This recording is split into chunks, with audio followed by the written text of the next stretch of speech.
You good?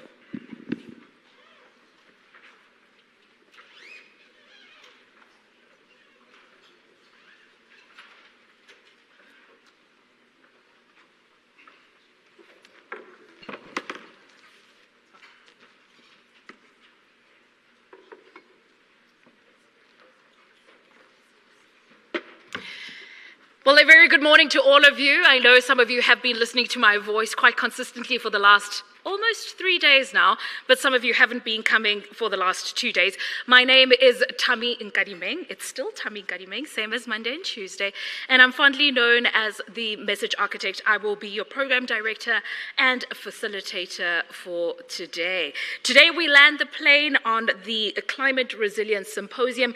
It's been quite robust conversations and inputs as well. I just want to let you know and acknowledge that we are streaming live, so if you'd like to view that, some people would like to view on digital platforms, you just go to the YouTube page for National Treasury and you will find us there. We also have some snippets from day 2 there and day 1 as well.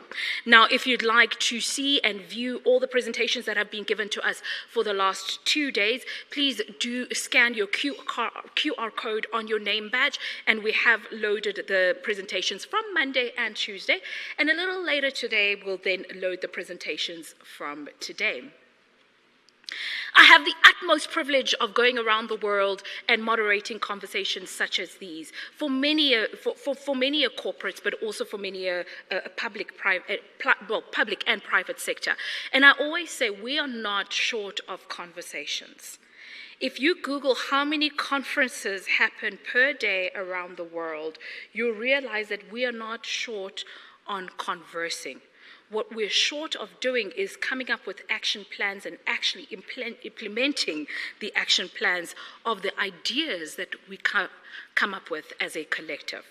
I say this to you because even though today is the last day, I hope that we will take the action plans that have been suggested and will implement them in our various spaces. So please continue to tweet, continue to go on social media and encourage those that weren't able to be here in the room so that we as humanity and society can then take things forward.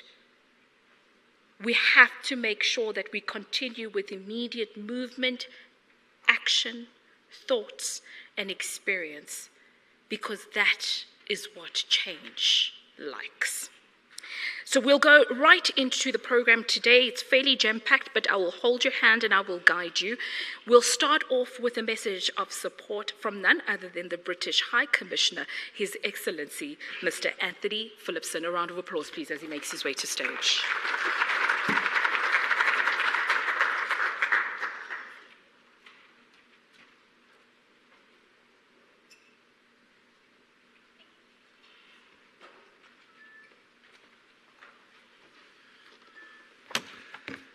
Thank you very much indeed, and good morning to everyone. It's a wonderful honour and a privilege to be standing before you to have a chance just to say a few words of support. As your programme director has just said, I know it's been a packed 2 days and you've got another packed one ahead of you, so I'm going to keep this very, very brief. But I just wanted to offer really 2 sets of supportive messages. First, with my hat as the British High Commissioner, I'm very pleased that just 10 days into my new government in the UK, elected on the 4th of July, and just over 2 weeks after the appointment of the new ministerial team as part of the Government of National Unity here in South Africa, there has already been substantive engagement between the 2 governments. On Sunday the 7th of July, my Prime Minister made a phone call to President Ramaphosa, and then in London yesterday, my new Foreign Secretary, David Lammy, met his new South African counterpart, Ronald Lamola, for a meeting in King Charles Street yesterday afternoon. I believe I can say that it was the first international meeting that my Foreign Secretary had in London. That's in part because most of the time he's been in office, he's been either in Washington or in the Middle East or elsewhere. But they had a substantive discussion, and I think the fact that those discussions happened so early in both their terms of office for both the Foreign Secretary and the Prime Minister, I think is just reflective of the importance of the relationship between our 2 countries. Those meetings, however brief, will just be the beginning of a discussion, but they did run through some of the key priorities in our relationship, and they include energy security, they include addressing the impacts of climate change, and they include economic growth and opportunity. And I think all three of those, of course, are central to South Africa's just energy transition and the issues that you've been discussing over the last 2 days and will discuss today as well. Ensuring that the just energy transition can deliver against all three priorities is also fundamental to the work of the teams at the British High Commission here in South Africa. And we very much look forward to continuing to drive this work forward in partnership with all of you here today, as well as across the rest of government, business, civil society, and others. And I would just also note that we are very proud supporters of the SA Tide programme, which is one of the supporters of this conference. My other hat, as I stand here today, and my other second message of support is as in the role of the UK's chairmanship of the International Partners Group, working in partnership with the Government of South Africa to deliver the Just Energy Transition Partnership, which we launched back at the COP Climate Summit in Glasgow in November 2021. The IPG, the International Partners Group, now includes Denmark and the Netherlands, as well as the original grouping of the UK, France, Germany, the US and the EU. And as the IPG, I wish to reaffirm our full commitment to working with the new Government of South Africa to support the just energy transition.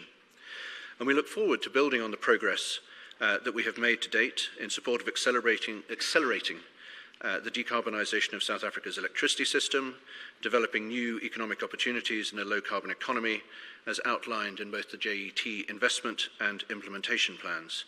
And we are fully aligned, and I think this is a really key point, we are fully aligned with the government's priority of ensuring that this is a genuinely just transition with no one left behind. As the IPG, we have to date pledged $9.3 billion through grants, blended and leveraged investments, and concessionary loans. We have worked closely with the JET Project Management Unit to track grant funding, and we're delighted that as of November 2023, grants from development partners has increased to $716 million.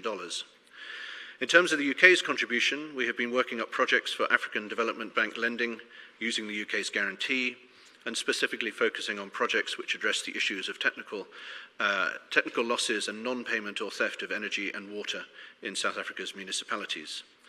These projects will help address some of the financial challenges of the municipalities and in turn Eskom by reducing the debt. And similar projects have successfully been delivered in other countries in Eastern Europe as well as elsewhere in Africa. The UK is also supporting private infrastructure development, including through Globalec, which has built wind and solar battery farms across South Africa, and is now building Africa's largest standalone battery energy storage system for Eskom in the Northern Cape, about 100 kilometres away from Uppington. And Garant Co., which is part of the Pidge family, is providing payment guarantees to renewable power developers. The UK is also supporting businesses to mainstream climate and access climate finance, both via our Climate Finance Accelerator mechanism, which supports startups via a potential blended finance solution, which we're creating with USAID, and via support to projects in Mpumalanga and Limpopo. Ladies and gentlemen, Programme Director, thank you very much again for the chance to say these few words of support for your vitally important work. We look forward to driving it forward with you in the weeks, months and years to come, and I wish you all the best for the rest of your programme today. Thank you very much indeed.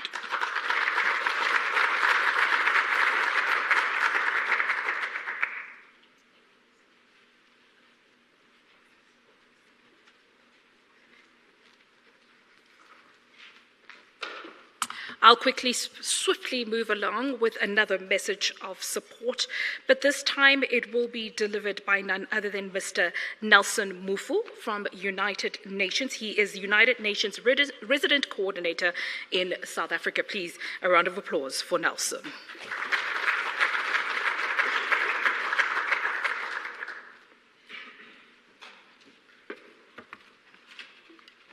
Good morning and thank you to the Program Director. It's a pleasure to join you today and to be able to deliver some words of support, encouragement and a call to action from United Nations family.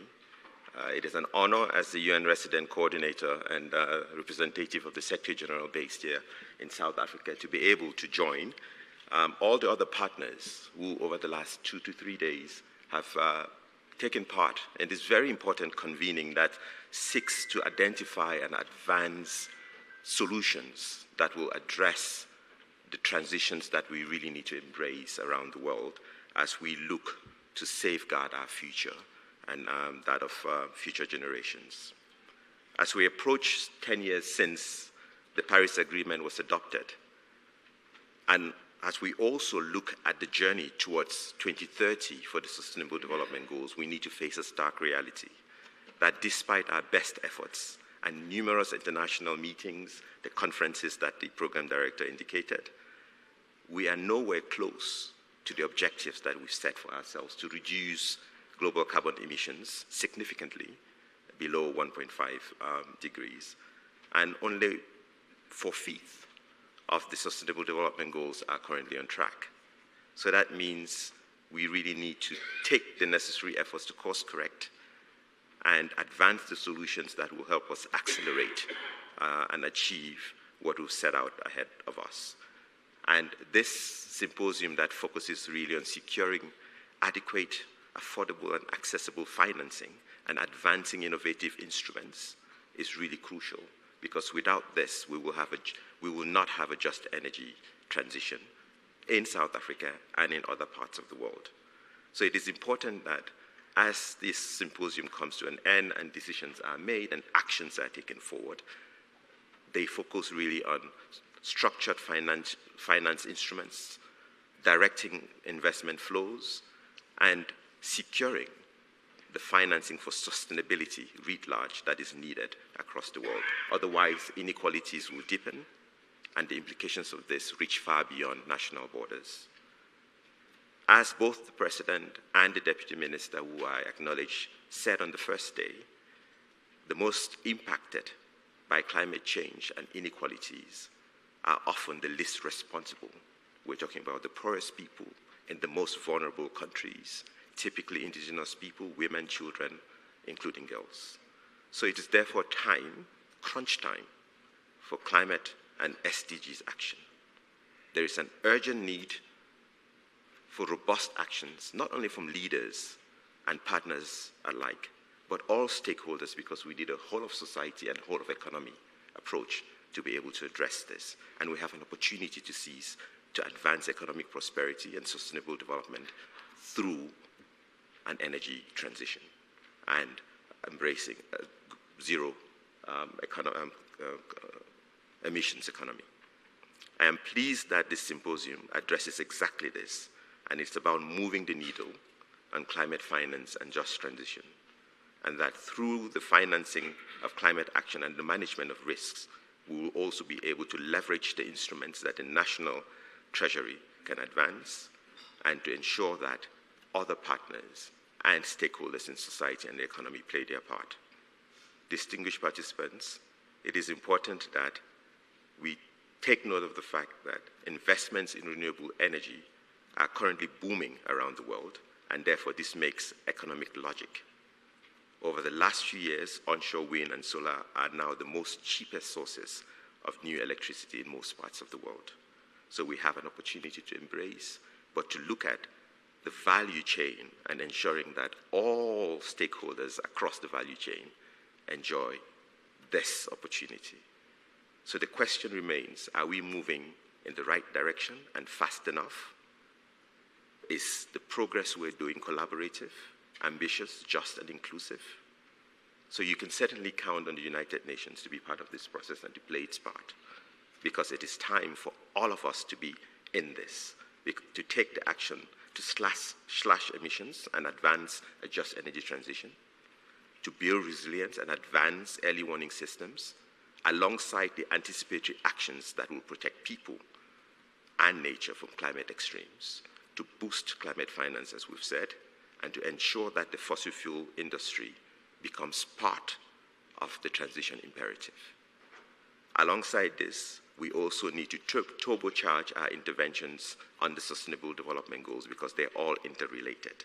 We need to give high priority to transitions, not only on energy, but also on digital connectivity, clean energy, as I mentioned, climate smart agriculture and food systems, education, jobs, decent jobs, work and social protection, because all of this holistically will help us achieve what is important for the well-being of people and planet.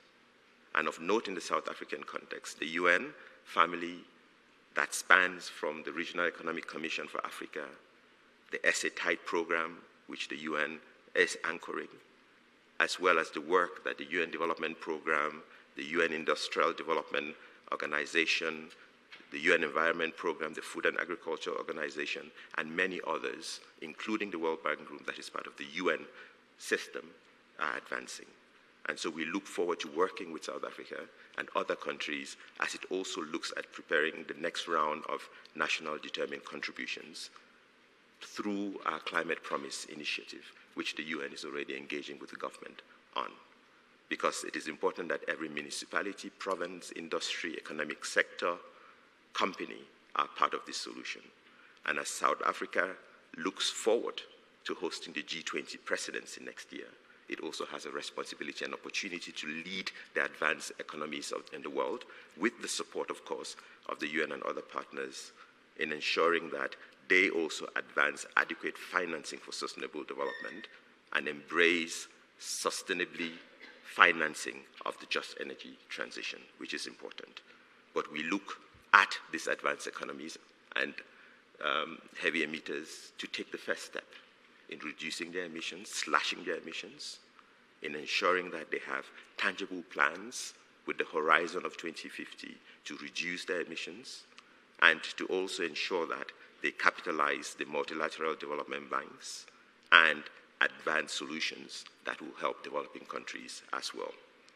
So, as I conclude, and as I indicated earlier, the UN is all in. You can count on the UN to be part and parcel of this process, to accompany this journey, and to ensure that we're really doing our utmost for people and planet. I thank you again, Program Director, and I look forward to engaging with the conclusions of this symposium.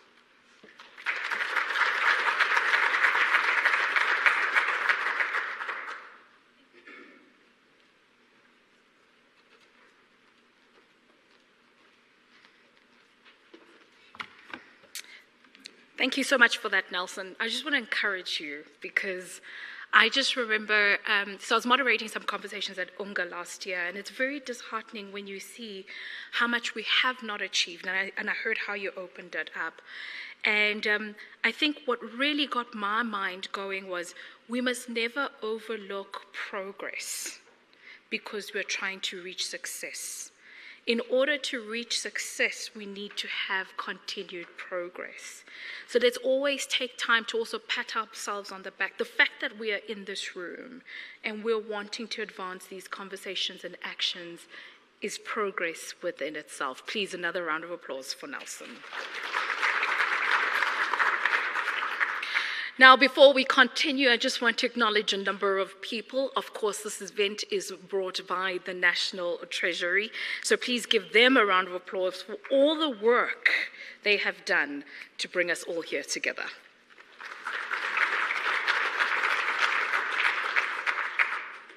I've been threatening to acknowledge the donors, so I'm going to do that finally. So please, let's give a round of applause to the World Bank Group, the Presidential Climate Commission, SA Tide, I know that's their nickname. It's kind of like Nomatamsanga Tami, but let's call them in full.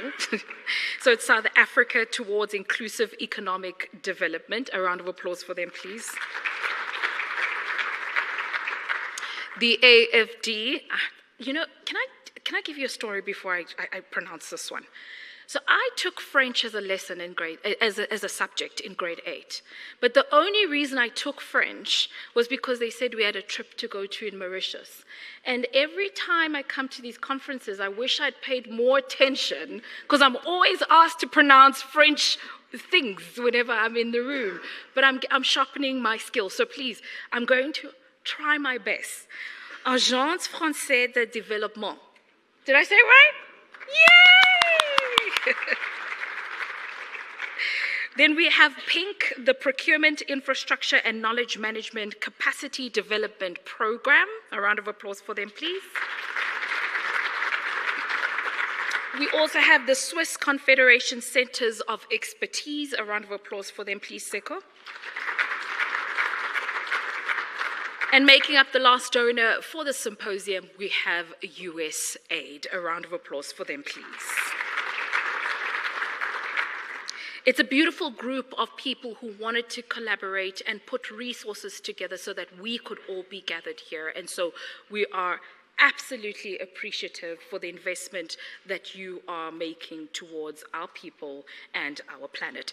We are now going to move swiftly along into the first panel discussion on investment requirements in water and energy sectors. This will be moderated by Ms. Nomvuyo Guma, Chief Director of Microeconomics, National Treasury. But before she comes on stage, we're also going to have setting of the scene by Prof. Mark Swilling, Academic Lead for SA Tide Workstream on water, energy, and food in the context of climate change, Stellenbosch University. They will have their panel members also joining them on stage. First panel member will be Mr. Steve Nichols, Head of Mitigation, Presidential Climate Commission, Ms. Trudy Makaya, Senior Advisor of Boston Consulting Group. We also have Ms. Sianda Mflatelwa, who is Sector Head PPPs, Triple Ps if you want to call it that way, and Concessions Infrastructure Sector Solutions at Rand Merchant Bank. And the last panel space will be taken up by Mr. Tebogo Moraka, Chief Financial Officer of City of Joburg. Please, a round of applause as they all make their way to stage.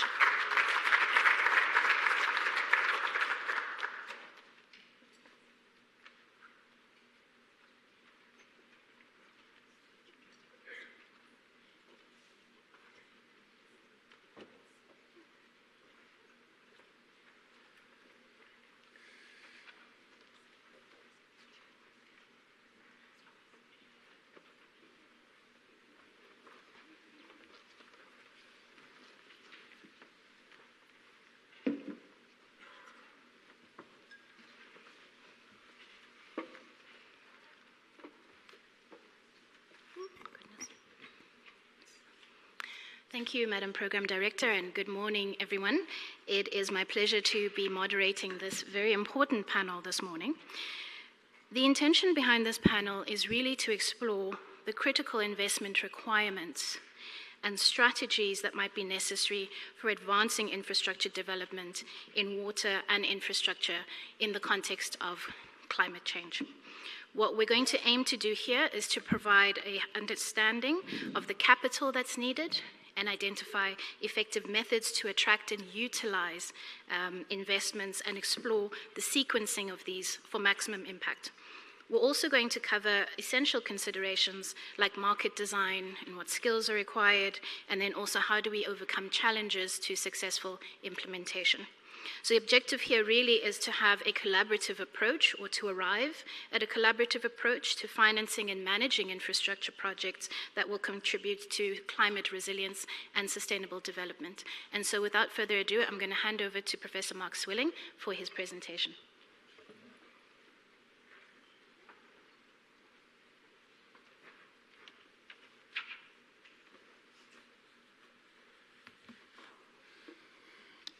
Thank you for this invitation. Thanks, Nomvula.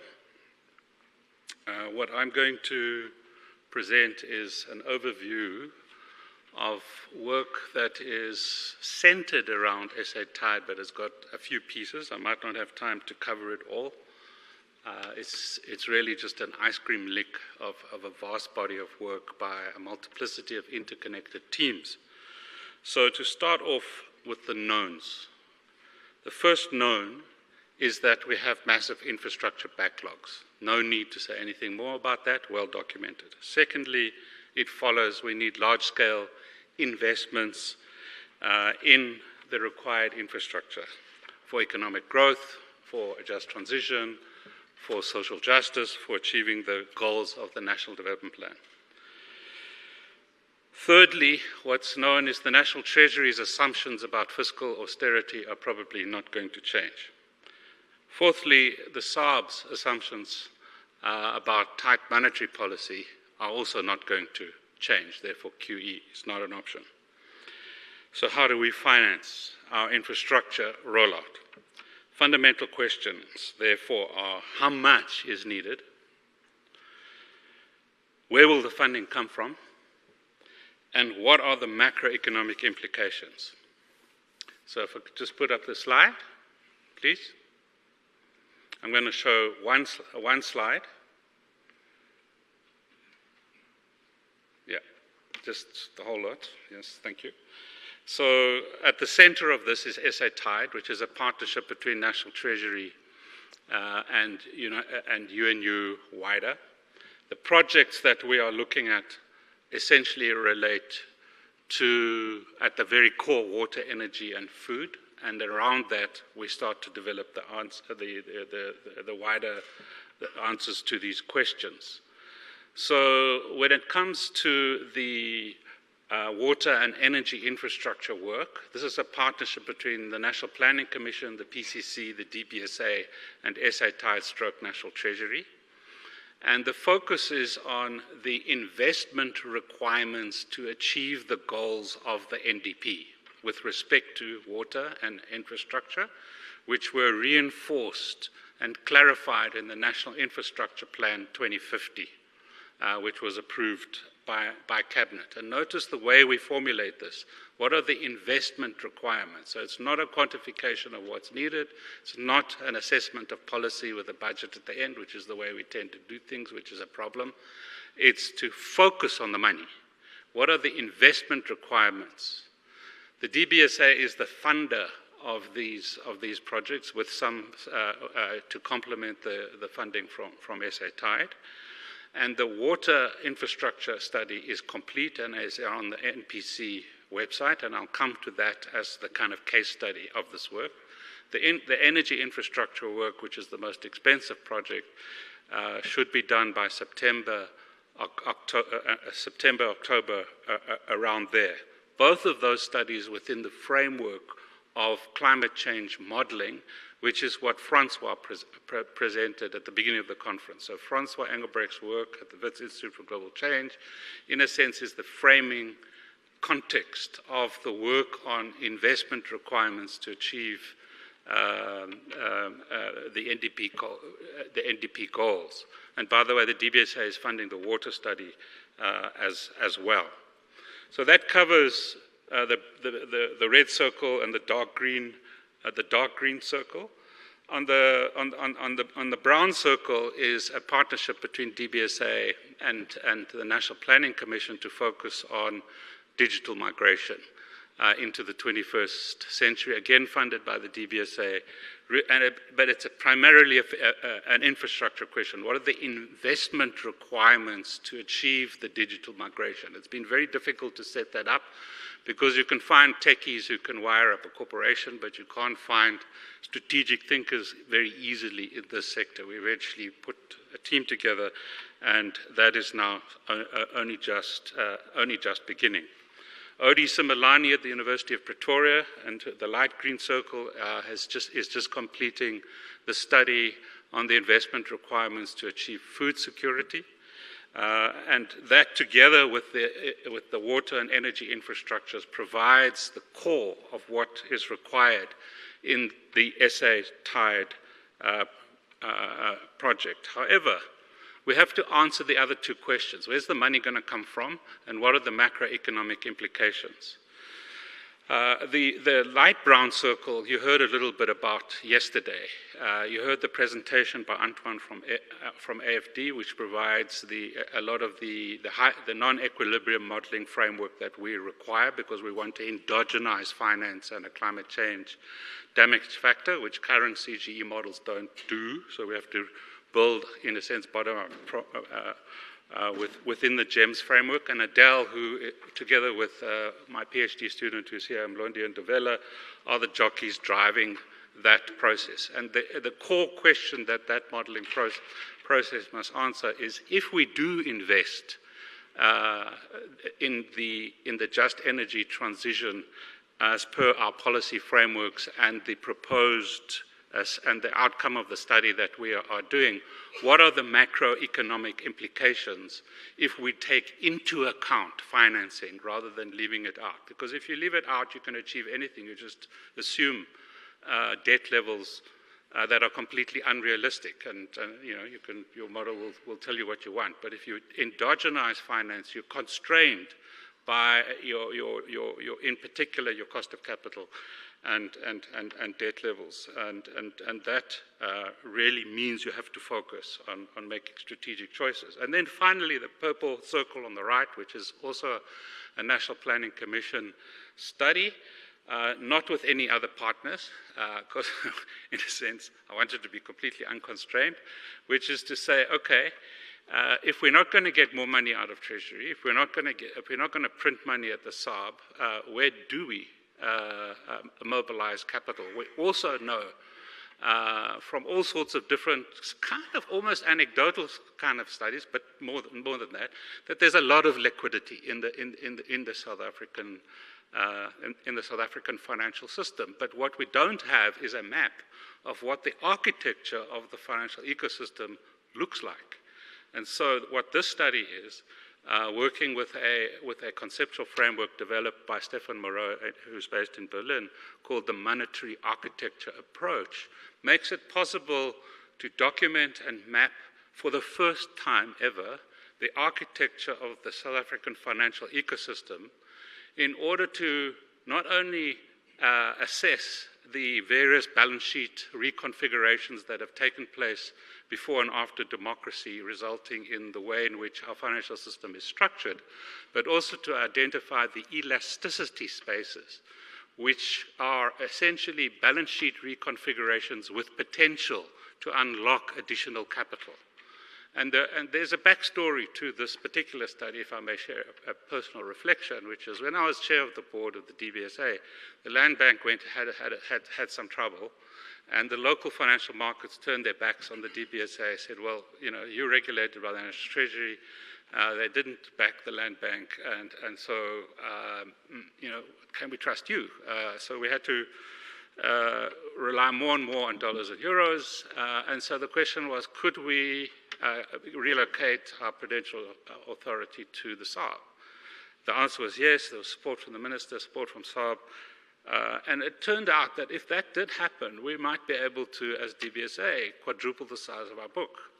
Now, I thought to myself, well, without changing fiscal policy, without changing monetary policy, there's an extra 300 or 400 billion available for infrastructure investments. What is that? That's a balance sheet reconfiguration. And what is that opportunity? It's an elasticity space. There must be more of those. Well, think of rooftop solar, banks, households, and business balance sheets getting reconfigured to unlock how much? 80 billion rand for what? 5.8 gigs on rooftops in South Africa. Those are just two small examples of balance sheet reconfigurations in elasticity spaces, and there are many others. So that's what that purple circle is. It's basically starting to identify how we can unlock additional forms of capital for investments in infrastructure without changing fiscal and monetary policy. And the brown circle is, well, what are the macroeconomic implications of that? And the other circles are really to assess what are the investment requirements to achieve our infrastructure goals. So with that, I just want to briefly refer to the water study as a case study, which is complete. We identified three scenarios: the baseline, the worst case, and sustainable. Baseline is basically essentially carrying on as we are, some current energy mix, median climate change impacts, removing some aliens, allocating water to agriculture at current levels of inefficiency carrying on. So more or less business as usual, which is pushing us into a water crisis.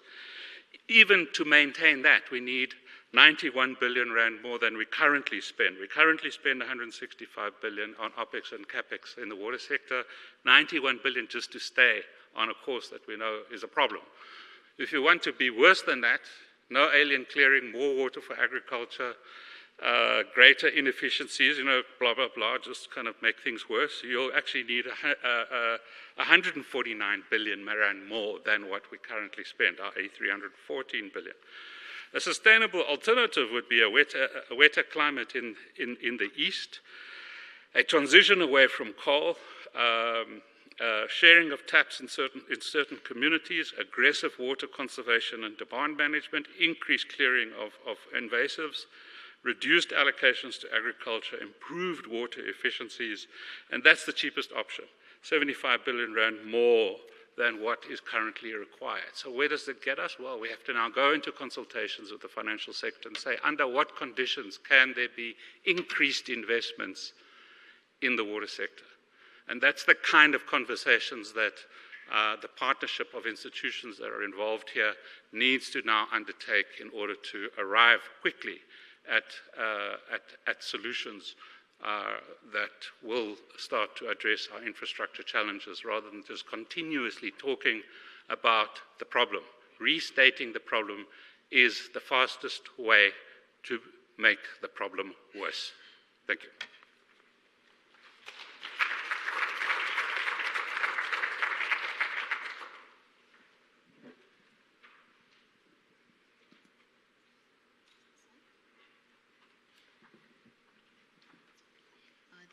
On? Yes, okay, perfect, thank you. And thank you for that, Mark. So I'm going to pose the first question to you, Steve. I mean, just based on the presentation and then also your own reflections, could you elaborate on the levels of capital then that might be required and the scale of investment needed for sustainable infrastructure in both of these sectors? Yeah, sure. So I can reflect on the bubble Mark put up around electricity. So the PCC have been working with the DBSA and the National Planning Commission and SA Tide on trying to put some numbers on this, as you say. And just to note that the numbers are quite large, but also the returns are quite large. So when you run the economic models in the background or the electricity models, you double GDP by 2050, even on decarbonization scenarios. So it's important to keep that in mind. And to Mark's point, there's two kind of major issues. There's the quantum, how much do we need, but also the concentration. So when we think about investment in the economy overall, a large proportion, up to 2/3, is invested in the electricity sector. And so there's a point to think there around risk and liquidity within the banks. And then I would also just caution that when you run through these models, the outputs are really kind of dependent on the assumptions that you make, and in particular the assumptions you make about how quickly we decarbonize. So in the work that we've been doing on this particular program, we have looked at four scenarios, a reference case, and then 3 different scenarios with different levels of decarbonization pace. And the reference case requires us to invest 2.5 trillion in both generation and transmission infrastructure by 2050, and we see that goes up a little bit when you start to have sort of medium case decarbonization journeys aligned with our existing commitments, and sort of below 2 degrees goes up to about 2.8 trillion. So there's a kind of middle ground that's quite reasonable. It's about 3 to 7% more expensive than the reference case. And when you get very aggressive decarbonization journeys, we're kind of closing coal by 2035. You're trying to get to below the sort of 1.5 degree mark. Then it's kind of 20% more expensive. So there you start to see a bigger jump. But for the sort of standard reasonable scenarios that we think about, we're looking at sort of 6 to 7% more expensive at the top end. The contribution of distribution and transmission to that is about 15 to 20%, depending on the scenario. But I think the key point there is you have to make quite a significant infrastructure investment on transmission, regardless of the scenario that you go forward with. So the difference between, from a transmission case, the difference between your sort of reference case and the most extreme case is actually quite small. A couple of 120 billion. Which sounds big, but in reference to the water, it's quite big, but relative to the rest of the electricity sector is quite small. So those are the kinds of numbers we're talking about, and they measure quite closely to other studies that have been done. And as I say, the key thing is the assumptions you make. 2.8 trillion on the ambitious end on the work that we've just done. We're still revising this work, so we may change these numbers slightly. The NBI pathways work that was done sort of 2022 suggested about 3 trillion. The work that Mark's team did with CST and I forget the economics team. Yeah, the Blended Finance Task Team, they estimated about 4 trillion, so that's quite a big difference, but that was also quite a aggressive decarbonization scenario. So these are, so the other caution that we have here is quite a big range, but there are sort of core investments like the grid that are consistent, where the ranges are much smaller and give us a strong sense of what we need to focus on. And as I mentioned, the economic modeling that we do in parallel to this suggests that this kinds of investments will lead to a doubling of GDP, which is clearly very important. The one thing that's missing from these estimates is distribution. And that is a big gap in the conversation we have around infrastructure in general. And so the municipal level distribution infrastructure is under-maintained, it's creaking, and we need a very significant investment in that as well. So I'll stop there. Thank you, Steve. As you were talking to the numbers, we're joined here by the DDGs of ALM and acting DDG of Public Finance, and I think I saw their eyes widen as you started to refer to all the numbers. So we know that we're operating in an environment of significant fiscal constraints, and it sounds like from the quantum that you're talking about that what's needed is to accelerate some public and private partnerships. So maybe turning to you now, Sianda, because this is your bread and butter, perhaps you could reflect on sort of what kind of strategies are needed to accelerate these kind of partnerships and hopefully meet this funding gap through that. Yeah, thanks for that. I think, sure, there's so much to say about what's needed to do, but there's also something to be said about what has been done, right? In acknowledging the progress that we've made thus far, it's important that we don't seek to reinvent the wheel every time. You listen to the numbers and they sound astronomical, but if you take into account what South Africa has achieved up until now, you see that if you break these numbers up into bite-sized chunks, you can very quickly come to some kind of plan, right? Whether that's for me to do or not is maybe neither here nor there, but there is track record and there is history both on the regulatory framework and on the large capital sums that have been invested in the South African market, which is fortunate for us, right? We've got a very well-established PPP framework that has been used time and time again in various sectors. It's been used in transport, it's been used in water, it's been used in energy, it's been amended for energy slightly, etc.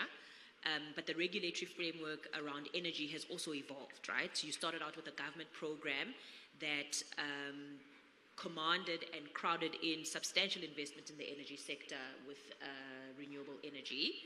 And then with the lifting of certain regulations allowed for private procurement. Now, I'll come back to why that's important as well, because the evolution of how we regulate and the evolution of how we procure on a programmatic basis is important, because you start out at a certain place, you see what works, and you amend to crowd in further investment going forward.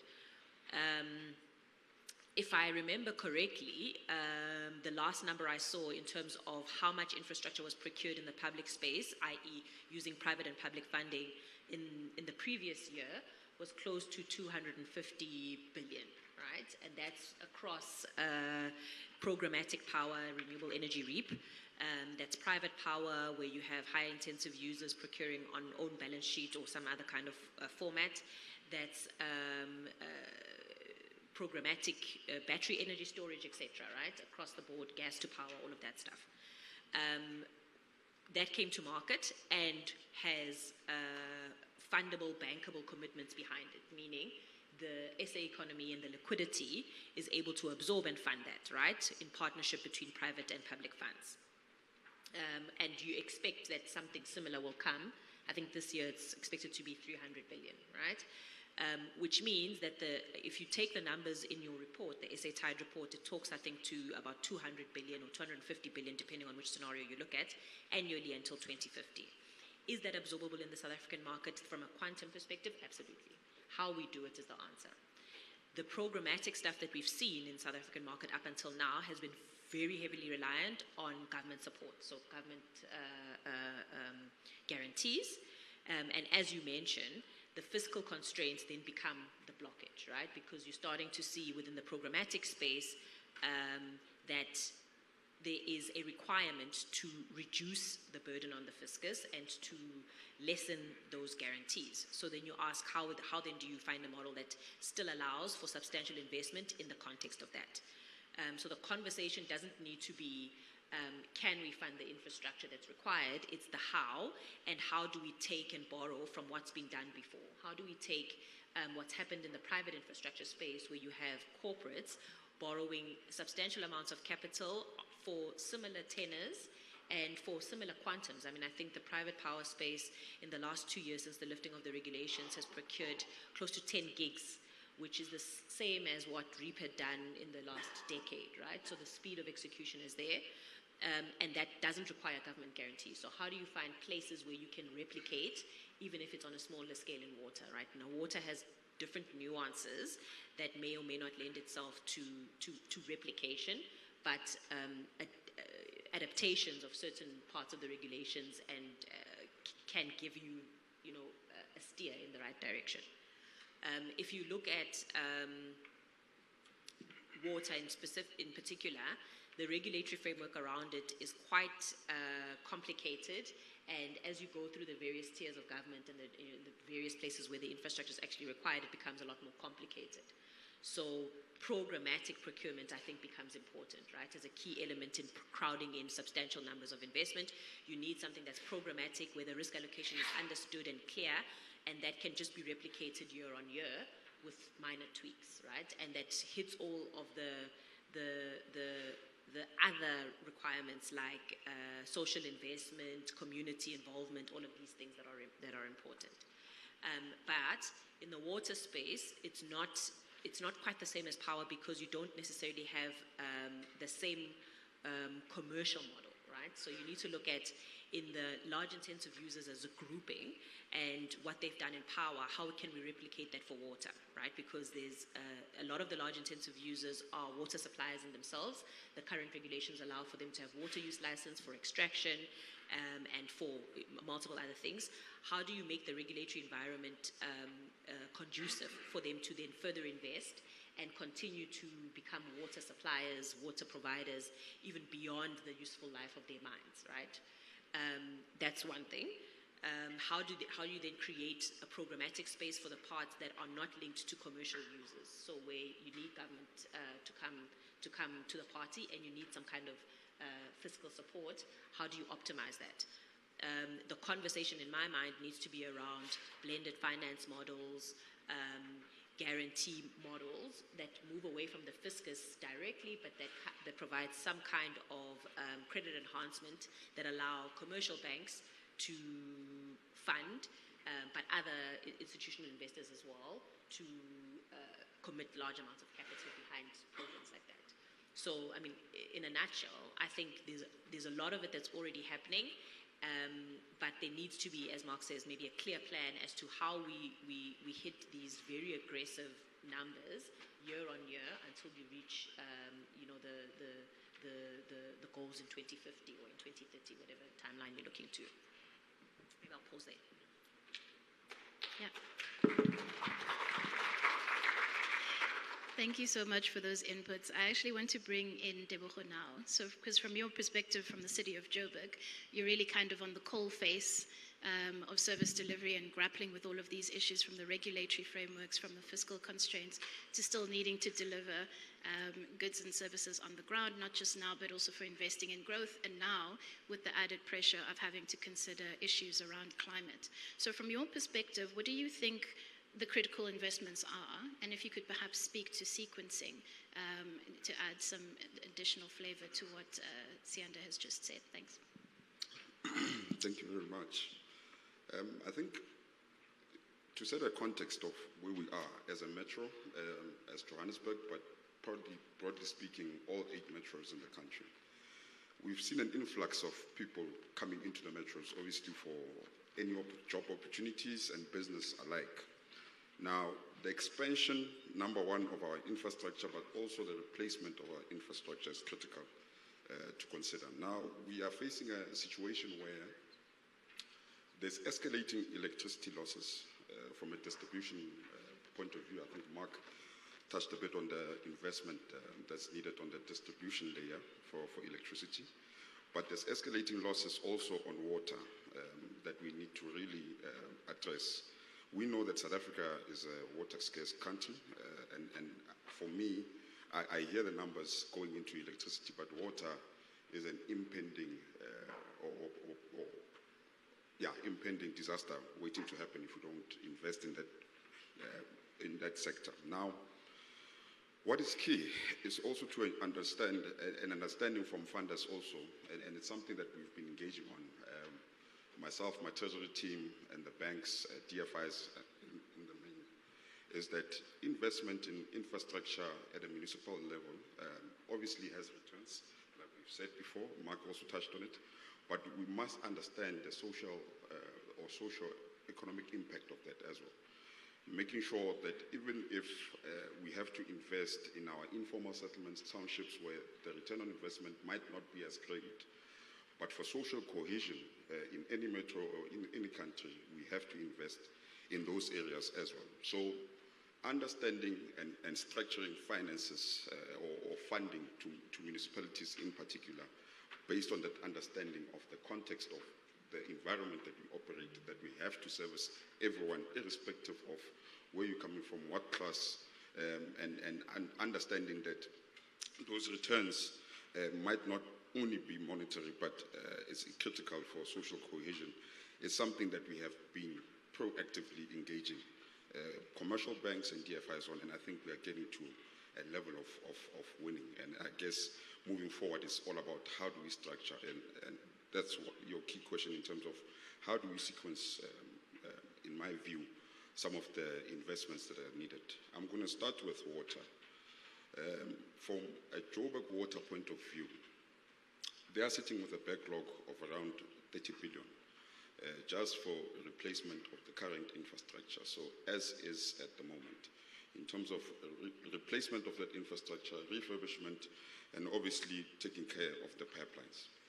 But when you look at Johannesburg, like I said, the influx of people coming in and the need for further expansion, for further development, you look at probably a 10-year horizon, you're looking at another 35 billion that needs to go into the water space.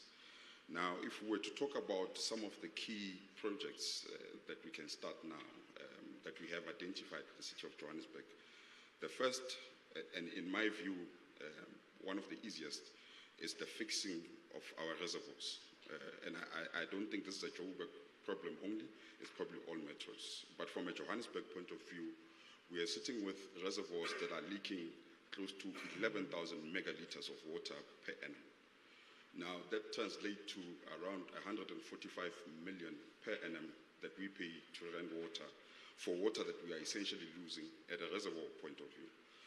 Now, even if you were to say, okay, let's box those reservoirs together, put them in a proper business plan and go out to the market, I think it's a viable package to go for. Why I'm saying that is because from the costing that is done by our engineers, fixing our reservoirs in the city of Johannesburg requires close to 600 to 700 million. And if we are losing 145 per annum, you are looking at a payback period of 5 to 6 years. So how do we better package those kind of essential asset renewal, replacement, and fixing to ensure that it's attractive for funding? Because if we are losing 11,000 megaliters, Rand Water has a problem on their side because they supply Mfuleni, Ikuruleni, Pretoria, and these are really dense areas in terms of the people who are living there. So it is key to look at such projects in the immediate term. How do we make our system, water network, smart as well for proactive monitoring of our systems? Because at the moment it is highly manual, where you wait for a leak before you go in and fix. What are the technologies that we can bring on board at the moment for better proactive management of these leaks, of these issues that we are seeing on the ground? The technology is there. How do we bring it in, and how do we fund it much quicker in the short-term horizon? Because those are the kind of things that will start to make the water sector, let me focus on Johannesburg Water, make them more financially viable moving forward. These are costs that we can eliminate and then reinvest moving forward into infrastructure.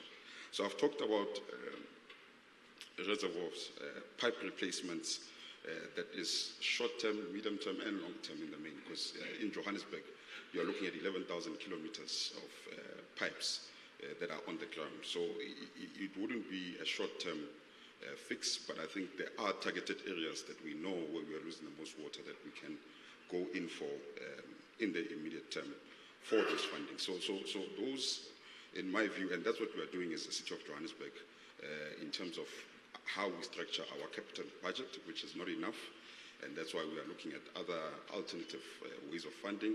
We are engaging National Treasury and GTech in particular in those programs, and I invite anyone else who wants to come in to engage. FNB, and I'm not trying to advertise them, but they have been quite helpful in our engagements.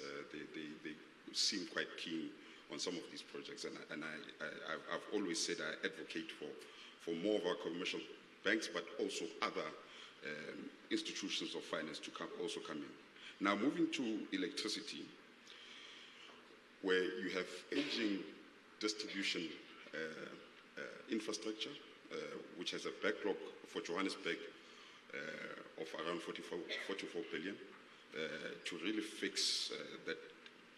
If we had a big bang approach to fix our distribution network as is, you're looking at around 44 billion. But again, even in that sector, key, I would say, projects can be looked at in the main. Let's start with number one, where do we see our biggest losses in terms of electricity? Obviously, you have the non-technical component, really based on our intake points, and we've invested ourselves in meters there to monitor that. But from a non-technical loss point of view, obviously the illegal connections and the illegal connections causing an overwhelming demand on our transformers that blow, and that's why you always see outages in certain regions of Johannesburg. So if we were to say, from a power point of view, and say, let's first target our informal settlements and where we are getting the most number of illegal connections and some of the things that we need to do there. You would have noticed that our partnership with Gauteng Province through the Premier of Gauteng, Mr. Banyaza Lusufi, we started with things that they call them solar microgrids for our informal settlements. We started off in Alexandra, the Amarasta informal settlement, 2 or 3 months ago. And what we have seen from there is, obviously, because these are solar and there's a battery storage, we can reduce the amount of bulk purchases that we buy from Eskom. But at the same time, through education of the community, we are seeing even better metering. Obviously, the tariff is lower there, but we are seeing better metering and customer behavior changing. So one of the things that we want to do is looking at microgrids in informal settlements as a way of dropping the illegal connections and the losses that we are seeing in terms of the electricity space. We are looking also at metering, which is a key one. I know it's not the same as building a substation, but if you are not metering properly, number one, you have no total control of the demand that is coming from your consumers. You have you don't have total control of whether your billing is complete and accurate, which is key, obviously, if you want to collect our revenues. So those are projects that we can do in the immediate. Make sure we've got smart meters in our businesses, in our residentials, for better monitoring, but even for things like load management, because the way Eskom is performing is commendable. We are all happy. But just to make sure that we are really managing our energy, it starts, metering is critical at the municipality level. Obviously, moving on, looking at replacing aging substations and making sure that those substations where we are seeing a lot of demand on the electricity based on the people who are there, but also the development that we are seeing from a planning point of view, that is another, I think, a critical component that we need to look at. Then we'll start talking about longer-term projects and how they impact, in particular, city power. So obviously, as I conclude, that we've seen a shift in terms of households moving to solar, but I think there is an opportunity that we have identified in terms of bi-directional metering that we have seen.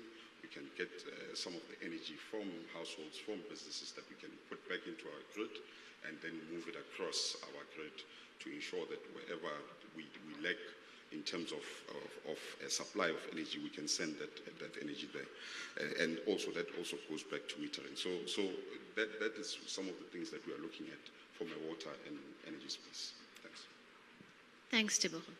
Now, Trudy, I see on the program it says Senior Advisor, BCG Group, but some of us know you from a previous incarnation at the Competition Commission. So if we take a step back now from the detail that the City of Joburg has just shared, I mean, a lot of what has been said today, whether it's change in regulatory frameworks or crowding in the private sector, I mean, are there structures in place? So when you talk about things like market design, skills, what are the other things that we need to have in place to actually be able to move in the direction, some of the directions that have been proposed here today? Thank you. Is this on? Yeah, great. Thank you very much and for having me on this panel. I think when I look back at some of the kinds of discussions that we're having, I mean, in essence, what we're doing is that we have network industries that are crying for investment, desperate for investment, and part of that investment is going to come from private players, either directly investing into the kinds of government package programs that our brother has just mentioned right now, but also being players themselves in those network industries. So we're seeing that in energy quite spectacularly with a lot of private generation coming on board. Now, this reminds me of that time, 15 years ago, when I was at the Competition Commission, because then telecoms was the industry going through this. You had Telkom, which was the vertically integrated utility that controlled everything and also offered the nascent internet services in those days.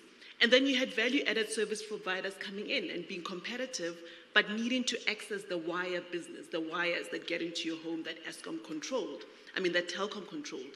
And so at that time, we had a spate of litigation. It was quite messy, with those value-added service providers constantly having competition complaints against Telkom to say, open up your wires, we need fair access, don't charge us wholesale rates that make us unable to offer a retail service because you want to protect the retail market for yourself.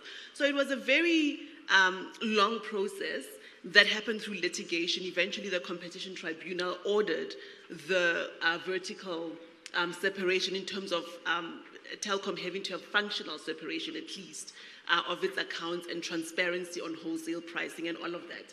And fortunately, there was great management at the time at Telkom that finally took this on themselves and reconfigured Telkom to be able to serve retail consumers, but also be a fair player in terms of the way they offer services to their own competitors in the way they offer them wholesale access. And it's kind of the same analogy in energy and perhaps even in water, that you have all of these private generators and private providers coming. And so instead of having that painful process that we had back then, we can actually proactively try to design markets that ensure that when you call in this private investment and these private players, they have a fair market that they can participate in. So to pick on a few examples, and some of this is already happening. So you're seeing the separation of transmission as a subsidiary in Eskom, so that when you have generators, especially those that are not backed by guarantees, those that are going to be playing openly in the market offering energy services, they're able to access the transmission network in an impartial, fair way, merit-based way that doesn't impede their ability to offer services. Similarly, in terms of the system operator and how it has to engage, it has to think differently about how it dispatches power and ensures that the power that is dispatched is the most cost competitive power to dispatch at that time. And we start moving towards markets that function day ahead, even minute to minute, so that you're actually having an assurance to people who are making significant investments that if I invest in power generation and if I'm supplying into this grid, I am going to be able to do so unimpeded on a fair basis as the legacy ESCOM power stations. There's also work being done around how to think about the legacy contracts that are already in place. We've got to design a market mechanism to make sure that we don't create uncertainty for those investors from the earlier REAP rounds, for instance, when the market changes in a way that moves to more dynamic pricing, which is not what they bought into when they came into the market all those years ago. So I think some of this is already in play, but I think it's going to have to accelerate. And it does take a different mindset. When we first thought about this in energy, we kind of thought, is this dangerous? Does this make sense? But we're seeing that, no, many countries have done this.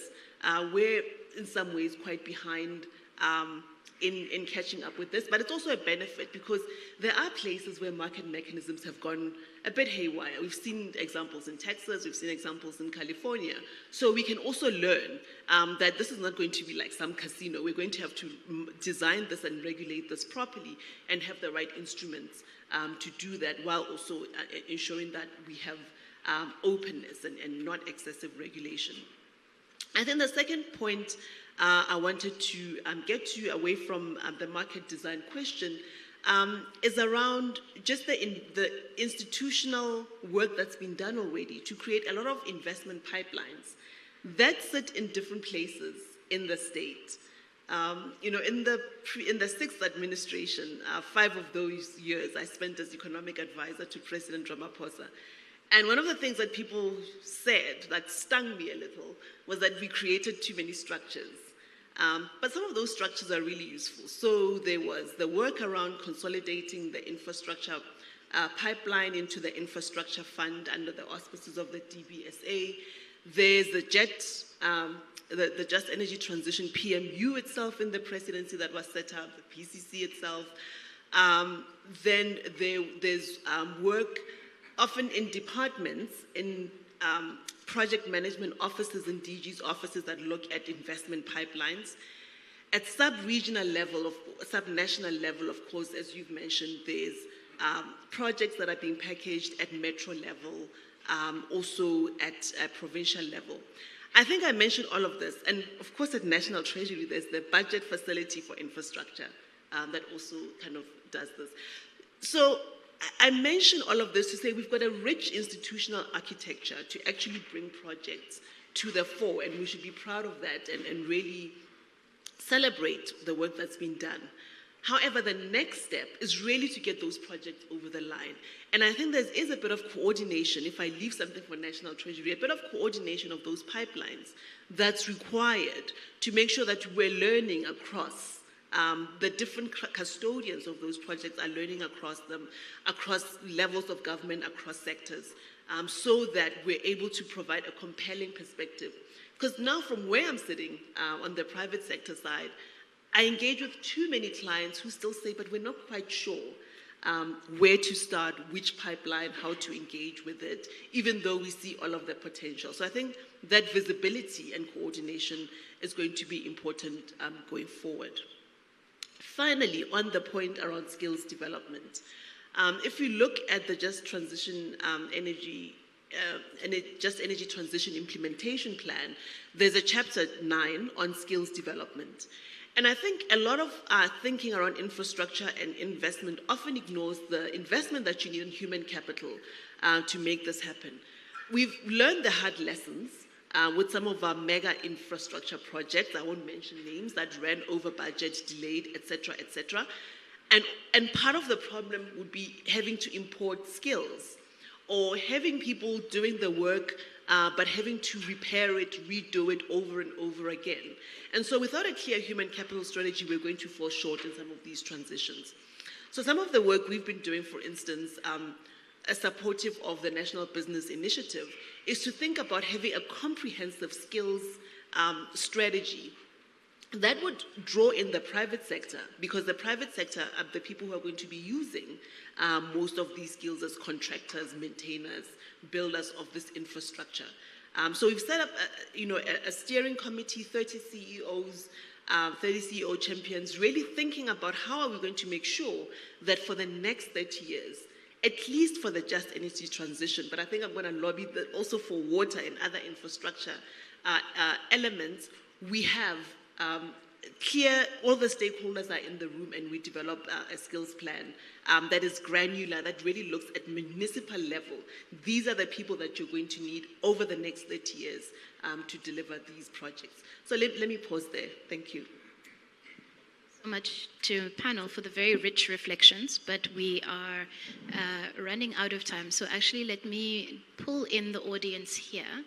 And just open it to any questions or comments. I think maybe we'll take a round of 3 or 4 first, and still, if I look at the program director, 10 minutes from the break. Thank you.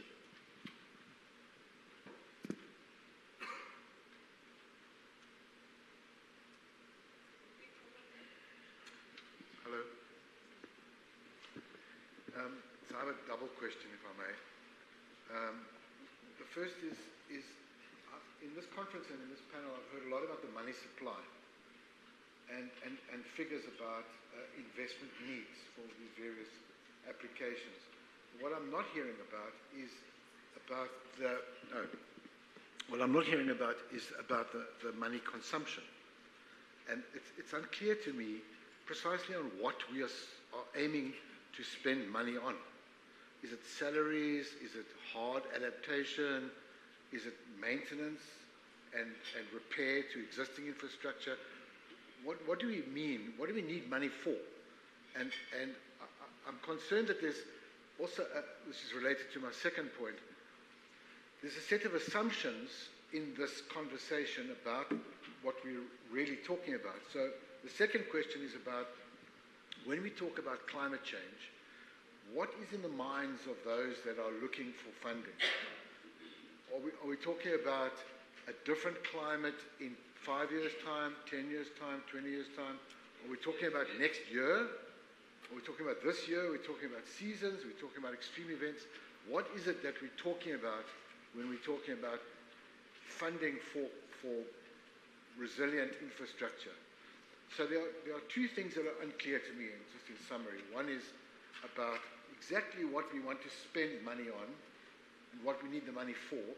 And the second is, what time frame are we thinking about? Thank you. Thank you. Can I go ahead? Thanks. My question is both for the people who do the modeling as well as the cities represented. Does the modeling take into account, and the policies that cities are developing, take into account transferring some of the cost to households? The households are going to pay for this anyway, whether we pay through taxation or repayment of loans, we're going to be paying for it anyway. And does our policies going into the future take that into account? We no longer ask our households, do you want a toilet with flushable water? Do you want a bath? We assume that these things must be included in the improvement of plans. Shouldn't we be changing gears and understanding the scenarios that have been highlighted here? That we are not only dealing with Rand water, not getting water to our taps, we're talking about no water being in the taps if everything is working.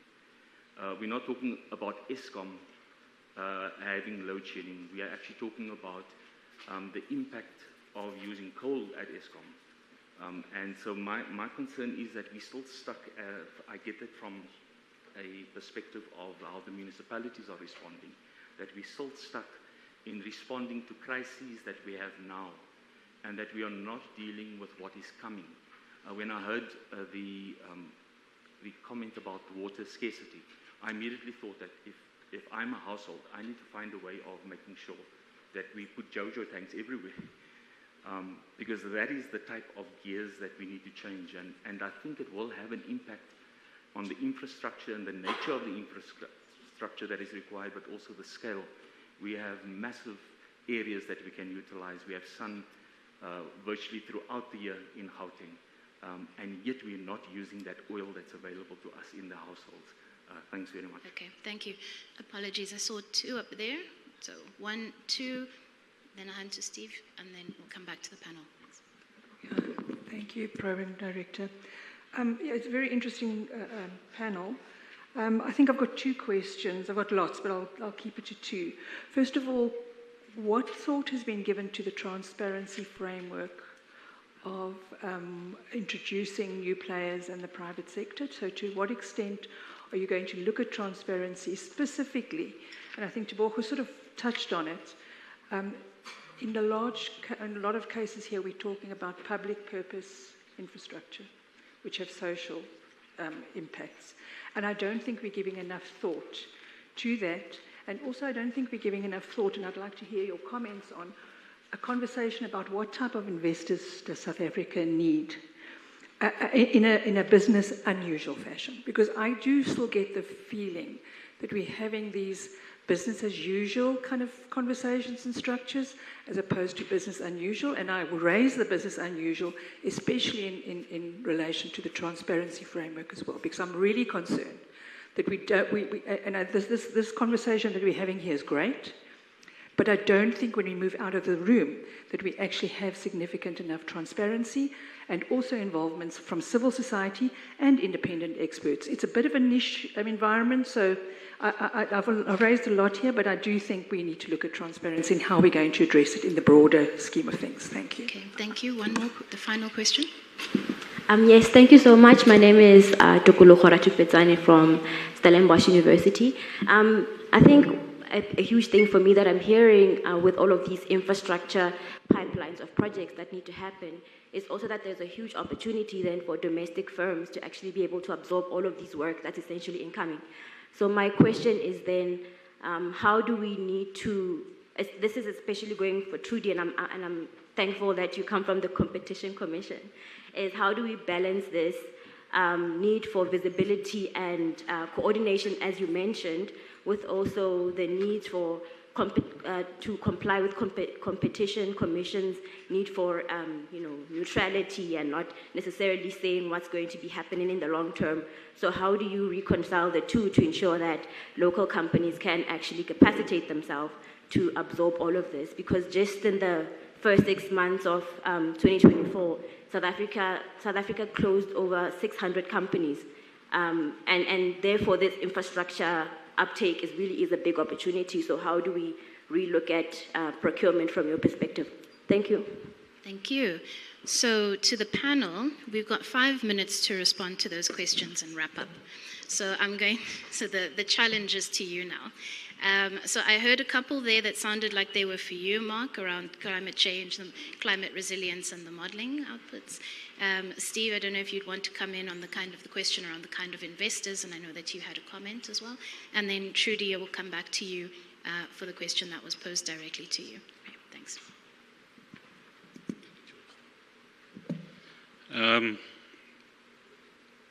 Yeah, Neville, the work that's being done on costing is CapEx and OpEx, and it's quite detailed breakdown. We can share that with you. But I think coming to your climate change question, you're absolutely right. What we are seeing unfolding in the repair jobs taking place in KZN after the floods is a repetition of the infrastructures that were destroyed. And we cannot do that. We have to take into account shorter and longer term climate change impacts in the way we design infrastructures.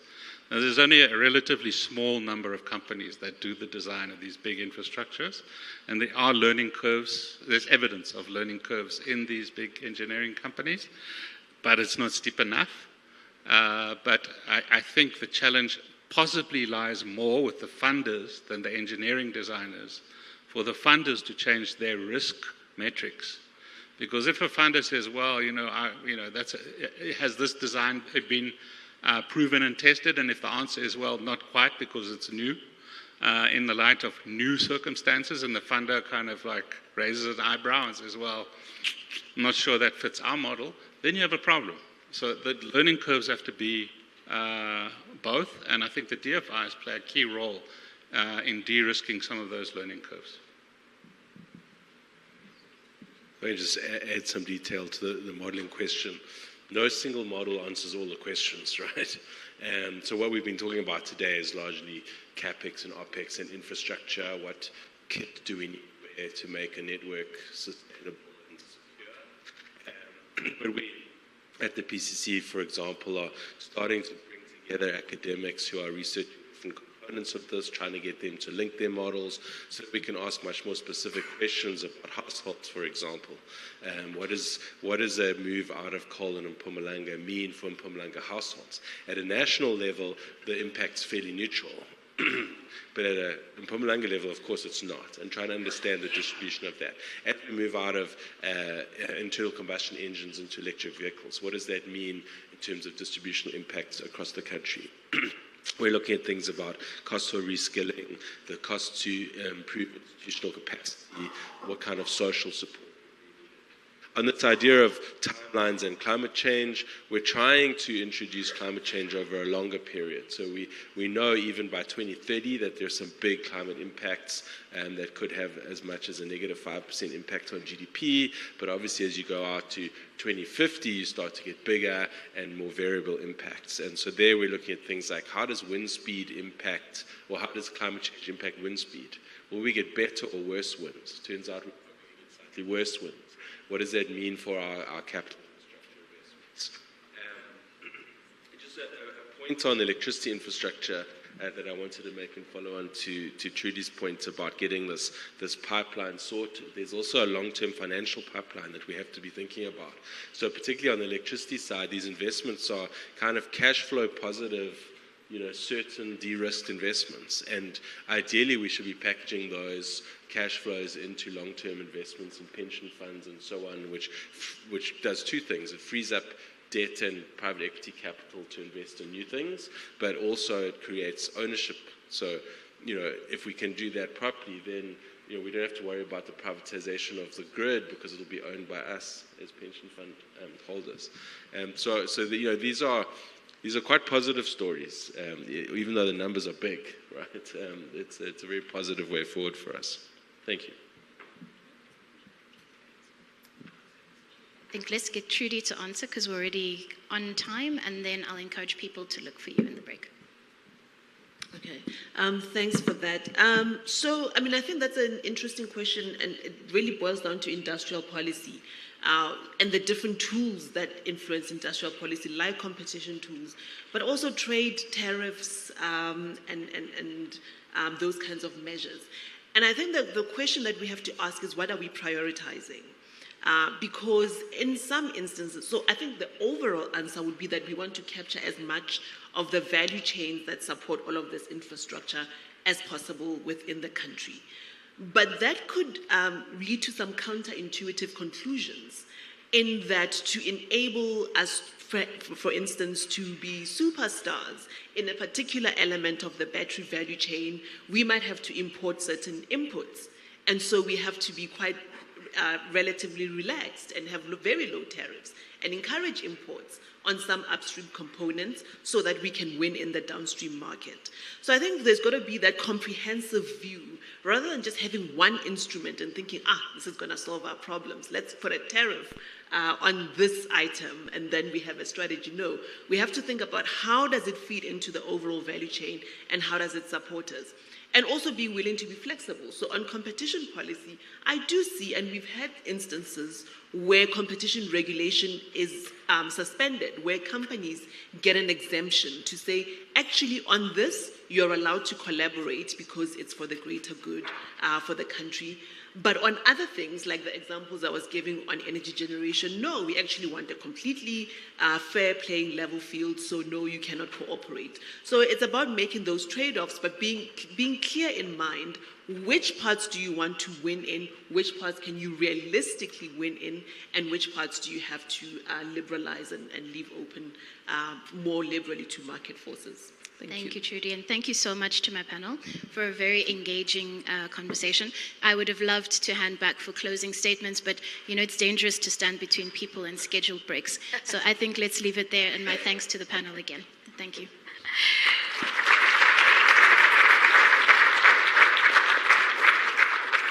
So we're going to go into a coffee break or a leg stretch if for some of you who don't want to break for coffee. It's going to be in the same place as we've been having it for the last 2 days. If you just joined us today, it's just straight ahead. Please, can we be back seated at 5 to 11? So that's 10:55, so that we can then start at 11 on the dot. We have an interesting panel coming up where we'll have 4 people, and it's really just you engaging them on Q&A. So please make sure you are seated at 11. Thank you.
minute or so. So if you can hear my voice from outside, please make your way in so that we can continue.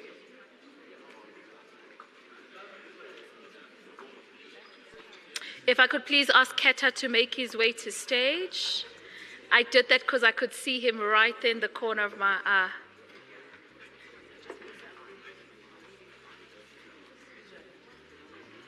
Thanks.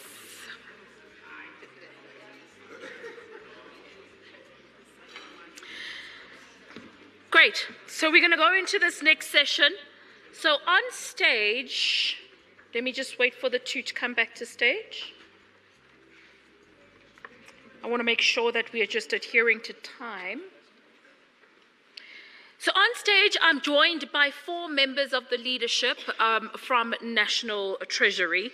We have, and I'm going to ask you to just raise your hand so that everybody can identify who you are. We've got Gobisa, we've got Georgina, we've got Buitumelo, and we've got Keta. So what we thought we'd do at this point in time is just take 3. Oh, yes. Do you want? Yes, please clap for them. Do that. Thank you. So what we thought we'd do with this section, we've only got 15 minutes to it, is just take 3 questions from the audience on anything you'd really like to ask them about, what's the way forward and what we're going to do. It was meant to be 4, but I will open it up with a question to Buitumelo, and then we'll take another 3. So maybe by just show of hands, do any of you, who in the audience might have a question for them? There, so you'll go first after me. So that's 2. It doesn't even need to be a question. It could be a compliment. It could be words of advice. It could be words of encouragement or congratulations to them. Anybody else? Cool, that's fine. So I'm going to start with you, Buitumelo, and ask you the question. So how serious is government really about PPPs? Let's just go hot into it.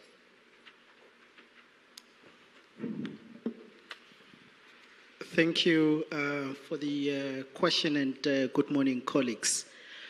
So it is an important question that you are asking, and we've been doing a lot of work around PPPs, because what we have seen over the last couple of years is that while South Africa has a very mature PPP system, which is globally recognized as being really high up there from a legislative as well as a regulatory framework perspective, we've seen that the deal flow over time has sort of dried out. And there are many reasons for that. And one of the reforms that we are undertaking at the moment is exactly to deal with that point. And it is really about ensuring that we bring back the pipeline of PPP projects that are being undertaken across government. It is a way of ensuring that we do crowd in the private sector into our public infrastructure delivery space. Now, what the Treasury has done, I think in 2019, we asked the World Bank to undertake a review of the entire PPP framework, and some recommendations came in, and it was a widely consulted process.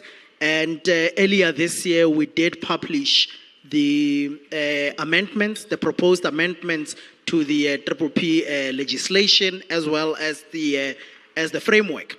And at the moment, we are trying to process all those comments that have come in from the public. And in essence, it's really about doing 3 things. The first one is around ensuring that we reduce the procedural complexity associated with PPPs, right? The second thing that we are trying to do is to simplify the framework for undertaking unsolicited bids. And then the third one is around the management of fiscal risks that are associated with PPP projects, whether we are looking at the contingent liabilities that may arise in the case of national and provincial provincial PPPs or other, risks that come with alternative delivery method. And we are hoping that by October, and you heard it today for the first time, we are hoping that by October we would have published the revised, or what would be the final Triple P regulations. Yeah, that's it. Thank you. Can we go over to that question? Yes, please proceed. Greetings. My name is Gustatus Bia, again from Advocates of Climate Justice South Africa. Firstly, it's to thank the National Treasury for convening such a program. It serves as a light into many of us that still want to make progress in terms of the climate change space, because in this space, there's a reality that there is a gap in between communities that are active and then the government. So we need to bridge that gap and try to include people in the agenda as a whole, because at the end of the day, National Treasury might make the budgeting and everything, but if ever there are other departments that need to take this agenda and drive it forward, do not come into part, it would be futile exercise, because we've been going into conferences. That's a reality that is there. We go to conferences all over, nationally, internationally, and the idea all the time, it speaks about these are the solutions. But what is the program of action after those conferences? Because at the end of the day, we've been speaking. Now it's time for action. I think as a word of encouragement into our government of the GNU is that let's try and integrate all departments, because at the end of the day, this is not only an issue of DFFE, but it's an issue of all departments that need to come together, resolve into these challenges, and try to build up for a more progressive and sustainable future that we want in South Africa. But I would want to say to the National Treasury, perhaps the role that needs to be played critically, we need to strengthen the monitoring and evaluation, because if we leave this conference, we must know the time frames. When is this going to take place? What is the way forward? Even when we go after this, there needs to be a proper report that says from the symposium, these are the actions that we are taking, and this is the way forward. This is how we're planning to rope in all departments within the sector. And I would want to say science and innovation and technology, higher education, basic education, I still believe there's a role that they can play in making this progress moving forward. But over and above, we must appreciate what has been done by the National Treasury to bring us here and actually pave the way forward on what needs to be done in South African context. Thank you. Thank you. I know that was just obviously suggestion to go forward, so I don't think we really need to weigh in. I'm sure you've taken note of that. We've got 2 questions. I can only take this 2, so we'll start with you, and then we'll end off with you, and then we'll close the session. Please just introduce yourself very briefly and let us know who the question is directed to on the panel. Thank you. Good morning, everyone. I'm Louise Nontier. I work for WWF South Africa, and I'm a Presidential Climate Commissioner. But I'm speaking in my WWF capacity now, and it's not a question. It's throwing an idea into the hearts and minds of Treasury.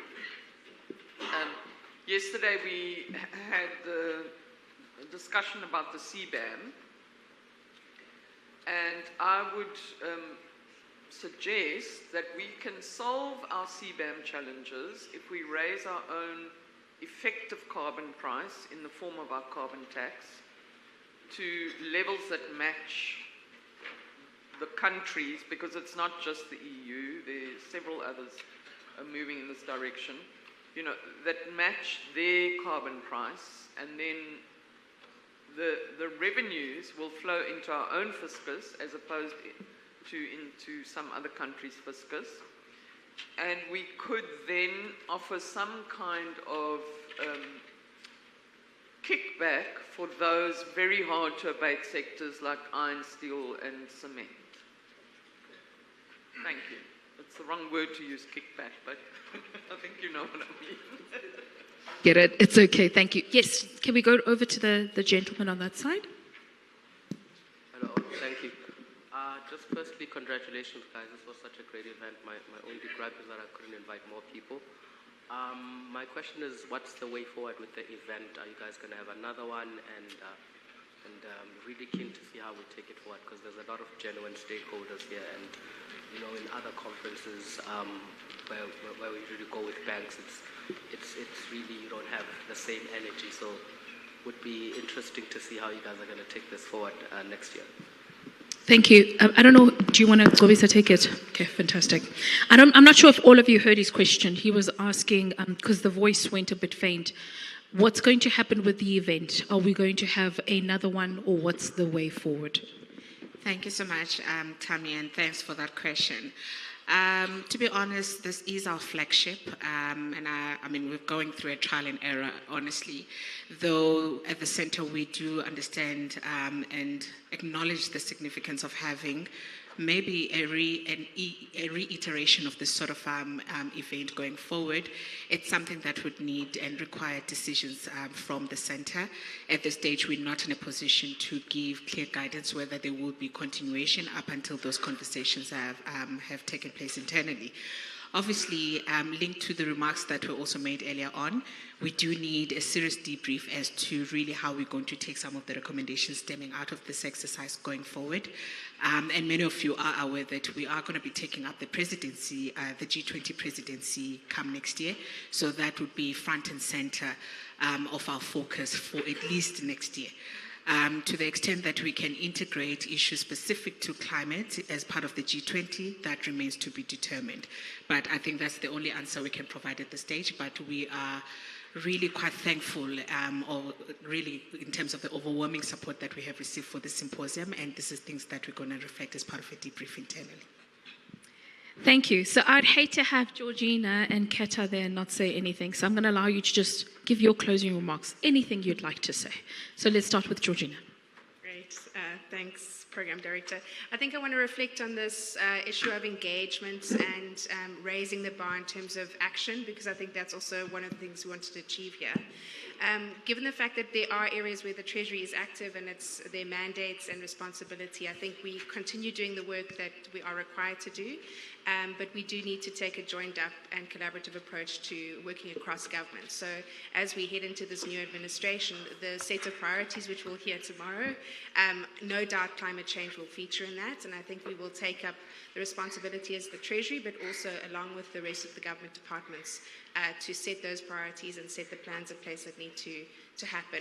And as you mentioned, I mean, we haven't included everyone in the room here. That's an impossible task. But in our consultation on key processes and government policies, that's where we need to strengthen the action. I think that's where things really happen. So in the consultation, in the delivery, it's the ongoing work of government to tackle climate change. Thank you very much, and thank you for all the compliments on this conference. I think it's also important to highlight that while this is an inaugural event, the business of the National Treasury, particularly on fiscal policy setting and management of the macroeconomy, continues. So we've just released budget guidelines now, and we've started the budget process, and in there we've highlighted a work around the climate budget tagging work, which was discussed yesterday, and we'll be continuing that work with the departments. Of course, in a few months from now, we'll be releasing the first medium-term budget policy statement of the GNU, and there we will be talking through some of these issues. As I said, the core fiscal message is about fiscal stability, but then what's the long term of fiscal policy as it relates to climate change and community, and we'll be having public engagement processes there. So while we can't necessarily commit to another conference, it's important to say that there are key touchstones with fiscal policy where consultation will be taking place, dialogue will be taking place, because there's a trilemma involved here. It's about political feasibility, it's about debt sustainability, and it's about mitigation. And which of those two, and where do you operate along those triangles do you sit? The other thing, of course, as we've said, is there'll be discussion papers related to some of the topics that we've discussed here. Quite importantly, the carbon price, where we will be engaging with you on these very specific policy items. So more than hosting another conference, what is going to be important is that there's reflection and follow through in our key policy documents, particularly the budget documents. But thank you everyone for attending, and thank you for giving us your time. fantastic. A round of applause, please, for them as they make their way off stage.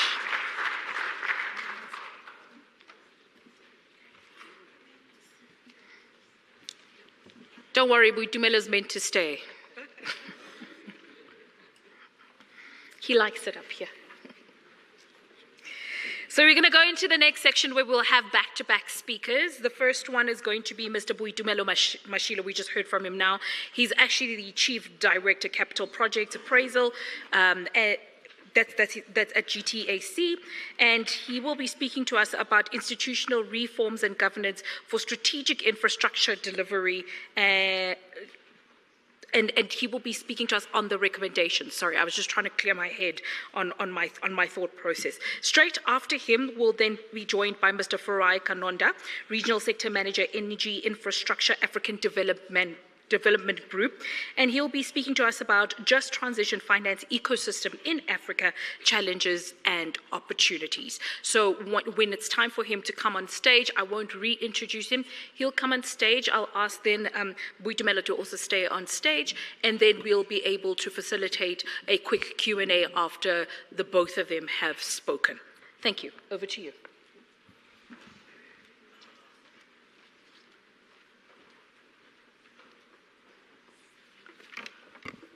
Good morning, everyone, once again. Don't know how to operate this, but it's up and down. Okay, thanks. So, my topic is about institutional reforms and governance for strategic infrastructure delivery. This is a piece of work that we requested the World Bank as well as the New Development Bank to undertake on our behalf. But before I get into the findings as well as some of the recommendations, listening to the previous session, I really thought that there are a few points that are, well, not a few, it's actually a lot of points that I just want to talk to around infrastructure. So, so the Treasury, over the last couple of years has been hard at improving the infrastructure delivery ecosystem within the country. And part of the reason why, the major reason why we are doing that is because we know the importance of infrastructure from an economic perspective, the fact that you can address your supply side constraints. It does lay a foundation, a solid foundation for the delivery of more rapid and inclusive growth, but it's also important from a provision of quality basic services. And this is why we've been focusing so much on infrastructure developments. What we are seeing is that the quality of infrastructure is improving, okay? However, we are concerned with the value for money or the return on investment that we are getting out of the significant amount of money that we are spending. And in the next slide, I'll talk to some of the numbers. But we also know that the levels at which we are investing in infrastructure are inadequate. So we need to be doing a lot more. Again, I'll touch on these issues in a lot more detail in the next slides. Now, the budget constraints that we've been experiencing over the last couple of years, primarily as a result of the low growth environment that we find ourselves in, necessitates that we collaborate with the private sector in ways that we have not necessarily done in the past. But we also know that solving a money issue in this instance without necessarily dealing with the value for money proposition that we can potentially get out of infrastructure is not going to give us the optimal outcomes. So we are saying that we want to mobilize a lot more private sector participation in our infrastructure delivery. One, to deal with the money issues that everybody knows, but to also help us in terms of rebuilding the capacity of the state, which we know has been eroded over a period of time, but also issues around capability. And capability, we are talking about systems, processes, discipline that we need to have within the infrastructure ecosystem, which at the moment, again, we are not where we should be. So there are several reforms that we've been working on to find a way of systematically crowding in the private sector, improving the spending as well as the delivery outcomes. Again, I'll come back to some of these points a little later. And then we are also just talking to the complementary reforms that we have been undertaking on the capital budgeting side of things, improving or strengthening the institutional arrangements, which is the project that I was just saying. I'll be talking to the recommendations, mainstreaming the issues of climate change, and so on and so forth, because we know that climate change is not just an issue for government from an investment perspective. In order to ensure that you've got assets that are not necessarily stranded, we really have to be thinking about sustainability in a lot more detail. On this slide, the big points that I just want to say is that gross fixed capital formation, which is a measure of fixed investments or infrastructure in the economy, has been improving, right?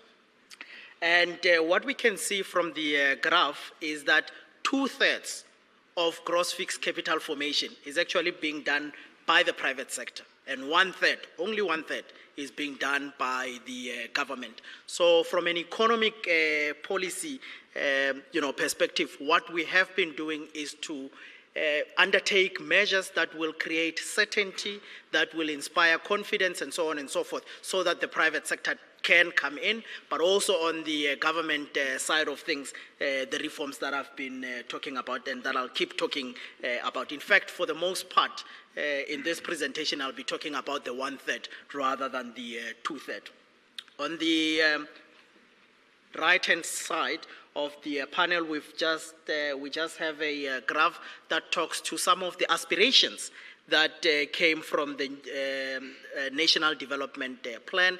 It said that in order to grow sustainably and so on and so forth, we need to be target infrastructure as a percentage of GDP at around 30%. That's combined, the public sector and the private sector. And we know at the moment that we are not where we should be. So from a public investment perspective, according to the NDP, we should be at 10% of GDP at the moment. Well, in 2023, we were sitting at 4.2%. From a private investment perspective, we are supposed to be sitting at 20%. Last year, we were sitting at 10.6%. So when you combine the public and the private, we are sitting at 14.8%, which is really half of where we need to be. Right? And this is why I said previously that we need to be spending a lot more in terms of our infrastructure spend. What this slide is showing again is to give a little bit of context to some of the points that were raised in the previous session. So what we are seeing here is that government is spending quite a bit on infrastructure. We are talking north of 250 billion. It's not small amounts of money. It's quite significant. In fact, since 2021-22, we've been spending more than 200 billion, and from the next financial year, we are hoping to breach the 300 billion rand mark. Again, that's not small amount of that's not small amount of money. There was a question a little bit earlier around where these where are we spending, and by and large we are spending in energy, water, and transport and logistics. That's where most of the investments are going. But also, if you look at who does that kind of investment, and it's generally state-owned companies and public entities, as well as the subnational level, particularly municipalities. Now, when you look at what is happening within the economy, we know about the number of challenges that we have in relation to our state-owned companies, but we also know the challenges that we have in relation to the local government. And then the other graph, what it's showing, it's actually from the Global Infrastructure Hub, and some of these numbers were repeated in the National Infrastructure Plan 2050. And what it says, in essence, is that when you look at the infrastructure need that we have as a country, the National Infrastructure Plan was estimating that to be at 6.2 trillion between 2016 and 2040. And at the time, they said as at 2021, the financing gap that we had is around 2.1 trillion. So again, these are big amounts that we are talking about. Now, again, when you look at the table on the left-hand side of the slide, there was a question around PPPs. I mean, PPPs are a well-known mechanism for bringing in the private sector. And as I said, that the reforms that we are doing in that respect is to ensure that we build on the pipeline. At the moment, PPPs, I mean, they are the smallest out of, I think they are the smallest. And what we are trying to do in that respect is to ensure that we increase the proportion of PPPs. In fact, it used to be slightly more until some of the projects were completed. Now, the next slide, what it's showing is that the funding gap, let's just take the 2.2 trillion for now, cannot necessarily come from the fiscus, as we know, and as I said earlier on, that we are highly indebted as a country, and what you are seeing on that graph is that our debt levels, the stock of debt is increasing, and as a result, debt service costs are crowding out productive investments or productive spending priorities that we have as a government. So you cannot just continue borrowing into perpetuity. That's the graph on the right-hand side, it's just showing also how constrained SOCs really are. And again, I mean, all you have to do is just look to the capital investments, the red. I'm told I'm colorblind. Anyway, the red versus the gray and the light blue. What it's showing you is that we are spending a lot more on repaying our debt and so on and so forth instead of investing in infrastructure. And this is the reason why there's so much focus on drawing in the private sector to come and help us, because we know that we want to increase the pace at which we are delivering infrastructure, but we also know that we have to increase the effectiveness of our infrastructure. So the big thing for the National Treasury is really about alternative delivery and funding models that we need to be looking into. Now, on issues of climate change, in these figures, these pictures are from South Africa, except the one on adaptation. So we've got different risks that are being posed by climate change, and I suppose you've heard a lot about this over the last 2 days. So we've got physical infrastructure, we've got transitional infrastructure, risks, we've got mitigation, which is really about reducing your greenhouse gas emissions, and then you also have adaptation, and that's where you are reducing your vulnerability and you are also increasing your resilience. What matters is the text on the right, and what it says is that climate change and natural disasters, which we know have increased over the last couple of years, do cause damage to infrastructure. These numbers are from the World Bank in one of their reports, and they also disrupt infrastructure services. So not only can we refer to the floods that we continually have in this country and the damage that does to our infrastructure. The other thing that it says is that approximately 70% of global greenhouse gas emissions come from infrastructure construction and operations, whether we are thinking about the power stations that we have, whether we are thinking about the buildings that we have, we are thinking about the transport sector and so on and so forth. That's where we need to be looking at. The next slide is looking at the fact that we've had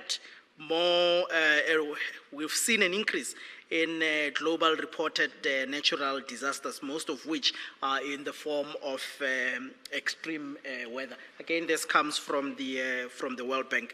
Now, when we talk about the impacts of these disasters on the displacement of people, economic losses, from a fiscal perspective, it also means that it does impose some costs, right, which are very difficult to budget for because you don't always know when the impacts are going to hit. Should we be worried? Yes, we absolutely need to be worried. Again, what we are seeing from here is that in terms of the resilience index, a lot of African countries are not where they should be. And South Africa, which scored 36.7 according to this graph, it is still regarded as having low resilience. So when we are thinking about investing in infrastructure, we must take seriously the issues of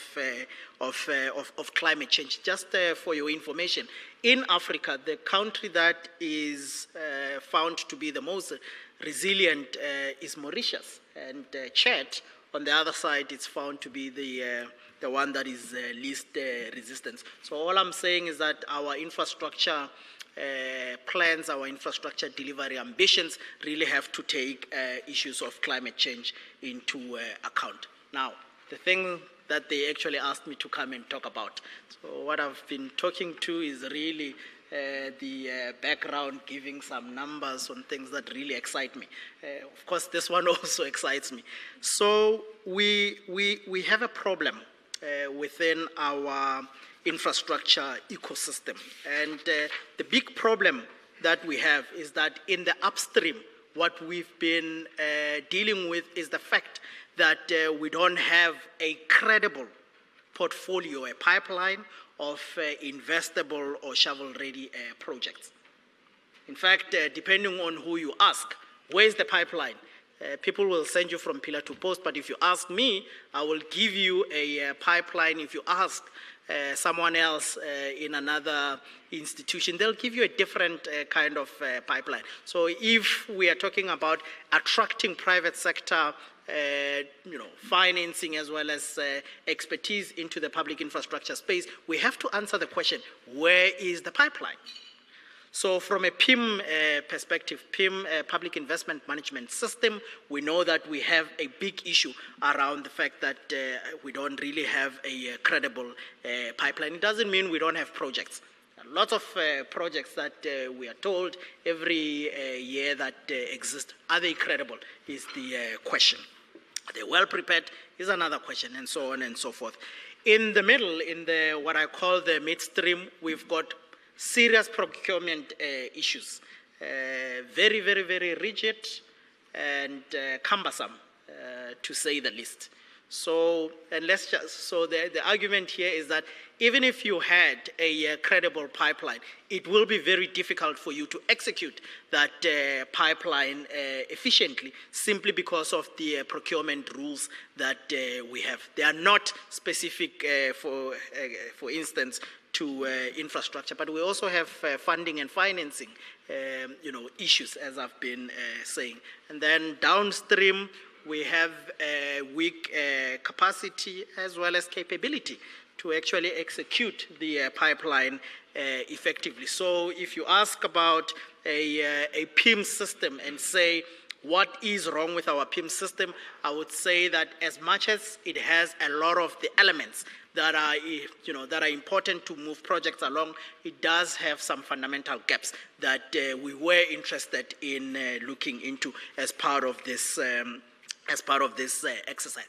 Now, again, you might ask yourself, yeah, but where does climate change fit there? Well, climate change is like your institutional arrangement. It's a cross-cutting issue, and I'll talk about it in the next couple of slides. So these are some of the points that I've already spoken to in relation to weaknesses within our PIM ecosystem.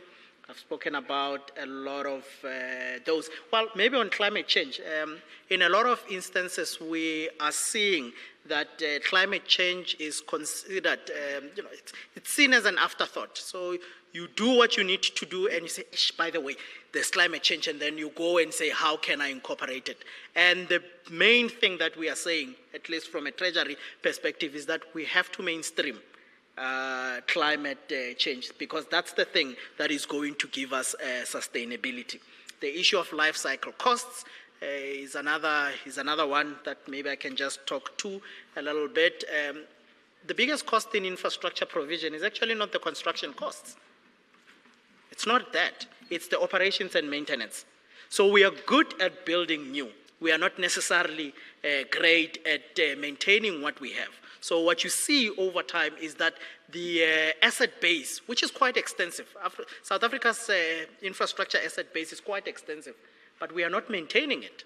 Therefore, the condition thereof is continually declining.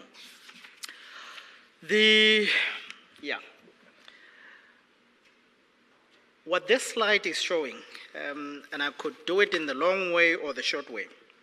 Let me see. What this slide is showing is that for a lot of the problems that we are very good at creating structures that are going to resolve those specific issues. And that in itself is not wrong. Okay? So when we look at the Water Partnerships Office, the Independent Transmission Project Office, when we look at what we now call IFISA, Infrastructure Finance and Implementation Support Agents, these are new things that have been created. We think about the creation of Infrastructure South Africa in 2020-21. We think about the creation of the Infrastructure Fund in 2020. We think about the creation of the PICC back in 2011 and so on and so forth, the creation of MISA and so on and so forth. Those things on their own, there is nothing wrong because they are resolving a specific issue that is facing the country at that point. The problem that we have is that there is this proliferation, and that is fragmenting our system.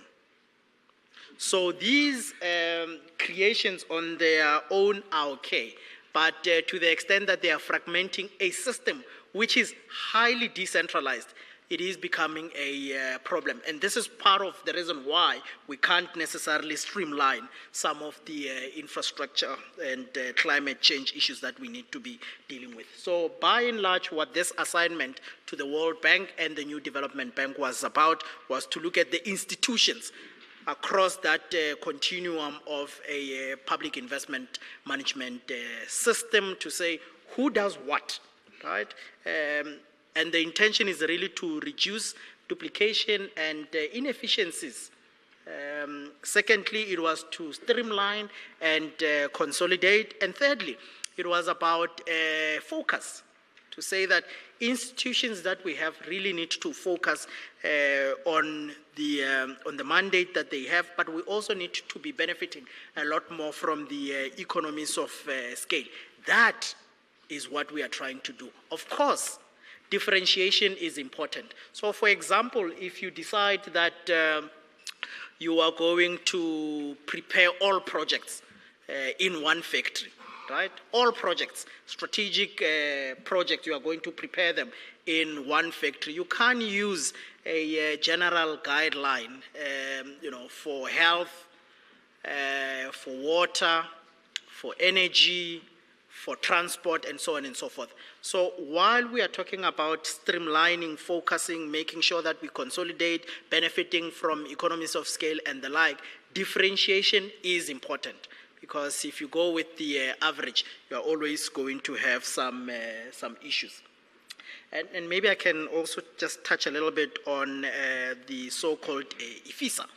IFISA is an agency that the Treasury is establishing, and what it's meant to do is to institutionalize the infrastructure fund that some of you may be aware with, which at the moment resides within the DBSA, but also bring in the PPP unit, which currently resides within GTEC.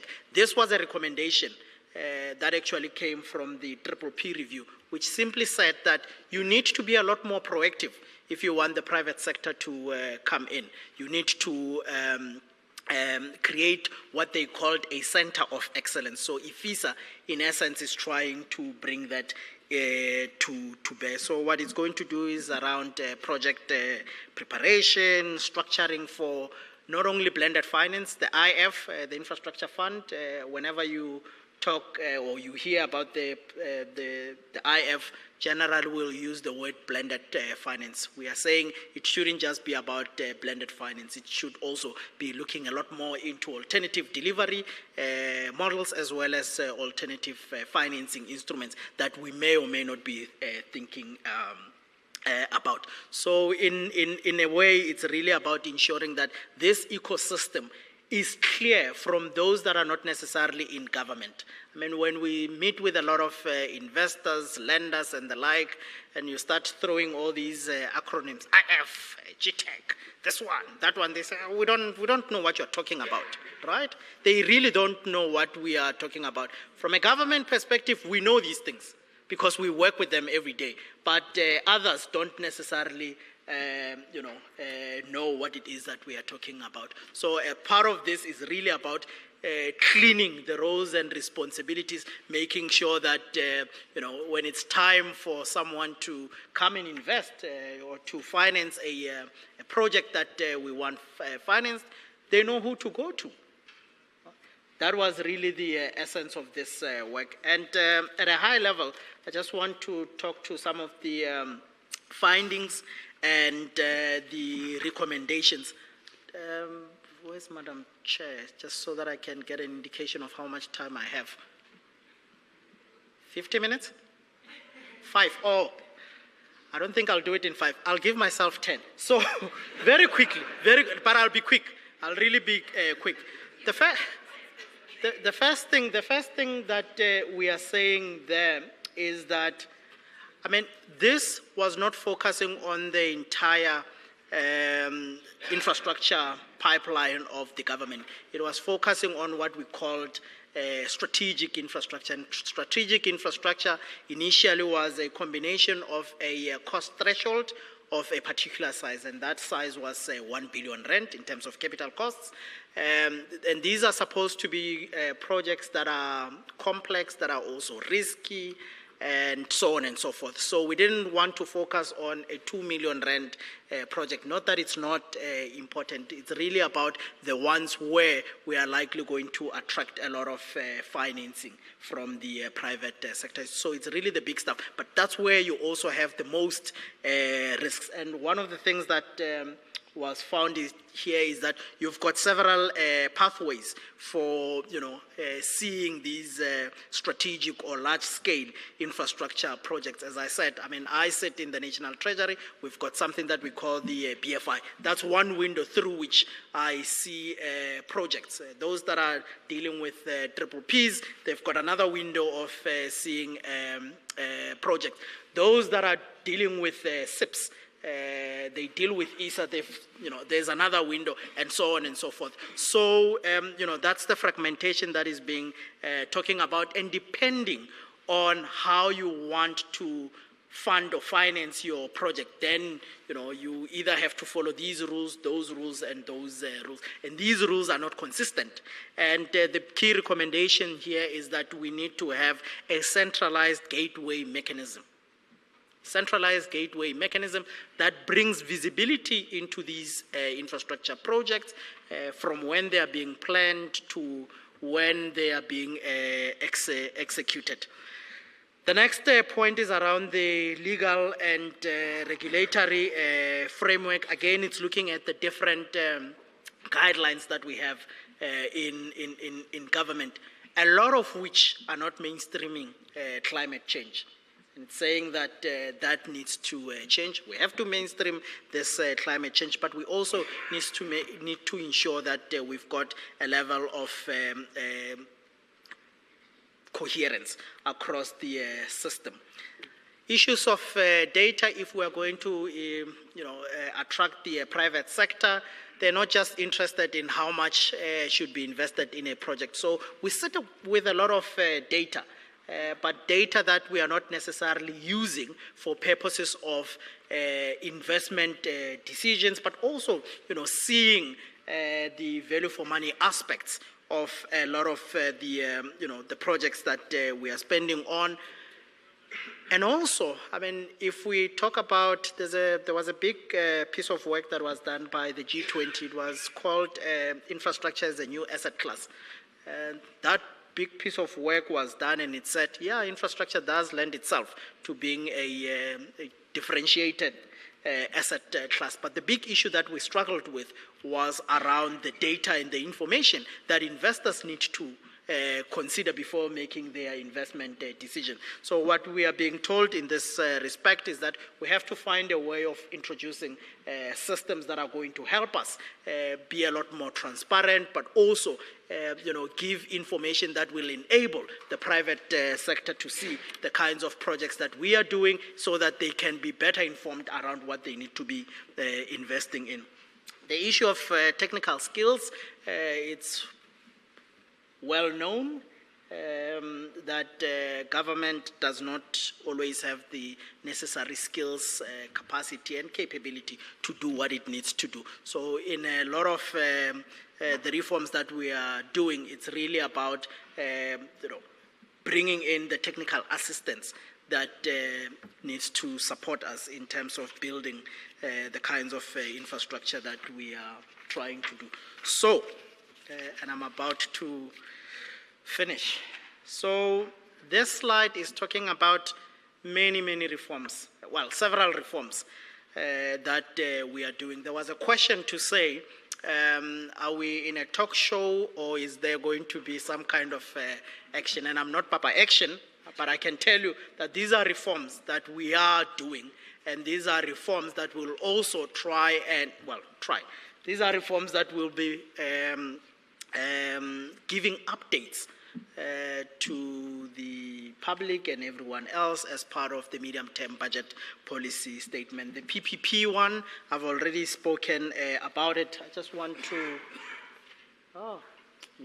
just want to mention something about the National Infrastructure Projects Register, and that's where we're starting with the a centralized gateway system that is going to give us the kinds of information that brings that visibility. The issue of the PIMA strengthening, which is what this project that we were doing with the World Bank and the New Development Bank was doing, and we are also wanting to undertake what is called a CPIMA. It will be my closing slide. I just wanted to maybe also take the time to talk a little bit about, to highlight the programmatic approach to private sector participation. One of the panels in the previous session was talking to how we need to get scale in a lot of the projects that we are doing. So we could do it one by one, but you don't necessarily have the opportunity to learn from one project to the next. So having a programmatic approach, as we have seen through the renewable energy program, which is again touted as being very successful. There are certain lessons that can be learned from there, and we've already established the Water Partnerships Office, which is looking at water, the Transport PSP unit, which is supposed to be looking at freight and transport, the Transmission Project Office, and so on and so forth. I thought that was important. The other thing that I also thought I might just want to talk about is the conditional grant reform. So we spent quite a bit, through conditional grants on infrastructure, quite a bit. So the National Treasury is undertaking a review of the conditional grants in order to make them a lot more effective, and to the extent that we need to be repurposing some of these grants, especially in light of our efforts to try and bring in a lot more private sector financing, to see how we can leverage that resource, because it is quite significant. And then the last thing on this slide is around piloting mechanisms to finance infrastructure as an asset class. Again, we've been doing quite a bit of work around financing instruments that we think should be explored as a way of diversifying our funding sources at a sovereign level, as a way of reducing the cost of capital, and also as a way of driving accountability and generating a lot more effectiveness out of our infrastructure. Because if you look at it, or if you see it as a project finance structure, there's some discipline that comes with project finance, instruments or mechanisms compared to what you get out of corporate finance. My last slide, the very last slide, it was just to highlight the 5 institutions and 15 dimensions of what a CPIMA is. Climate PIMA, Public Investment Management Assessment. And this is important, because what I've been saying is mainstreaming climate change. Where in our guidelines does it say, if you're not going to ensure that you are resilient, you are sustainable, and so on and so forth, we can't fund you, or we can't send you back and say, go and ensure that these things are included. So they range from climate awareness planning, issues of coordination, project appraisal, as well as selection, budgeting, and portfolio management. And the last thing is around risk management. And this is where I want to leave it. Thank you very much.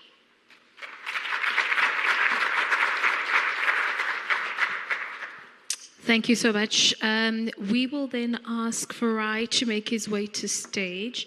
Boitumelo, if you need a little break, you can leave a stage, and that we'll invite you back when it's time for Q&A. Thank you. A round of applause as Farai makes his way to stage.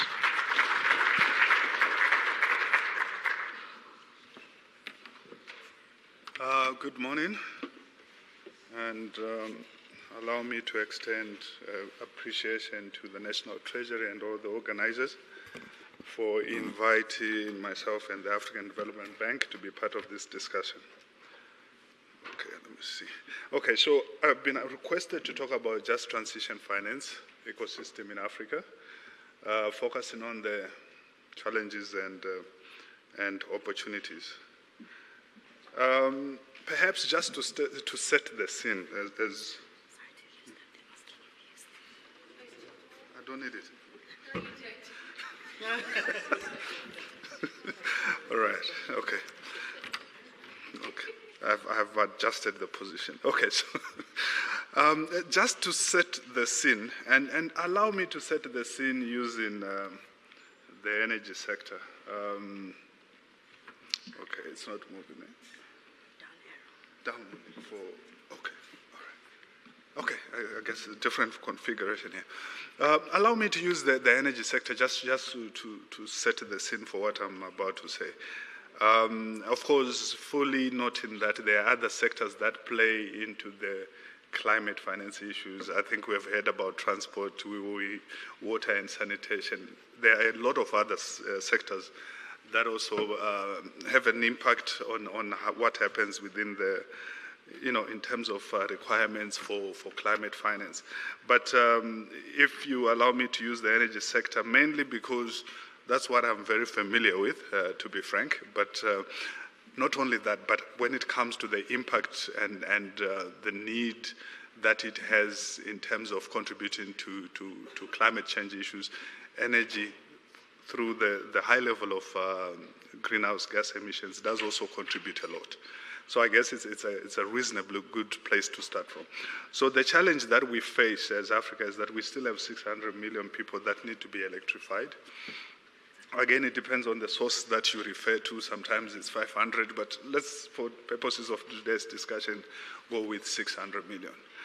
Of those 600 million, I think you find that there is about close to 300 million that are citizens of Nigeria, DRC, Ethiopia, Tanzania, and Uganda, which is quite significant in terms of the development challenge that those countries face.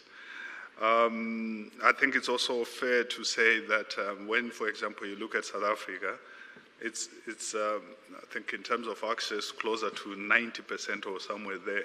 But again, in terms of its generating base load or the generating capacity, it's mainly from fossil-fueled power stations. So when you look across Africa and when you look at South Africa and some of the Northern African countries, the challenges are slightly different.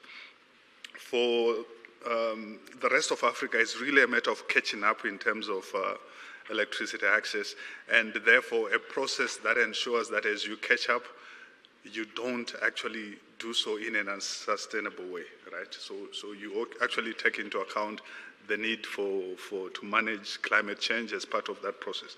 But for South Africa and some of the Northern African countries, it's actually more of, yes, there might still be a gap in terms of 100% access, but the main challenge is really how do you reduce the level of emissions that the system currently has? How do you actually, transition and bring on more renewable energy, and ensuring that as you transition, those that are, there's no one who's left behind, and it's fair and a just way of doing it.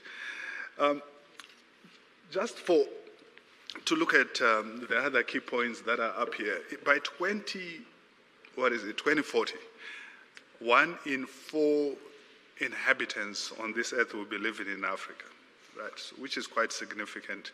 We have a lot that we need to do to meet that, some call it the demographic dividend, but it also comes with a lot of responsibilities. And we expect close to 59-60% will be living in urban areas. Obviously, there is need to feed, there is need to, in terms of the manufacturing capacity, it has to go up, which means your energy requirement goes up as all this happens. And we're still targeting 100% access. So there is really a big need, a huge requirement in terms of infrastructure, which perhaps also then talks to the need for greater, in terms of development, and we need to manage that development to ensure that it's sustainable. So maybe just having set that background, so what is climate finance? Climate finance is really any funding, public or private, that are allocated to mitigation, which is around greenhouse gas emissions, and or adaptation, which is climate change projects. And I guess the conversation has been around the fact that MDBs like ourselves, like the African Development Bank, World Bank, and other institutions, we need to increase our levels of climate finance. And basically what this entails is through either direct financing or providing the environment that ensures that we are able to mobilize more financing from the private sector. So that really talks to working with the governments, working with other state or public institutions to make sure that there's so maybe let me step back, and I'll come to it in a few slides. Currently in Africa, the challenge is that most of the financing, close to 80% of our requirement, is coming from public resources. I did point at the picture of the great need that is coming in terms of infrastructure developments going forward. Now, it's not sustainable. Certainly the governments, the public side will not be able to cater for the entire financing. So there is need to bring in private sector to assist with the financing of all this infrastructure and requirements going forward. And therefore it introduces this need that as DFIs, we must work with governments, with the private sector to ensure that there is an enabling environment that allows for private sector. I think previous speaker spoke of PPPs. There must be allowed space to come and invest, right? So as DFIs, there's a requirement for us to not only raise capital from global markets to bring into projects, but also ensure that we work with the governments to ensure that there's an enabling environment for that capital to find a home and deliver the kind of returns that the providers could be looking for. There is a greater need for us to be Paris aligned in terms of the work that we do, which means that really quite a significant number of projects that we do, in fact, in the next 2 years or so, we'll basically have to do a scorecard that says, before we look at a project, is it Paris aligned or not? So I think that's where things are going.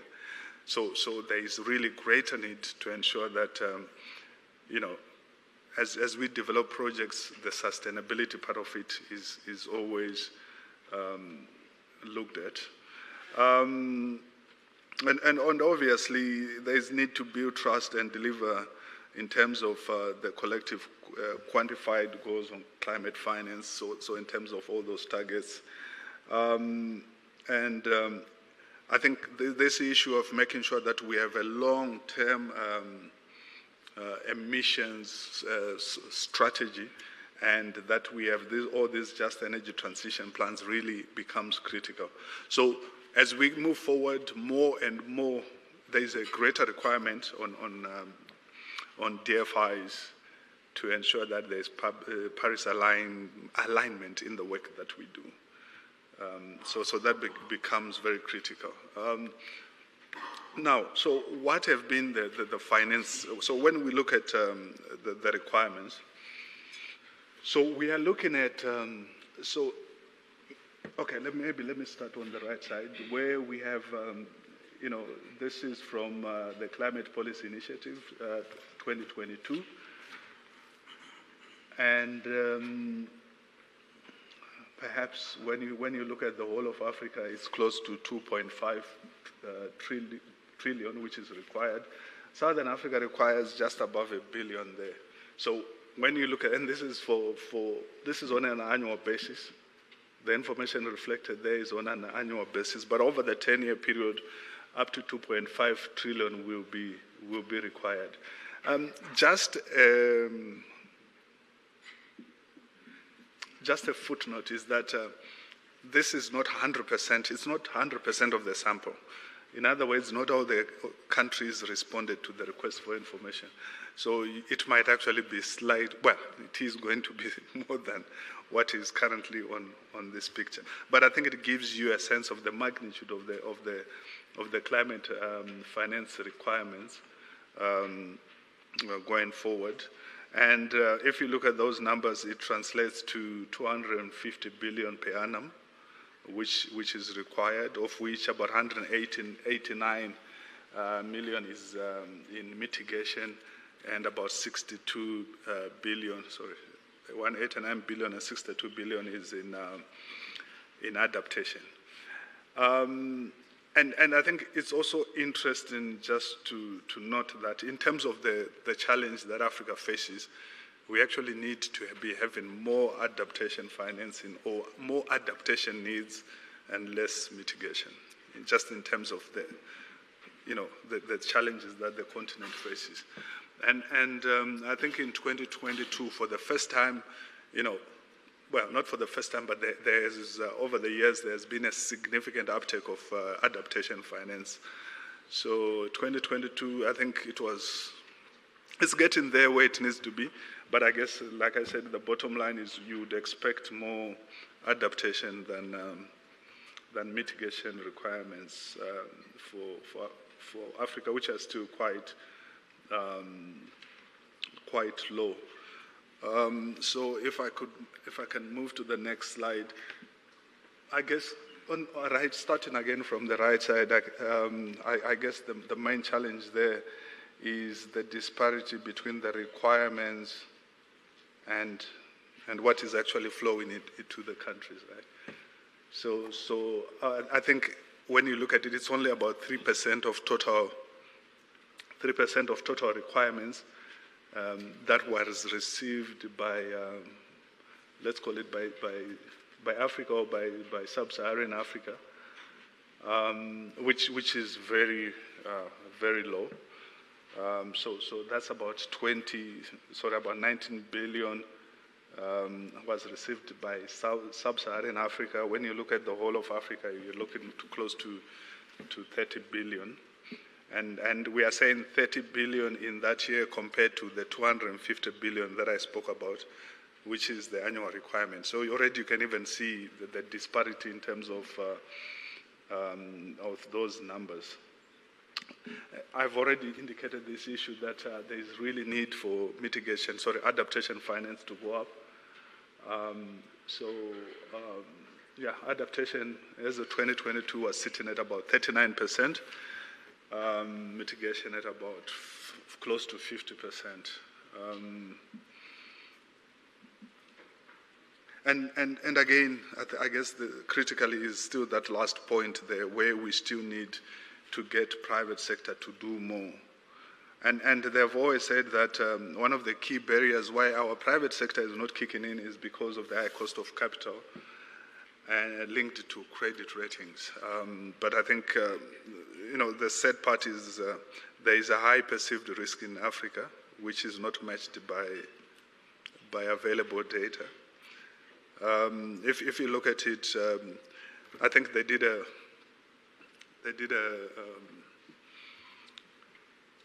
looked at a sample of projects, I think over a period of about 10 years or so, I can't remember exactly.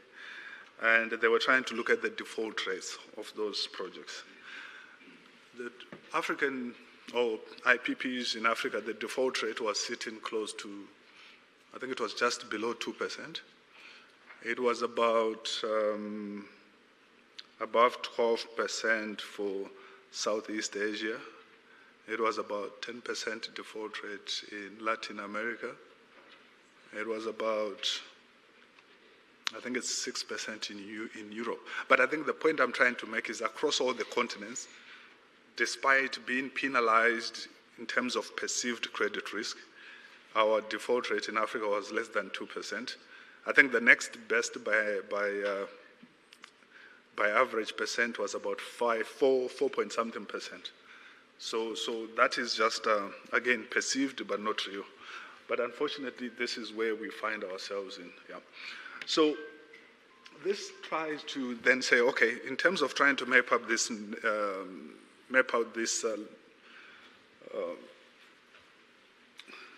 where the climate financing is coming and going from, so what are the sources? So already, let me see, where are we? Okay, this map does not clearly show okay, but there we are, Southern Africa. I think, here it's much better than there, but maybe you have a different angle. I can only see white all over. So everything is white. I can't see the continents, but from here I can see it. Anyway, so we have I spoke about that 30 billion in sub-Saharan Africa, and as you will see there, I think the important thing to focus on is 90% of that 30 billion is coming from public resources, which is the blue shaded part, right? Whilst the private sector is only contributing, let's call it 10%.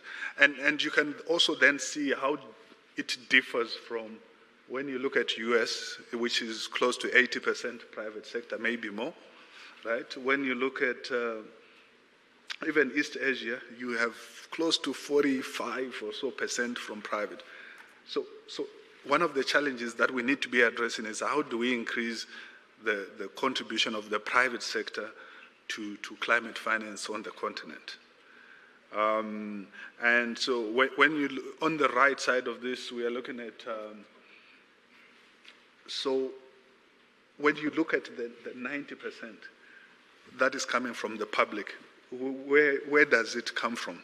So you see that we are talking of multilateral DFIs contributing the bulk of that amount.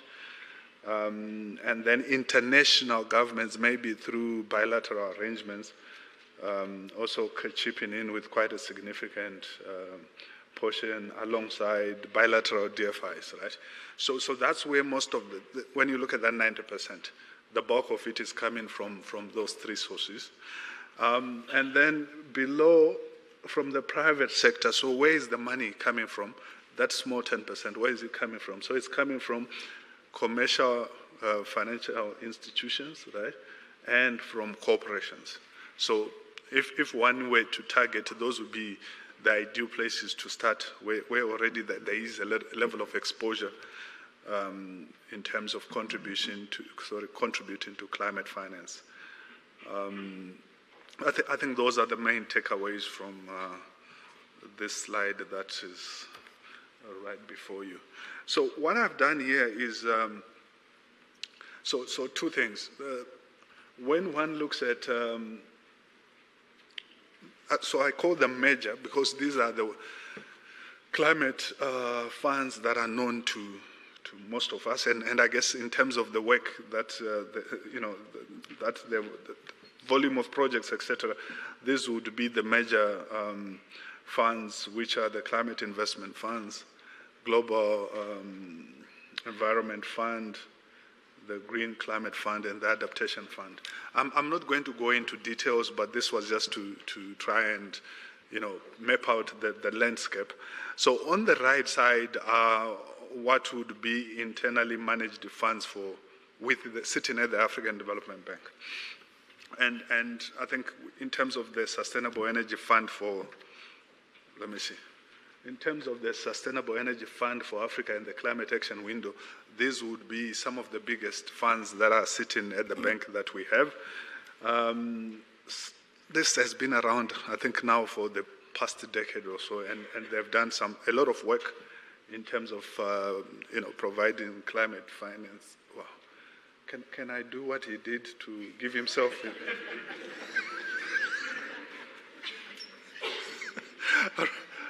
Okay, so I'm not going to go into the details of these funds, but I just wanted to show, the split. Now, I guess interestingly this is what AFDB is doing.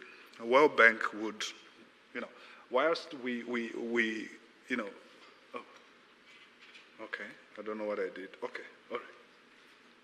Whilst there's an overlap here, World Bank will have its own, so does AFD, so does EIB, and everyone else, right? But for purposes of this conversation, I thought it would be good to show what we have at the African Development Bank. Now, so besides those funds, there have also been, partnerships. So I think we all know of the partnership, the Just Energy Transition Partnership, as sources of finance for sources of climate finance. So I think we are all familiar with this, 8.5 billion pledged to South Africa. That figure may now be close to 11.6 billion or so through the efforts of the US, France, Germany, EU, and the United Kingdom. And I think other partners have come on board to push that amount towards the 11.6 billion. I think the rest of the bullet points basically says, along similar lines, there have been other partnerships and collaborations that have benefited Senegal, that have benefited Egypt, and there is this facility, the Africa Green Investment Initiative, funded to the tune of about 4.5 billion or so. That seeks to fast-track inclusive, people-centered energy transition through access to climate finance. So I think, just to say, beyond the various funds that we have, there have also been, more direct kind of engagements that have resulted in pledges and new instruments coming up. Maybe if I could just, so these are additional things that the bank, African Development Bank specifically, is doing, which will assist in mobilizing climate finance. We are working on the African Adaptation Benefits Fund, just as much as you have funds that, assist in the tapping of carbon market on the mitigation side. I think, there is need to tap into the adaptation side the projects. And this is actually something that is going through a pilot phase to ensure that, at some point you can then start trading these, the benefits associated with adaptation. The bank is also working on a green, Africa Green Financing Facilities Fund. It's actually supposed to be green, looking after financing into green banks. That's the whole idea of this fund. And of course, we are working on the carbon market support facility. Again, support carbon markets to ensure that projects are not forced to sell their credits upfront, right? By accessing support from this facility. Because there tends to be exploitation, if I can put it that way. Desperation leads to exploitation at times. So that's the whole idea. So these are initiatives that are in the pipeline together with the African Green Infrastructure Alliance, which is, again, the whole idea is how do we facilitate the access to all these climate finance. And more importantly, well, not importantly, but I think critical to know that there's an Africa Green Mineral Strategy that is currently being developed. Again, the ongoing efforts, I don't have to go through them, but we have Sustainable Energy Fund for Africa. We have been supporting country platforms across, well, for South Africa, Senegal, and Egypt in terms of jet country platforms. We have a big program called Desert to Power, which seeks to develop 10 gigawatts of renewable energy across 11 Sahel region countries. And we closely linked and working closely with other partners in developing the deployment of green hydrogen in Africa. And we've been working with, we have provided support to ensure that some of the leading countries, which is Kenya, Egypt, Mauritania, Morocco, Namibia, and South Africa, can actually, push in terms of the development that they need to do. Now, so what is still in the pipeline? There's a lot of talk around debt for nature swaps, where financial transactions, a portion of developing nations' foreign debt is given in exchange of local investment. So basically, you get countries forgiven for debt, et cetera, et cetera. So it's just, instead of just being forgiven for debt that you owe, you are then asked to make sure that you put your the money in good causes, if I can put it that way. So that's your debt for nature swaps. I think there's also an ongoing effort to say, how do we use special drawing rights from the likes of IMF and hybrid capital to tap that into climate finance? There's a lot of work going around that. And then there's disaster climate risk clauses in loan agreements. Can a project, be forgiven if due to some climate event, there are disruptions in operations, just as an example. Biodiversity credits, loss and damage, and continued work in terms of carbon markets. So these are some of the things that are in the pipeline with the whole objective of, now I have 2 minutes, that's great, thanks. With the whole objective of driving climate finance. So, I think this is my last slide, I think. Okay, great. Now, so I know I did hurry over the last few slides or so, but I hope there is enough explanation in the slides for you to be able to catch up and understand. But so what are the key actions? I think from the start I tried to establish the premise that private resources are badly needed to assist in the financing of to assist in the financing of all these climate change related projects.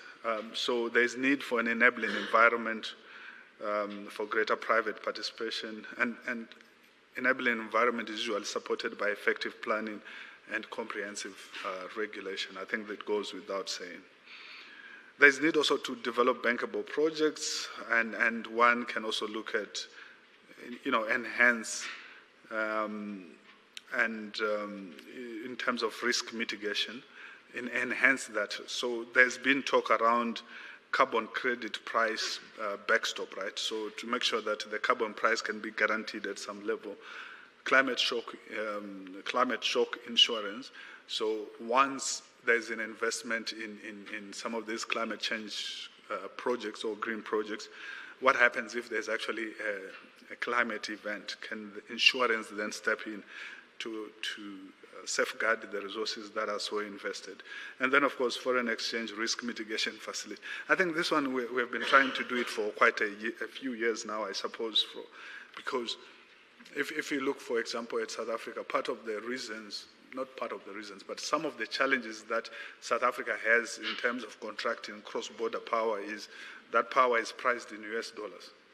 And you have local consumer paying in rands. So how do you deal with those foreign exchange challenges associated with that? It's not always easy to hedge a 25-year PPA. So how do you deal with those issues? So part of the thinking around, ensuring that there's risk mitigation, is also around foreign exchange risk mitigation facility. There's a need to mobilize global savings through DFIs and blended facilities. I think I've mentioned that enough times. And of course, the issue of carbon credits. So thank you very much. I hope 2 minutes late.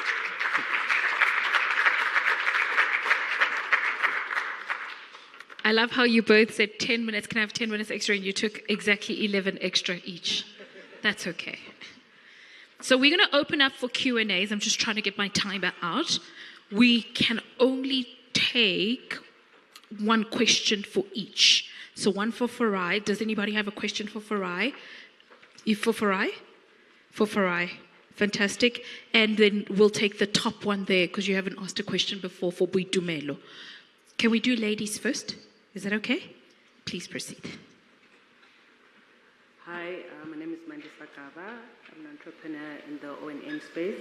And for Boitumelo, I'm interested to find out to what extent, if any, have you looked at infrastructure sharing models, especially taking Eskom for an example, as they expand their transmission infrastructure. Have you looked at models? We know that it's possible to share broadband over power lines.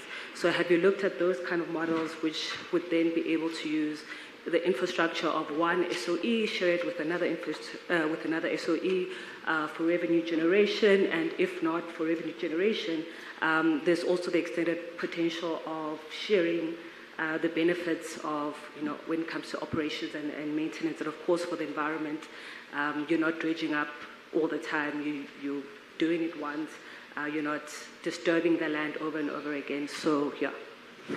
Thank you. Before Boitumelo answers that, let's take your question for Farai. Good afternoon.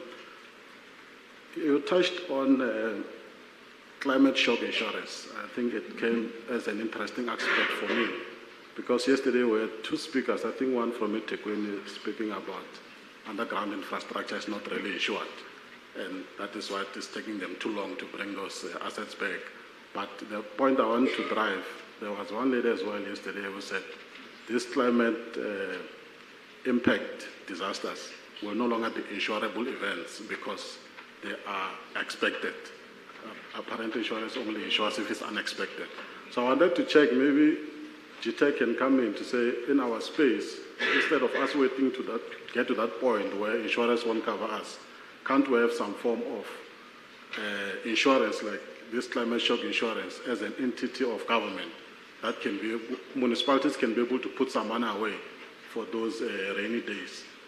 Yeah, I just wanted to check that aspect. Sure. So maybe let's start the opposite way around. Farai, do you want to answer? And then Boitumelo, you can close us off. Yeah, thank you. Yeah, so I think what I was trying to point at is the fact that given the developments in the sector, given the developments associated with climate disasters, it's worth thinking about in terms of having an insurance that caters for that.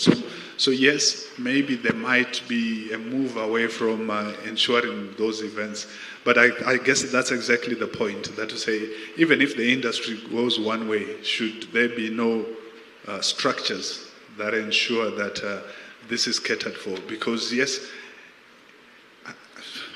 I'm grappling to understand it, but definitely, as it happens more, you should actually be insuring more. It's like, we know there will be, you're driving your car, the chances of you ending up in an accident are well known, right? So why should we stop insuring you in that case, right? But anyway, I'm not, that's for other colleagues who are smarter than me in the industry to figure out. But I think what I was just trying to say was, we therefore need to ensure that, I think there was a contribution this morning about some infrastructure needing to be redone again, right? Destroyed by a previous cyclone, now you have to redo it again, which means there's actually a need. So how do we make sure that when that happens, the resources are available? So it's more for continued discussion, so until we arrive at an agreement in terms of how do we safeguard the money that we put. You don't want to put in money today, another storm comes, and you have no recourse based on that investment. So how do we deal with these issues? It's just something to be aware of and to start thinking as we develop all these projects. Yeah, thanks. Thanks. My lady, I didn't quite hear the question. Can I please ask that you just repeat it? I wanted to know if you've looked at infrastructure sharing models. And I gave the example of, as Eskom is broadening its transmission network, it's possible to share, there's technologies where you can share broadband over power lines, so that if you do that, you're able to then lease that kind of capability to a telecom, to a Transnet, or any other SOE, or even the private sector. So ways in which, as we invest in infrastructure, we get more use out of that infrastructure. It becomes a revenue stream. Yeah. Is that clearer? Yes, thanks. Look, on my side, that's a model that we have not necessarily looked at. But I just want to say two things, not as a way of responding to you, but things that we've been thinking about. So the one is around, I wouldn't call it infrastructure sharing, but it's PPPs, where we are talking about public-public partnerships, right? As a concept that we need to start taking a lot more seriously. From a procurement perspective, sometimes it's seen as intra-governmental contracting arrangements. But in the case of infrastructure, we don't necessarily want to see it purely as a procurement event. We want the public sector, to the extent that they can collaborate in terms of providing infrastructure, let that be done. That's the one concept that we are thinking about. Another concept, this is actually something that came from the private sector. It's infrastructure sharing in the ICT space. There was a request that came into the Treasury about a month or two ago, and it's coming from a regulatory perspective. They were talking about the fact that when you put in your ICT infrastructure, sometimes you have different services provider on one pole, this one with a little this, that. And they were saying that there is some kind of regulation that they're asking that we change. And I don't know how far that process is, but I know that someone else within the financial sector and the other relevant section are looking into that. So I can't talk about it competently because I don't understand it sufficiently. Thanks. Fair answer. Thank you. A round of applause, please, for them.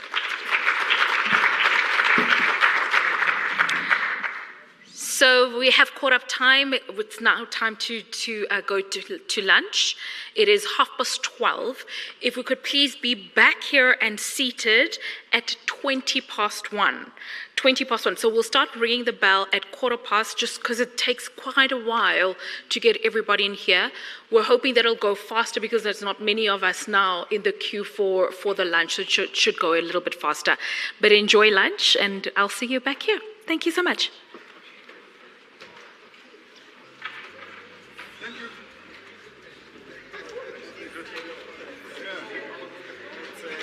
We are close to concluding this discussion on virtual presence.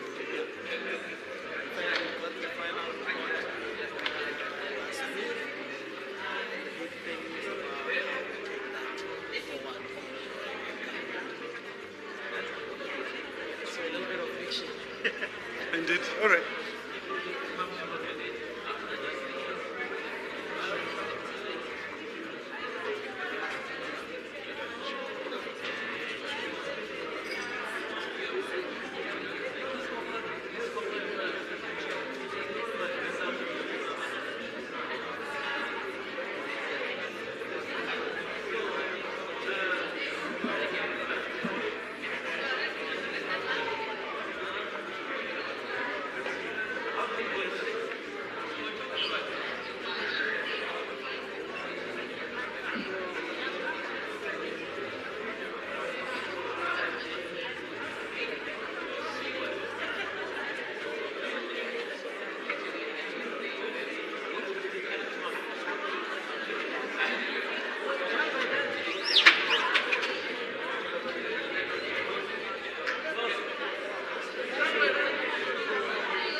In 5 minutes.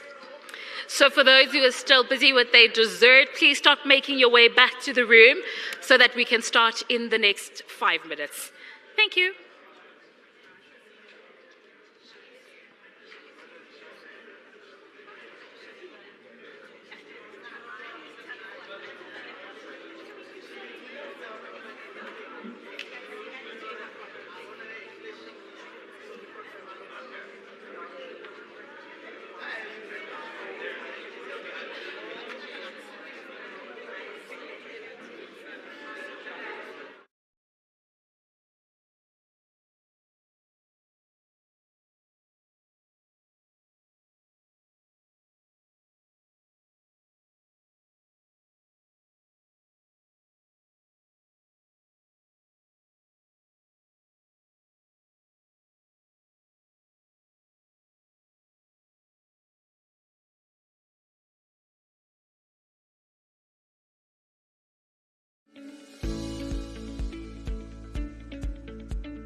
If you're not at your seats, can I ask you to please locate your seats?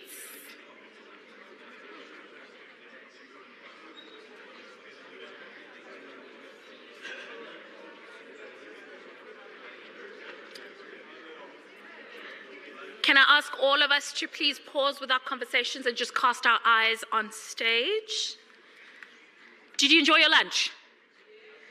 You can tell it's the last day when I ask questions like that. I haven't asked for the last 2 days. I'm going to miss you once we're finished today. Did you have a good time? Did you enjoy your lunch? Fantastic. Please remember that we are going to load the presentations on the QR code. I know some of you have come to us to say they're not loaded there yet. We're just sorted. Can I ask for all of us to settle, please?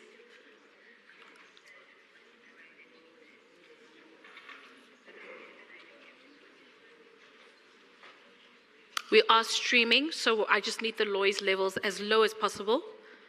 Thank you. So we will be loading all the presentations on the QR code. We are facing a little bit of technical gremlins, but we'll sort it out very soon. And hopefully by the end of the session today, I'll be able to let you know that it's all uploaded and you can actually get the presentations there. So we definitely are still going to share all the presentations. We just want to make sure that it's as smooth as possible. Now, our next speaker is online, joining us all the way from Washington currently. So please, you have to give him a resounding welcome. It's 7:30 there. So he's been up for a while to make sure that he can present to us.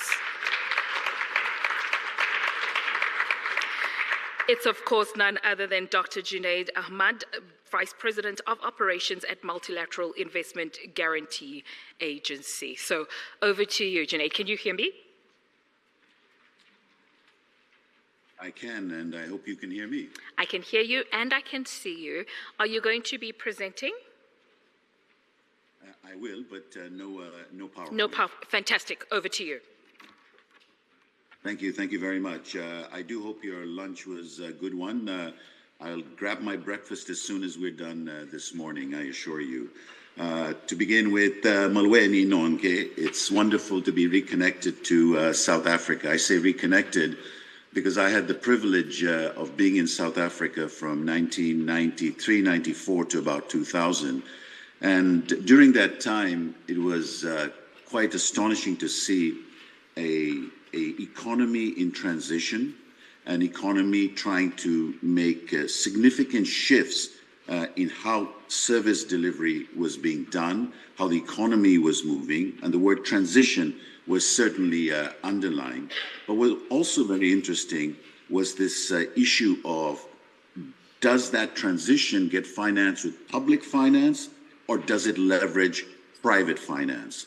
So the issue of financing infrastructure during a transition and in a context of whether it's public finance or accessing capital markets, private finance, is uniquely, I think, a story of South Africa over the last decades. It's not a story of today.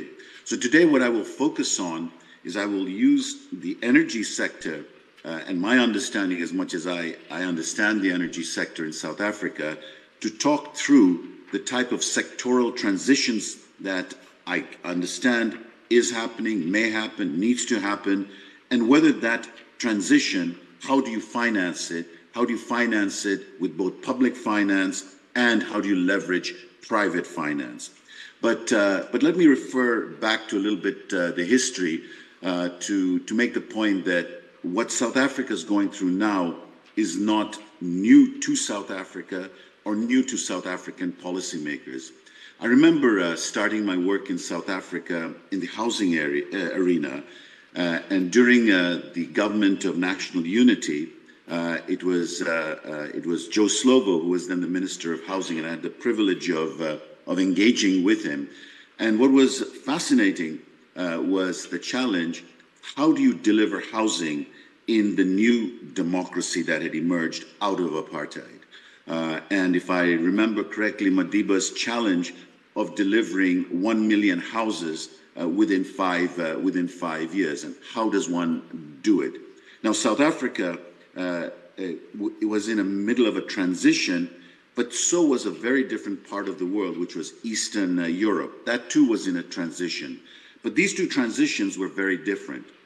In Eastern Europe, where you had very much a state-run economy, it was about creating markets. So the transition was, how do you move out of a state-run system and create markets? In the case of South Africa, also going through a transition, it was very different. You actually had vibrant markets. You had vibrant financial markets, in fact, quite advanced, very much like the ones in Latin America, except most of the citizens were deprived from access to the market. So the transition in South Africa was, how do you actually ensure that markets would now become inclusive, as opposed to Eastern Europe, where you had to actually create those markets. So in the housing sector, the big discussion was, how do you actually ensure universal access to housing using the markets, and how do you finance it? And I remember the debates at that time around how do you deliver a housing subsidy, and very fascinating discussions that I was able to have with Minister Joe Slovo, and the Director General at that time was Billy Cobbett. And the tension there was very interesting. One was, let's have a direct way of delivering houses. Let's deliver the subsidy into the hands of contractors so that they would go out and build houses for communities. That was one mechanism. The other mechanism, which was being debated, is, hold on, there is a vibrant capital market, there's a vibrant financial market. What if we put this subsidy into the banking system in the name of individual households, and let them establish a relationship with the banking system and develop a savings, if you will, tradition, and draw on mortgages from the market. So basically, government's public finance would be put into bank accounts in the name of citizens, and those bank accounts would help the citizens leverage the capital markets. So the question was, which way to go? Do you put the subsidy as public finance in the hands of contractors, or do you put it in the hands of citizens directly to the banking system, so you connect them into the markets and see whether the markets could be leveraged? There was also a question, do we create a housing bank, a public sector bank? Maybe that's the way to ensure that everyone got mortgages. And the other side of the story was, why do you need a housing bank in the public sector when there was a private market? And the issue was, how do you link people into that private market? This debate went back and forth, and ultimately what was a decision was to put the subsidy through contractors. And of course, once you put subsidies to the hands of contractors, what contractors will do is to maximize, if you will, their own benefit, and so build houses where it's cheapest. And of course, where they would build houses were further for a distance from the city center. So in fact, the subsidy mechanism actually began to mirror the spatial distortion of apartheid, instead of actually handing the money to citizens and making it portable through the private capital markets, where people can move to where they wanted to move and use that money for housing. An interesting debate in terms of how to leverage markets in a service delivery system. But that was not the only debate at that time. There was another debate going on, which was the reform of the cities. The cities of South Africa were spatially divided with the white cities and the black townships. And so the slogan of one city, one tax base, and the creation of metropolitan cities, one cities, began to emerge. Now the question was, how do you finance those cities? Do you do it again with public finance coming from National Treasury, or do you begin to reform the cities in a way that they could pledge their assets into the markets and draw the markets down? And in this case, again, the issue, just like should there be a housing bank, the issue was, what do you do with the DBSA? Do you make that into a municipal bank to support the reform of the cities? Or is it that you take the public finance and actually put it as a collateral in the hands of cities so they could go in the market and draw down the finance? Another very interesting debate, and you'll remember during the restructuring and the creation of the one city, one tax base, Johannesburg gets bankrupt, and Johannesburg had to reimagine itself as one city, and the whole program called the Egoli program was created. And part of that EGOLI program, National Treasury created a direct support, fiscal transfer into the city so that the fiscal transfer could help the city do the reforms and enable the city to actually go into the capital markets and raise their money. I remember at that time putting together a roundtable, the first roundtable of a discussion between the private financial market players at that time and the leadership of Johannesburg under the EGOLI program, and the dialogue of would the financial markets be ready to invest in the city and why should they? And of course it depended on what was the reform that was going on in the cities itself. Now I give these two examples of housing market and the cities and their reforms as examples within the tradition of South Africa as it tries to use public finance and leverage its rich capital markets and long-term institutional players in the capital markets into in fact, financing the backlog.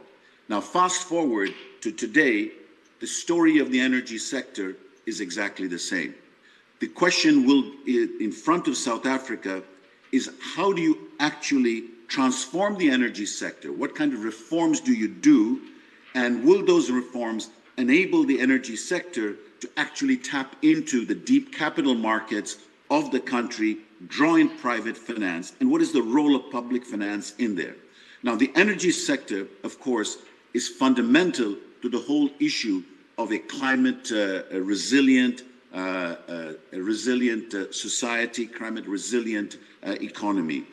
In the case of South Africa, what is clear that there are two elements to the broader energy transition, as you all know.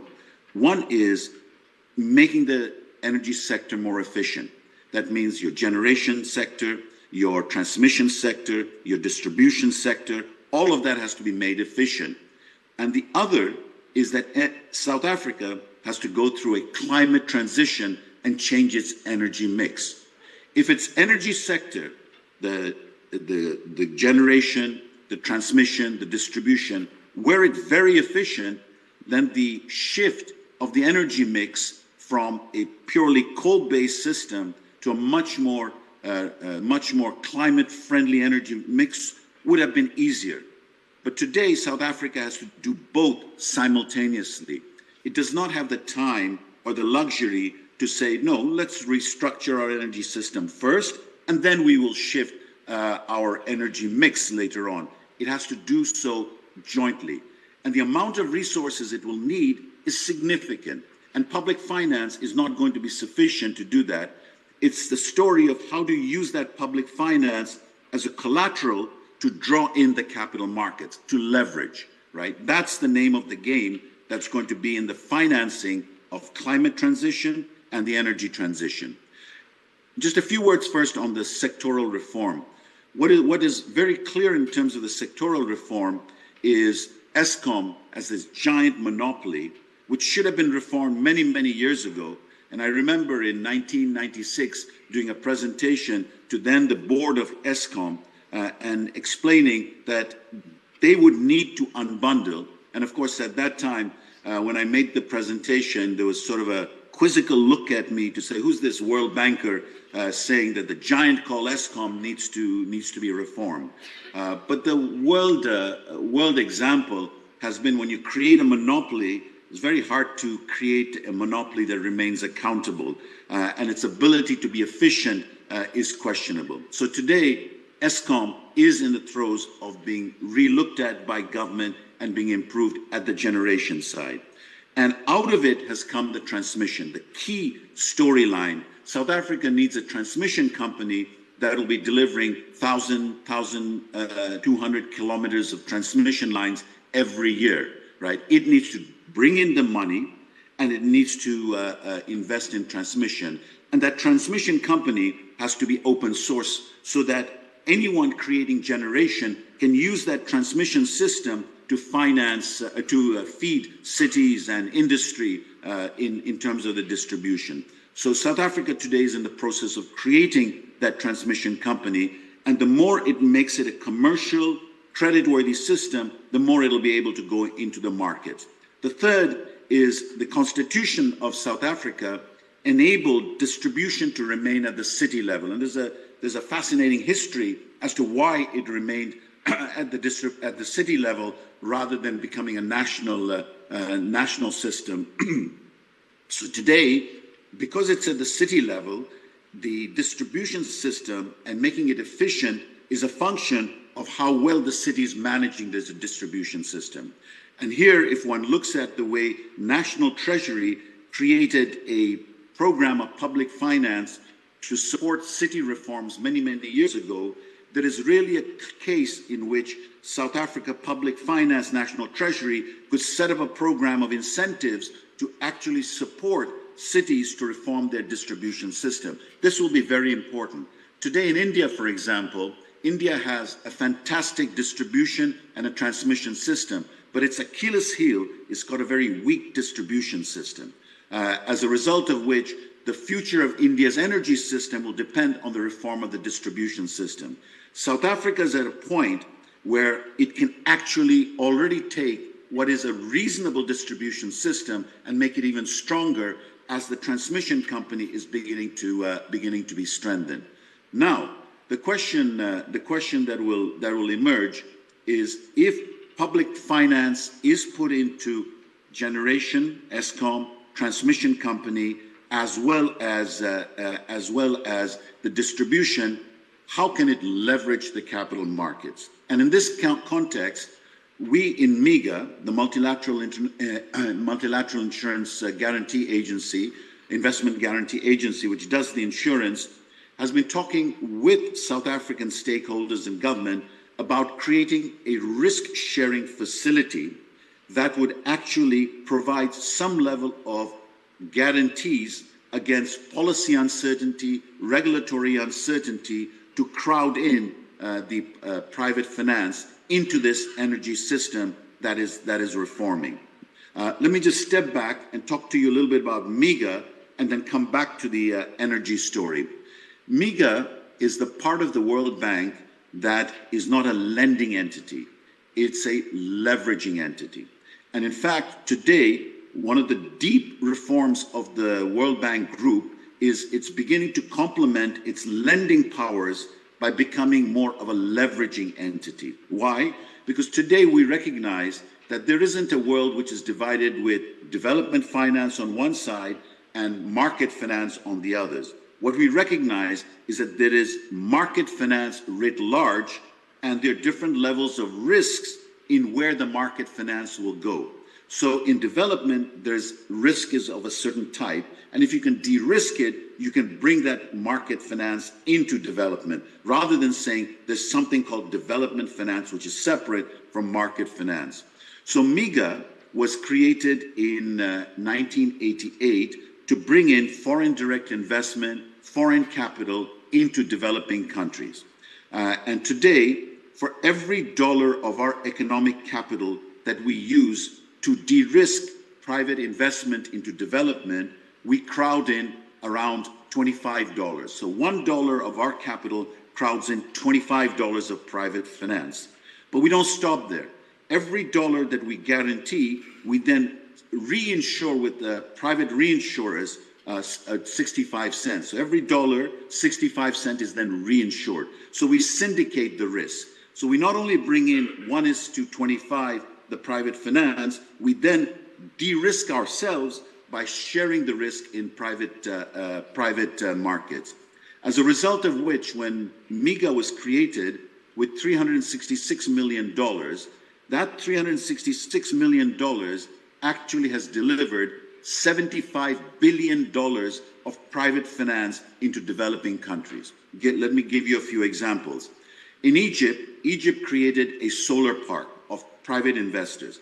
Private investors came in, they produced electricity from the solar park, and the electricity was bought by the public distribution company. And what we did as MIGA is we underwrote the contract between the private investors in the solar park in Egypt and the Egyptian distribution company. As a result of our guarantee, the private company was able to raise money in the global markets to invest in the solar park at a credit rating 6 notches higher than the sovereign rating of Egypt. So our guarantees enabled that to happen. To give you another example, in Chile, the big copper firm Codelco is decarbonizing. It's going to draw on renewable energy to run its copper mine. This represents about 10% of the GDP of the country. The fact that one copper mine in Chile is decarbonizing, and it's such a big part of the economy, means that the whole energy system of Chile has to decarbonize. And what we have done is we have provided a $1 billion guarantee to Codelco. So Codelco was able to go into the market to raise $1 billion at a longer tenor, about 15 years tenor, and at a lower interest rate because of the guarantee that we provided. Now, what did we do with our guarantee? We didn't do 1:1 guarantee. That $1 billion we guaranteed with about $150 million of our money because we were able to bring in private reinsurers, right? In Africa, sub-Saharan Africa, 1/3 of our guarantees are in sub-Saharan Africa. What we have is we use IDA, which is our concessioner money in World Bank as first loss, and then we bring in MEGA capital as second loss to draw in money in mini grids and many other investment across Africa. We're also financing trade finance between countries. We're financing power pool and so on. Now, let's go back to the energy story of South Africa. As South Africa strengthens the sector reform in its generation, distribution, in transmission, distribution, and by the way, in distribution, it's not only the city level distribution, but think also about 3 provinces. We're talking about Western Cape, Northern Cape, Eastern Cape. These 3 could form a power pool, and a power pool that could go out and buy directly renewable energy and create a green power pool. And in fact, if one links these 3 provinces together through its transmission system, you not only get a green power pool, you actually may even be able to create a green hydrogen story, especially in connecting to Namibia. That kind of a system can draw on MEGA in order to bring in the capital from the private market. But if we do project by project, we will not have enough resources, even in MEGA, to crowd in the private capital. So one is looking at the ability to create a risk-sharing facility inside South Africa, maybe housed in, for example, DBSA. What that risk-sharing facility would do is, if South Africa could take a portion of its Just Transition Fund that is being proposed to South Africa, let's say 10% of that as first loss, it could borrow from the World Bank IBRD, make it second loss. It could take a MEGA capital and make it third loss. These 3 could actually create the risk-sharing facility in which an entity like DBSA can crowd in some of your institutional investors into the platform, but also bring in the institutional investor into the energy sector. Right? Junaid? Now, sorry, is someone? Yes, it's Tammy. Something? We have 5 minutes left. Thank you. Done. The one part that I want to talk about is all of the transition, whether it was housing several decades ago or the municipal reform and the energy reform. A critical part is what we call just transition, ensuring that actually when the transitions happen, especially in the energy mix, you are not penalizing workers. So in the case of South Africa, the coal mines moving into if you will, the mining part of South Africa that can feed transition metals into the transition era of climate change. You can look at workers being retrained, workers being provided social safety net to actually move into a growing mining industry, right? There too, if you use public finance directly, then the mines themselves can be financed by private finance, again with the risk-sharing facility. Final point I want to mention is South Africa's ability to transform its energy sector by drawing in private capital using public finance as a source of collateral has huge regional implication.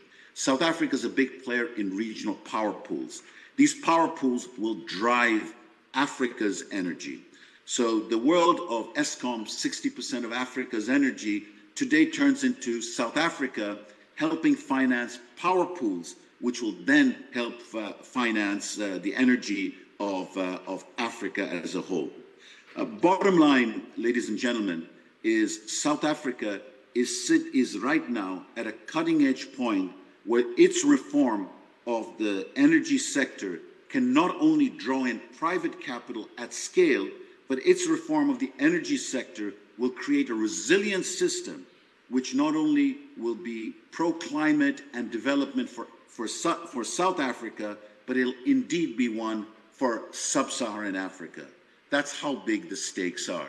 And it is in this partnership that an entity like MIGA is putting forward ideas to partner with government of South Africa to actually crowd in private finance into the most amazing energy sector reform that is happening in South Africa. It's not just about the blackouts. It's about South Africa making energy future ready for itself and for sub-Saharan Africa. Thank you very much.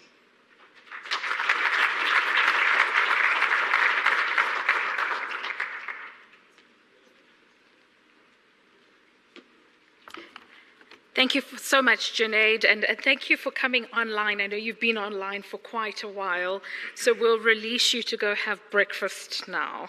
We're almost at dinner time here. Cheers, thank you so much. Were there any questions, one or two questions, or you prefer not to do questions virtually here? So it's not a preference thing, it's just a timing thing. We don't have the time at the moment to be able to do that, and we're moving into quite a massive panel discussion. Thank you very much for inviting me. No, Junaid, don't go off. Are you okay to leave a little bit later today, like 10, 15 minutes, so we can take questions for Junaid? Is everyone okay? He's like, yes, please, me. Okay, cool. Okay, we'll take the one in the front here, and we'll take that one there at the back, so we can only take two. Okay, Junaid, so you do have two questions. Great. Hi, Junaid. This is Deepak. Nice to see you again. You used two examples of housing and municipal. You kind of glossed over or failed to talk about the strides we made in concession type of project arrangements for road infrastructure. Is there any referenceability, for want of a better word, between that and the challenges that we face with respect to being able to find answers to expanding as well as strengthening the national grid? I'm going to take the second question, and then you can please answer them both back to back. Hi. Thanks, Program Director. Dr. Ahmed, thank you very much for the presentation. So I've worked on 4 MIGA transactions during my life, and interesting examples you use, and this reference to the risk-sharing facility. I kind of got a broader question on this, because MIGA is basically a political risk insurance agency, right? But what we're talking about now is a system-wide, society-wide move and shift for risk. It's not only about political risk. The political risk could actually emanate from the system not transitioning as we expect it to, especially as far as affordability is concerned, societal impacts. How do you envisage this risk-sharing facility being fundamental, non-business as usual as far as MIGA's normal business is concerned, in drawing in risk-sharing that fundamentally recognizes the risks associated with the transition? Thank you. Thank you. Over to you, Junaid. Yeah, let me thank you for both those questions. They were actually fantastic questions. Let me begin with the second one. You're quite right. MIGA is moving is complementing its traditional transaction-by-transaction risk management to creating systems or providing wholesale support to de-risking. And the risk-sharing facility I talked about is one example of that wholesale. We also have, in addition to our political risk insurance, which is providing insurance against expropriation, against non-convertibility of currency, transmission of dividends back out, civil disturbance and wars. Those were specific to political risk insurance. We also now have credit enhancement, which is we do credit enhancement of sovereign, subnationals, and SOEs. So we've added that to our instrument. In terms of the risk facility that we're talking about, it would be able to cover both a credit enhancement system as well as specific political risk insurance.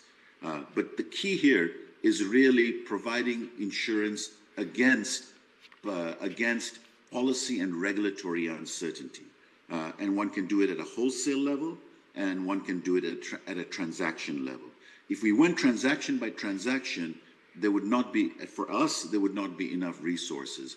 But having South Africa create its own risk-sharing facility enables it to draw on its own institutional funding, institutional funders in a more programmatic way. So we're actually have now begun to do this kind of, if you will, wholesale portfolio guarantee across the world.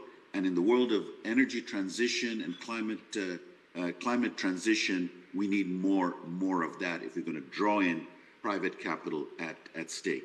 Deepak, you're absolutely right. I chose the two housing and municipality, but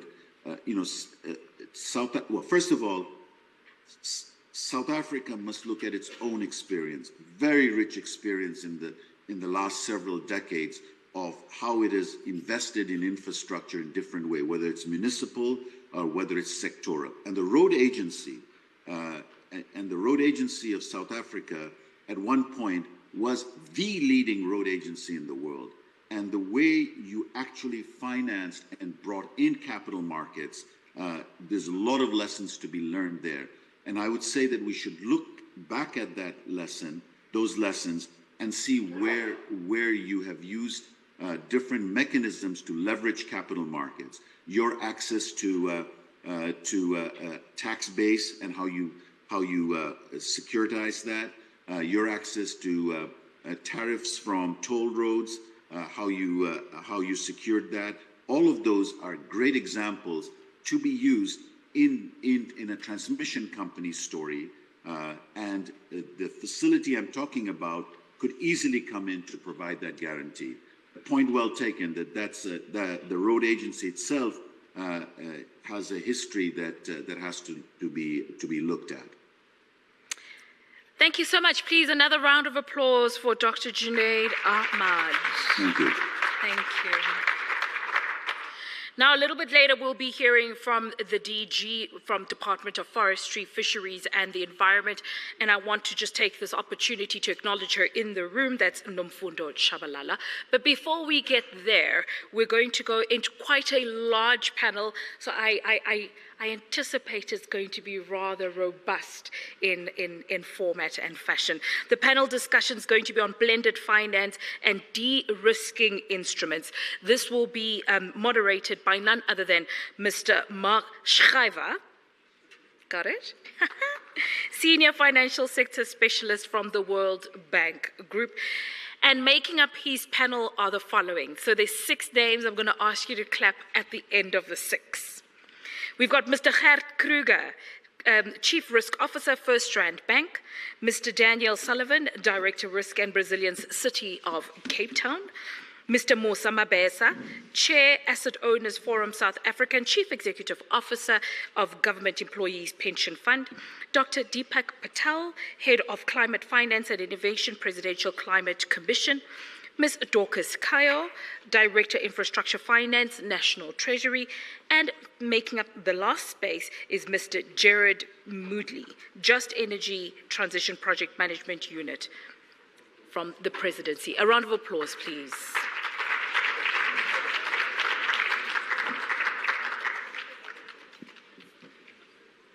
You're going to have to clap a little louder. She's the only female on the panel. So I want you to make a little bit of a more of a shout out for her. Over to you. All right, thank you. Everybody can hear me? I think yes. So, Program Director, robust, heavy panel. Let's make it interactive, okay? No presentations, just challenge each other. So this panel will be about blended finance and private capital mobilization. The panel I have here is a diversity from different angles that you need to make this happen. So on one hand, we have Dorcas from the public, national public side, and we have Daniel from the Cape Town, from the subnational side. But we also need to have the private sector in. So here's Gert on my right from the banking sector, as well as Musa from the institutional investors perspective. So we need to see how we connect it. So we have two connectors also with us.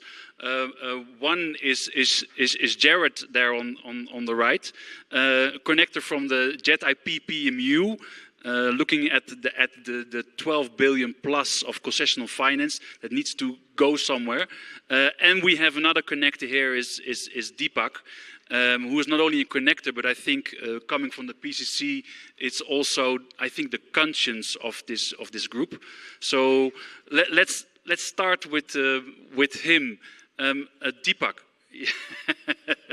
and I know I need to kind of keep you in check, so you get a few minutes and I give you a sign. Could you set the scene and tell us from your perspective how much finance is needed for what, and how are we actually going to mobilize that? Please set the scene. Thank you, Mark. And if you can give me a time check by whistling or something. I want to start not at the amounts of money that are needed, but to look at what does this climate transition, which South Africa insists, and we agree, because we produced the policy framework that Cabinet adopted called the Just Transition Framework. How do we ensure that South Africa's climate response occurs in a way that is both socially and economically developmental for the country? And so for us, while things like the nationally determined contributions, which is our ambitious commitment into the global system with respect to decarbonization, is also quite a critical cornerstone, we look at a whole of political economy perspective to this transition. In the near term, we all focus on the just energy transition, and there's a reason for that. That is because energy is at the heart of our carbon as well as carbon dioxide as well as other greenhouse gas emissions, making all of our industrial outputs highly intensive in their carbon content. Secondly, we also know that it is in the electricity system that the early achievements with respect to both decarbonization as well as economic opportunity lie into the medium term. So I want to make the overarching point that there are three aspects of the transition: mitigation, adaptation and resilience, and now more recently the need to be climate disaster responsive. And thirdly, just transition. Because just transition, unless we actually actively create mechanisms that ensure it, run the risk of being left behind, making the entirety of our transition, one, non-developmental, but secondly, unsustainable, as a result of the way in which our political economy is structured. So I want to say that in those three areas, there have been a number of studies that have attempted to quantify what the need is. And the need, to Junaid's point, coming from a variety of sources can never be exact, because we're dealing with different costs of capital, different return expectations from different sources. So please bear in mind that these are the best possible calculations that are available. And amongst them are work that the World Bank itself, in terms of the Country Climate Development Report, has done. The PCC has done some work. The National Business Initiative has done some work. And all of these estimates, in the first instance, go to 2030, presupposing that electricity and energy is at the heart of the transition. But the PCC is more interested in what is the quantum of need to 2050, when we are expected to have met our objectives of being net zero. I want to, without going into the specific outputs of each of these studies, say that to 2030, we can safely assume that for mitigation, as well as the just transition elements of our electricity transition, the need is going to be no less than 2 trillion rand to 2030. The needs to 2050 become a bit more difficult to project, but here we are estimating that the need through all of these 3 elements of the transition is going to be in the region of 8 trillion rand to cover mitigation, adaptation and resilience, as well as just transition. Thank you, Deepak. So we're talking about trillions. I think this is a good point to go to Dorcas from the National Treasury. Where are we going to get the trillions? What is the National Treasury going to do from a public and private sector perspective? Could you unpack that for us?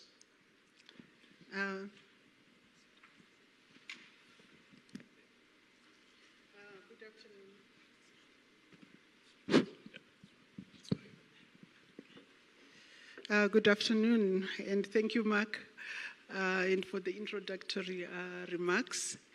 So when we are looking at blending, we are really looking at the limited financial resources that we have as a government and how we mobilize them and use them to attract more funding from the private sector, from multilaterals, from DFIs.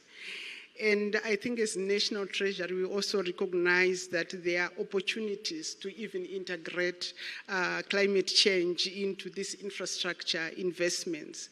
So the important thing when we are looking at the work we are doing, there are the reforms that we are undertaking to open up the space where our infrastructure projects are and how the private sector can come in and participate. So I would like to speak of 3 areas. One is the budget facility for infrastructure, and then I'm going to talk about the infrastructure fund, which is closely related to the budget facility for infrastructure, and then I'll also talk about the reforms that we are undertaking in the P space. As you know, the P space is the legitimate space where the private sector can participate effectively, and it is also regulated to make sure that we take account of the fiscal risks and contingent liabilities that come from this sector. So I'll start with the budget facility for infrastructure. We have run a number of windows on the budget facility for infrastructure. These are really structures which we have set in place for large infrastructure projects so that they have a way of coming into the budget process and they are planned properly, taking into account their full life cycle costs, like their maintenance, their capital costs, their operational costs, so that we don't have white elephants. So we are looking at these strategic infrastructure projects and saying how do they come in. But as you know, there are quite challenges in the planning of those projects. So the budget facility for infrastructure, what it does is to help in the planning, the packaging, and then the financing of those projects. So you see that when we started about in 2017, very few projects were trickling because of the high requirements that we had. And these requirements were necessary to ensure institutional readiness. But we have seen that there's now been a significant increase in the number of projects that are coming in. And I must hasten to say that these projects are funded from different sources, from our grants, from the private sector, and there is a gap that the budget facility for infrastructure then closes to make them viable and to allow the private sector to come in at scale. So, for example, in the last 2 windows that we have run, we have managed to disburse about 37.8 billion, which has been allocated to projects and programs. So that's really, you can see the quantum at which we are moving. We are not only, using our resources, but complementing them with the private sector. And maybe I can move on now to the infrastructure fund. So as you know, the infrastructure fund is a 100 billion fund that has been set up by government solely to be used for viability gap funding and to make sure that blended finance projects don't remain on the shelf, but we can close the gap and the private sector can provide the bulk of the funding.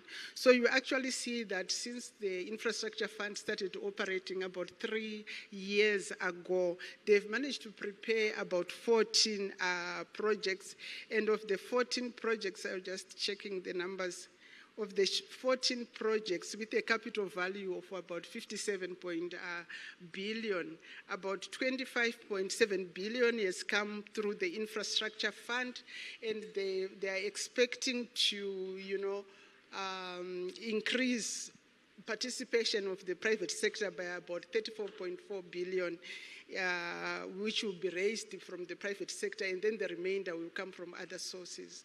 So what you actually see that, and that is a key point, in that the quantum of blending, what we are putting every rand and what is coming up from the private sector, we haven't reached that, where we can draw more, every rand can draw more from the fiscal resources that we are providing. And then lastly, I want to talk about the reforms that we are doing in the PPP space. So these reforms, when we initiated the review, there was consensus that our regulatory framework as we have it is not that bad, but it needs to be tweaked here and there.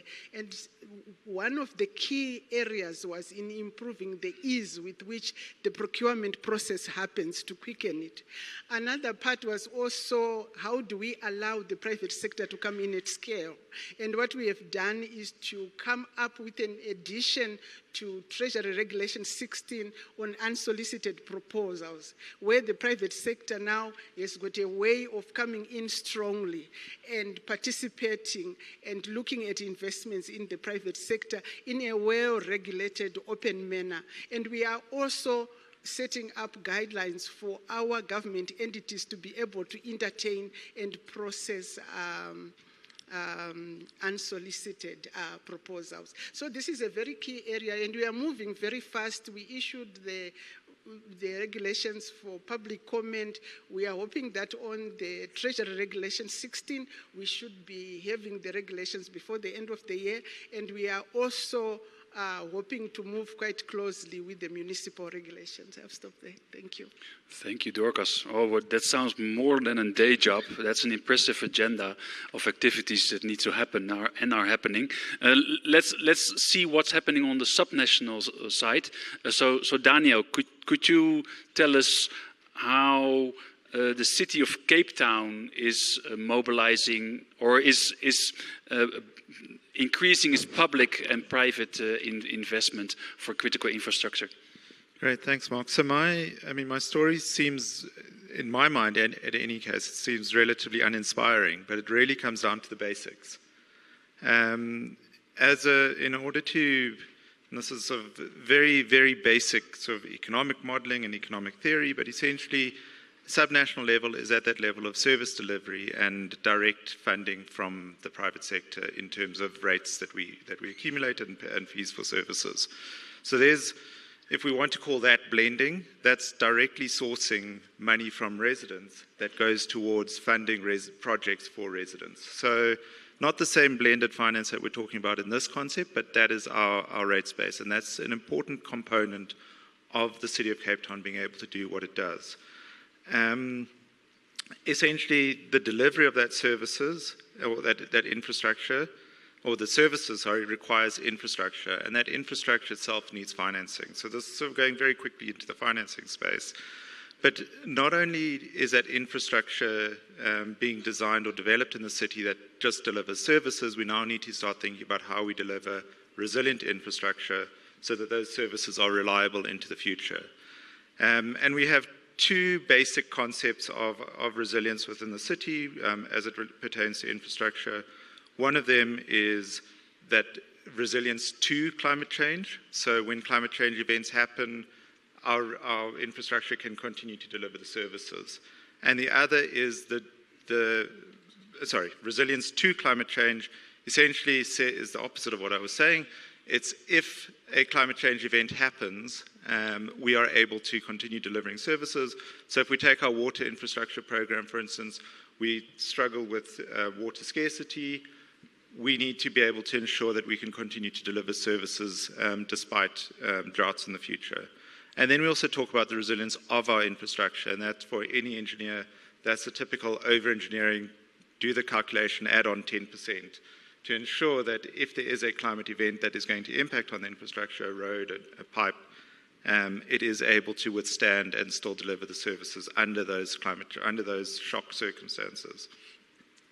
So it's very sort of theoretical, but hopefully a little bit practical as well. In terms of what the city has delivered in the last year, we've rapidly expanded our infrastructure program, bringing in these resilience components into it, but also in the face of needs and a growing city. And in fact, in the last year, figures are just in, we've spent 9.3 billion rand in our capital project, which at a subnational level, we're not talking about hundreds of billions, but if other metros are able to get to that level of expenditure, we can really start having infrastructure-led growth within the country. Over the course of our MTREF, we've got another 40 billion rands of capital infrastructure in our pipeline, screened for climate resilience, and looking for appropriate concessional financing to deliver it. And then over the 10-year portfolio, we've got an infrastructure portfolio, which is again responsive to these climate change threats and shocks. And that's in the region of 120 billion and still growing. So in order to deliver that infrastructure, which then enables private sector to come in and grow on top of it, there's another case for blending. The baseline, the policy certainty, the infrastructure certainty, the service delivery certainty gives the private sector confidence to be able to invest. Not invest directly in the public sector purse, but in services and growing the economy. But in order to deliver that, the city needs a reliable delivery mechanism and a delivery service. We need the infrastructure pipelines, we need the support, and we do put a significant amount of effort into ensuring that we have that robust pipeline of projects going forward, assessed again against the climate change threats that we see. And then in terms of sourcing the finance, when we go out to the market, when we do occasionally go out to market, what we're leveraging is our balance sheet. We're saying we've got ratepayers, we've got a payment ratio of X, we've got a service delivery need, we've got a strategic project pipeline. It's going to deliver this level of economic growth, it's going to deliver this level of service return to the city. Come and invest. And in those conversations, dare I say, we haven't saturated the market yet, but we have banks clamoring to come and invest in the city of Cape Town.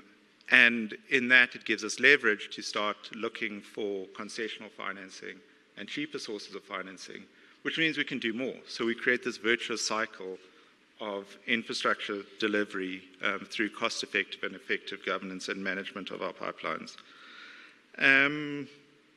So I think I haven't touched on electricity. I'm going to probably sort of save that for later, but just very broadly within the electricity space, policy certainty, enabling small-scale embedded generation, ensuring that there are mechanisms in place for people to be able to wheel onto the grid, sell the electricity back to the grid.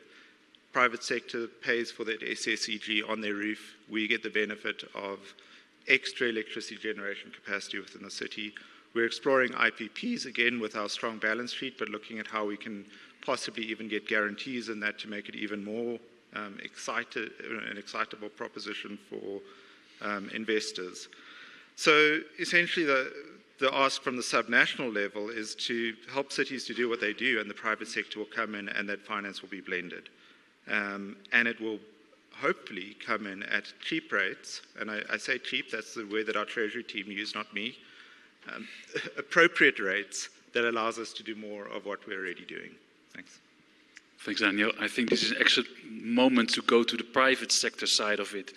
So, Gert, what is needed for you to make investment in infrastructure bankable? It's a very important question. We heard earlier in the previous presentation of the need to scale financing. And bankability for me is all about what is needed in order to scale financing, in order to get close to the numbers that was quoted that is needed up to 2030. Now, fortunately, we're not working with a clean sheet here. South Africa's got a proud history of blended finance solutions that has worked effectively. In fact, some would comment that we are leading in Africa on that. Some would comment, even on a global scale, the track record of government, multilateral institutions and private sector over many dimensions is virtually unparalleled. Now, to test that, we've actually looked back across projects that has been delivered in South Africa, and we looked back across multiple sectors. So, of course, we've got recent projects that has been delivered in terms of renewable energy. But we thought we needed to look further back than that. So that takes you to the roads, toll roads in particularly. And in that regard, there's actually usefully examples, many examples of success, but there's also examples where there was not success. And it's also important to look at that. Why was there not success? We also looked beyond that to other sectors. We looked at where did the water work. We looked at prisons, interestingly. I mean, there's some success stories on prisons, which is not something that you often find. There's success stories also on public sector health.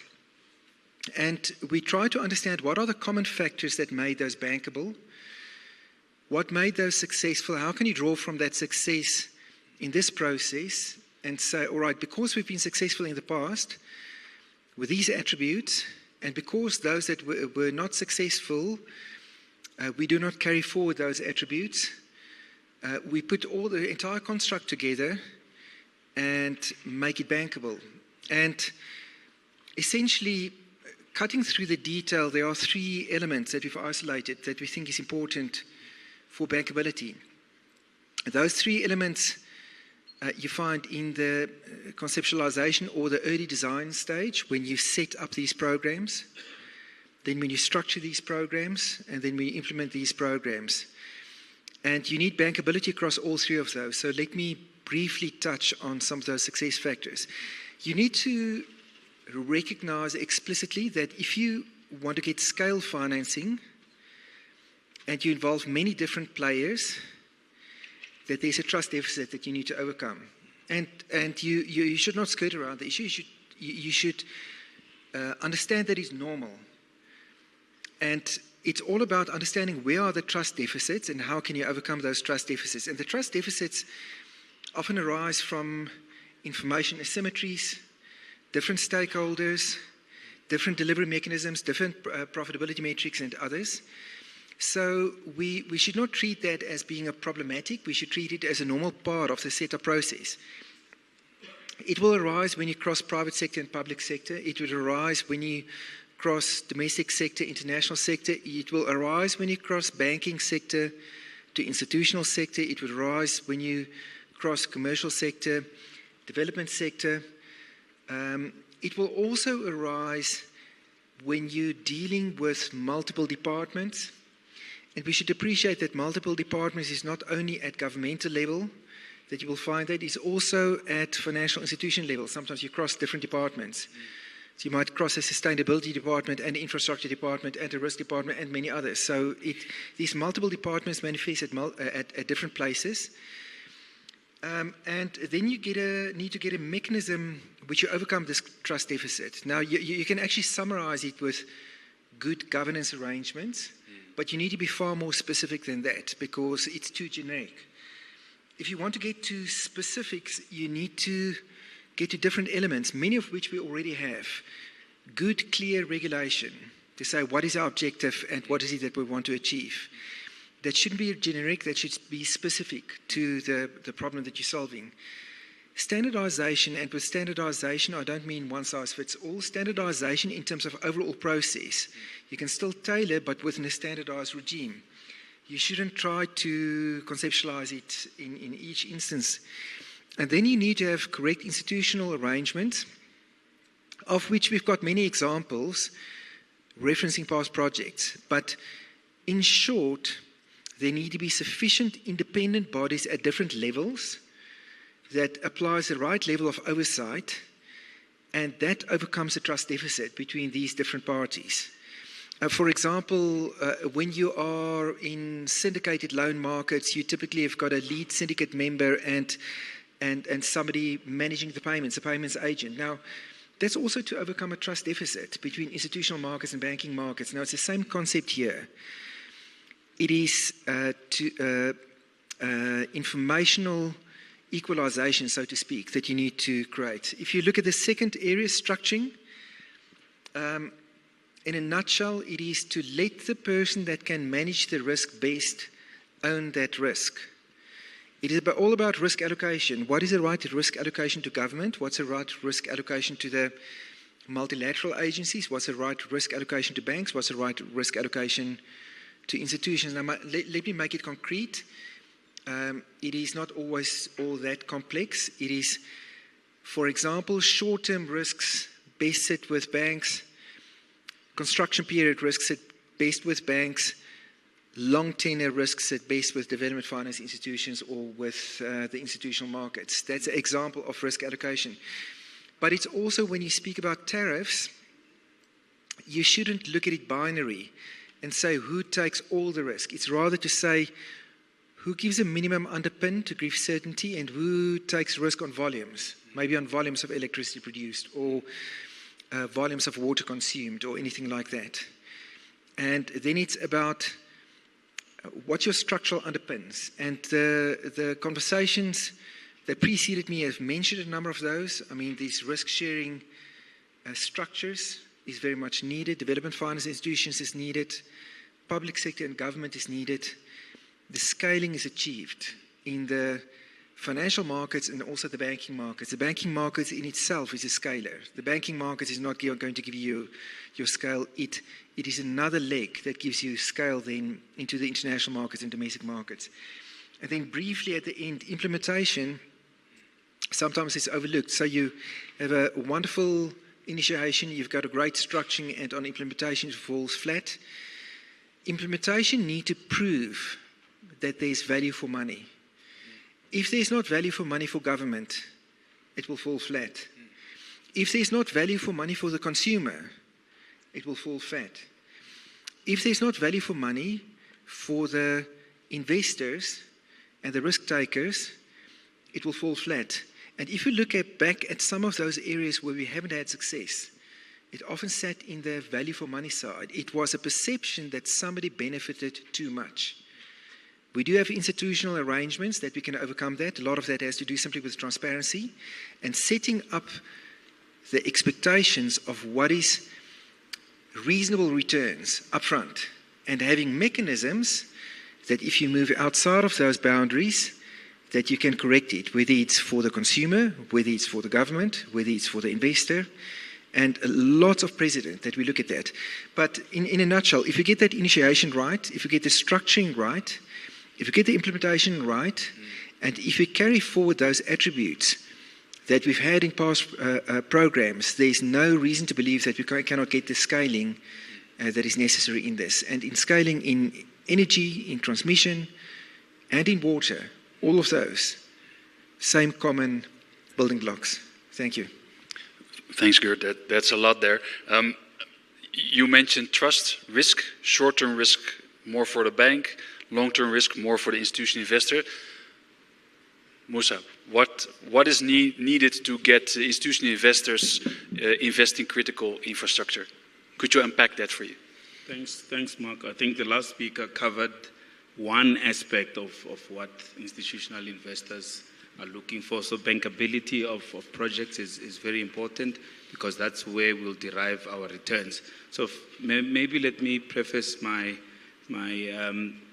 discussion point around what institutional investors and largely defined benefit schemes. I'm speaking on behalf of close to 15 retirement funds in South Africa that have formed the Asset Owners Forum, seeking to partner and invest in critical infrastructure to assist government through Infrastructure South Africa and the Infrastructure Fund. So retirement funds essentially look for infrastructure investments because they're long dated.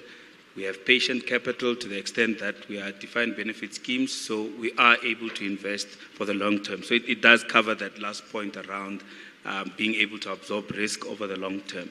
However, to achieve that, we need to ensure there's bankability, but from a blended finance perspective, we also need these credit enhancements that Junaid was speaking about in his keynote address earlier.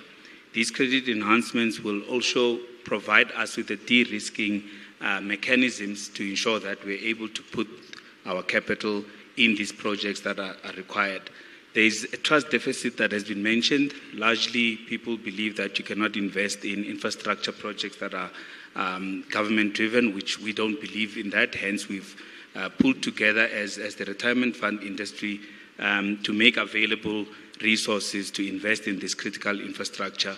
Firstly, because we believe in the sustainability of infrastructure in the country and what infrastructure can do for the development of the country, but also how it can contribute to the sustainability of the country and ticking the E, S, and G aspects which most of these retirement funds aspire towards. So circling back to the elements that we look for specifically so that we do not lose a lot of our money in seeking our risk-adjusted market rate returns, we need to ensure that the governance aspects in these projects that we're investing in have been catered for. And governance is very important. One of the exercises that we do in the due diligence before capital is deployed is to ensure that there is adequate corporate governance in all the structures that will be engaging with the finance that we'll be deploying. But one of the requirements of late, which we've been pushing for, is to ensure that the right professionals are involved in the projects that will be deployed. So where we are providing capital, we will restrict our involvement to the extent that our capital will be deployed, whether it's taking up a seat in one of the governance structures, but allow, be it a development as an example, allow the professionals in that space to operate in that space and not interfere in that space, because that will allow the delivery of the project and ensuring that you are successful in that space. But lastly, without digressing from the topic, there is an allowance of up to 45% of investment in infrastructure across the various asset classes, but there's a push now to have infrastructure as a standalone asset class. It might not happen in the near term, but in the long term to have infrastructure as a standalone asset class, which will allow not only investors to track where the infrastructure investments are, but it will channel intentionally investments in infrastructure, and that will also include investments in climate resilient infrastructure, as well as our support for the JETP project, which, interestingly enough, some of the retirement funds where we struggle, and the numbers that were given by our colleague earlier around the infrastructure fund and the projects that they're working on, we struggle to get bankable projects with the necessary credit enhancements and the discussions that we need to have to ensure that those are unlocked to allow us to invest in those to assist in achieving some of these targets. For example, the net zero target by 2050. There is a commitment from the retirement fund industry because we have the patient capital but require the necessary guarantees to ensure that the returns, obviously there is risk in there, the returns can be achieved with acceptable risk. Thank you, Musa. Before I go to Jared, maybe it's also good to tell a little bit about an initiative that we as a World Bank group are taking together with National Treasury. I see Magoshi sitting here, and Wanga talked about it yesterday. And Junaid also talked about it, a blended finance and risk sharing platform. So what we're currently working on is developing a credit guarantee vehicle. So that means that's a vehicle that issues guarantees to de-risk, and it was mentioned a few times, to de-risk the private sector, to come in and invest in critical infrastructure, for instance, in the energy sector, for instance, in a transmission as a bottleneck in the energy sector. Important there is that different sources of capital are brought together. Government needs to put skin in the game, but the development partners should also come in, or could also come in, let me put it like that, to come with the concessional finance, and instead of having commercial capital, come with patient capital to support these guarantees. Let me now turn to Jared. So Jared, you're sitting, well, yeah, maybe sitting on a pile of concessional finance. What needs to happen to make this flow? So, Mark, I was introducing myself on a call yesterday, and I realized this week is my 1-year anniversary at the PMU, and there was no honeymoon phase. So, look, I've had to address this question quite a few times, right, on this concessional finance. So it used to be $8.5 billion, it's now $12 billion, and I thought this time, on a lighter note, I would try ChatGPT. So I'd actually just put the question to ChatGPT and see what comes back. And I must say I'm feeling very safe and secure in my role at the PMU after doing that. But maybe I'll use it as a point of reference to your question, right? So where myself and ChatGPT agree is you need a plan. And we're fortunate that we have a good one in the JET implementation plan. It is a plan that sets out the key sectors, it sets out strategies around that, it sets out an architectural design that converts that strategy into work streams. It's gone through cabinet, so you have the political endorsement and sponsorship, and I think you would have heard this week that political sponsorship and endorsement remains. So we're in a good position in terms of having a plan.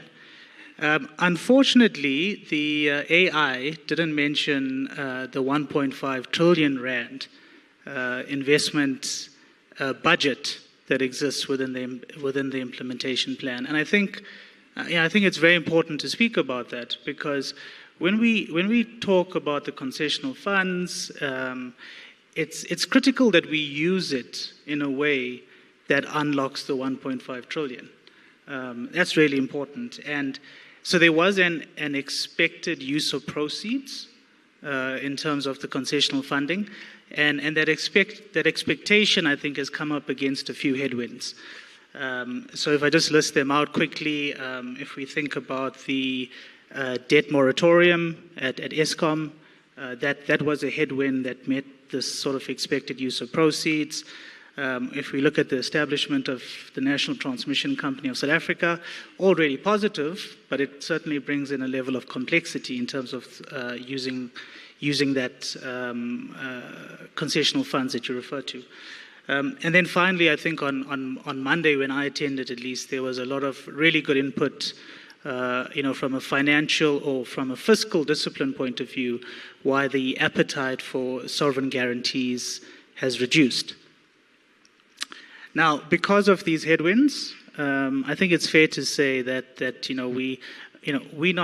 we're not happy with the way the funds have flowed to date, and we're certainly working really hard on improving that in the year ahead. And so it's important to maybe speak about some of the other really good work that is happening that, unfortunately, again, ChatGPT didn't refer to. So I want to refer to, firstly, there was some input on policy loans on Monday.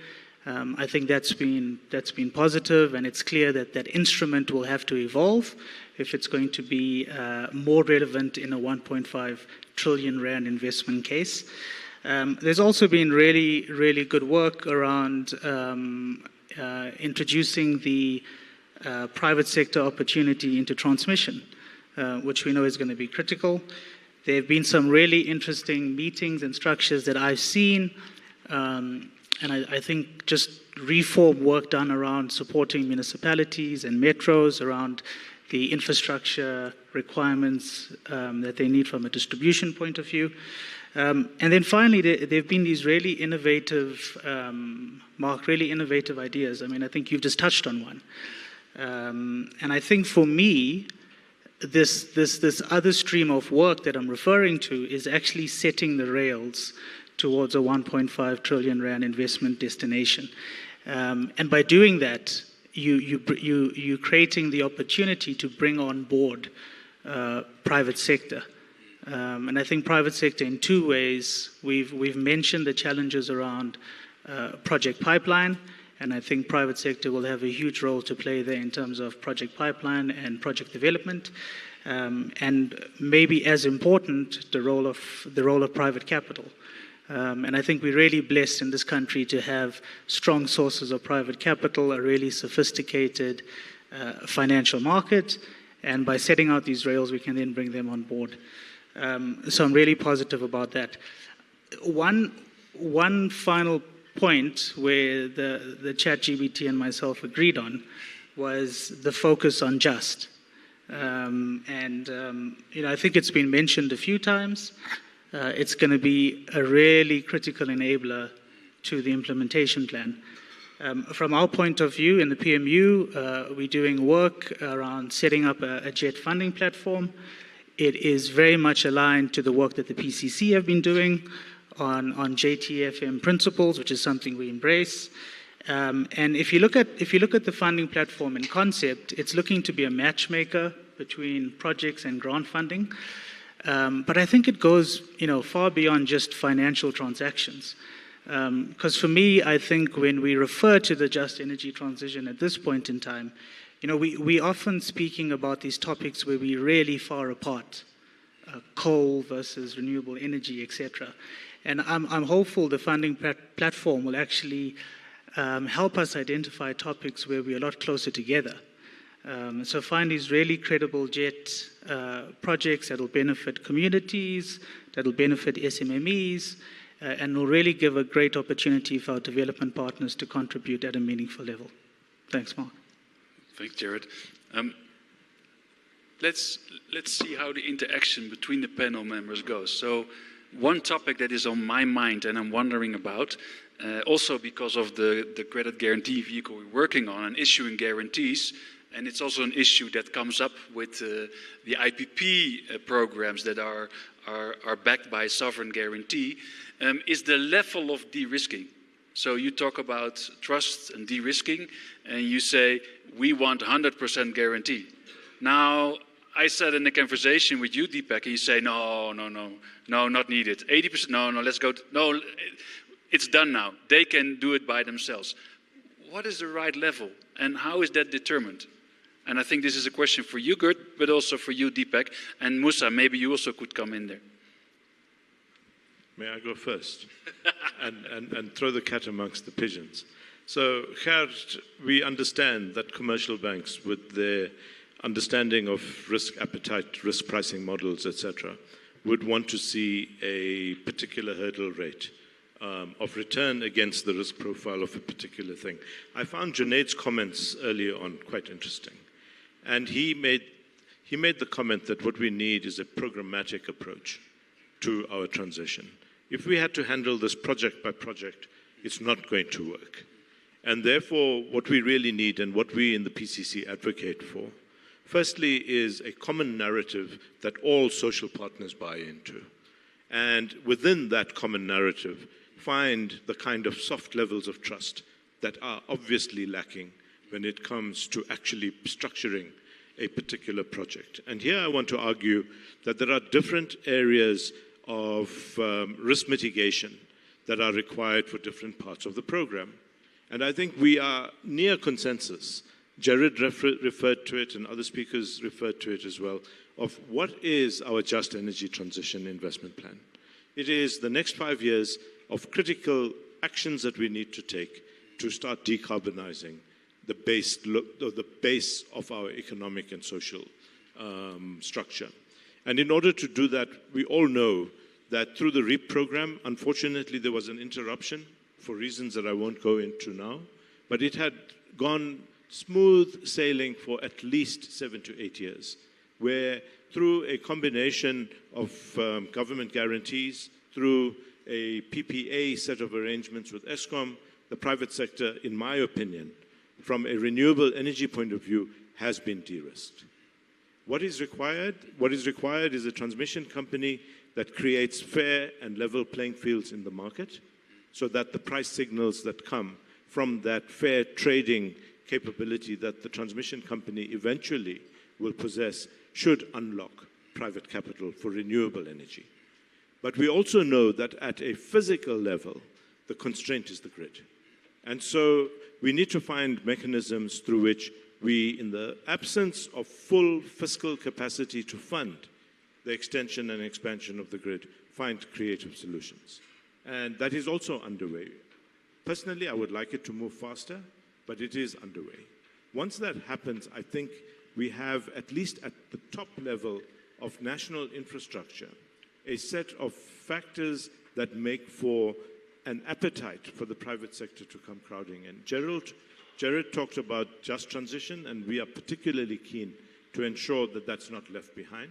And therefore, the PCC on Monday also made recommendations, and we make recommendations to the President around how we ensure that people's livelihoods, social well-being, economic opportunities in the future, particularly in Mpumalanga, but also elsewhere in the country, as climate impacts are felt, do not get left behind. So I think we've got the big pieces in place, but we must have the honest and frank conversation around what level of de-risking using public resources, what other non-financial mechanisms from the public sector that can in fact provide the kind of directional certainty that is needed for the private sector to have an appetite. Final point, Mark, I don't want to monopolize this. We did some work, interestingly enough, in landscaping climate finance flows 2019, 20, and 21. And here we showed that it's not flowing in sufficient scale, it's not flowing sufficiently fast, but interestingly, 92% of climate finance flows, largely to mitigation, in those 3 years, 92% flowed from the domestic capital and financial markets of South Africa. So we have a huge capacity in our domestic financial and capital markets. If orchestrated properly, if aligned properly, de-risked appropriately, I have no doubt that with a combination of domestic capital and financial markets, donor funding internationally, de-risking mechanisms that you talked about, as well as donor funding and grant capital, we can find the capital stacking that is needed program by program in an appropriate blend to get the show on the road. And Deepak, good.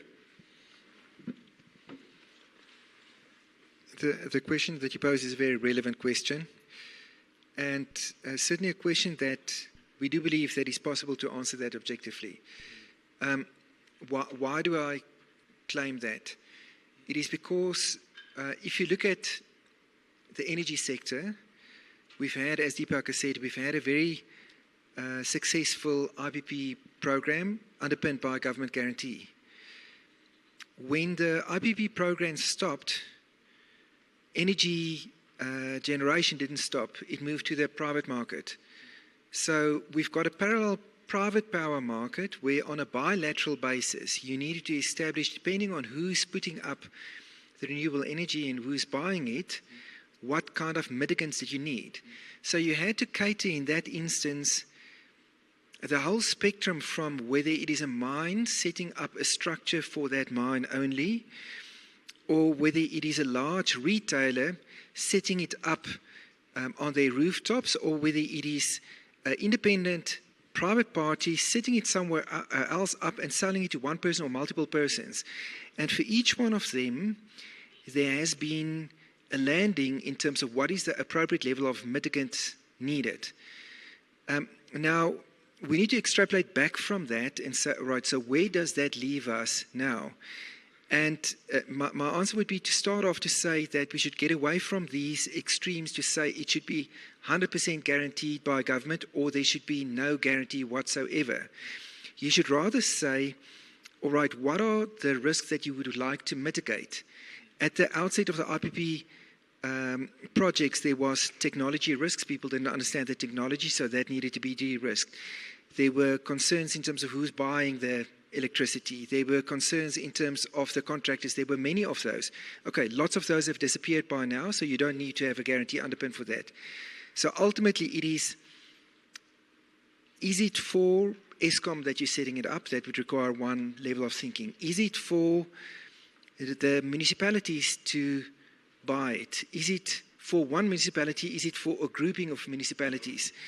Each one of them have got a different thinking, and we need to think through which combination give you the optimal outcome and the optimal scaling, and then you apply a value for money test. Is it value for money for the guarantee provider? If it's the risk-sharing structure, is it value for money for the DFIs to put it in there? Is it value for money for the investors on the other side? Is the risk allocation reasonable? And what is the risk that you are allocating? So by extrapolating, working backwards from the private power market, which admittedly doesn't have the scale effect that we require here, but the principles of project-specific or issue-specific determination of the amount of mitigants needed has been established. So the market has moved on, and we can learn from that and then extrapolate back to a scale program. What should that look like? Thank you, Gert. Musa, any views from you? Yeah. Thanks, Mark. What I wanted to add was every retirement fund from our perspective, their risk profile will determine the risk appetite. So I can't give a number as to what is the percentage of the guarantees that would be required. But I think we need to look beyond the structuring of the risk. You price in the risk when you're doing your models upfront, is to also look at the social returns, not only the economic returns. And that's what we tend to focus on based on our ESG approaches as well as our developmental investment frameworks to say what is the social return of the investments that we're making, be it in the energy space or all other infrastructure investments.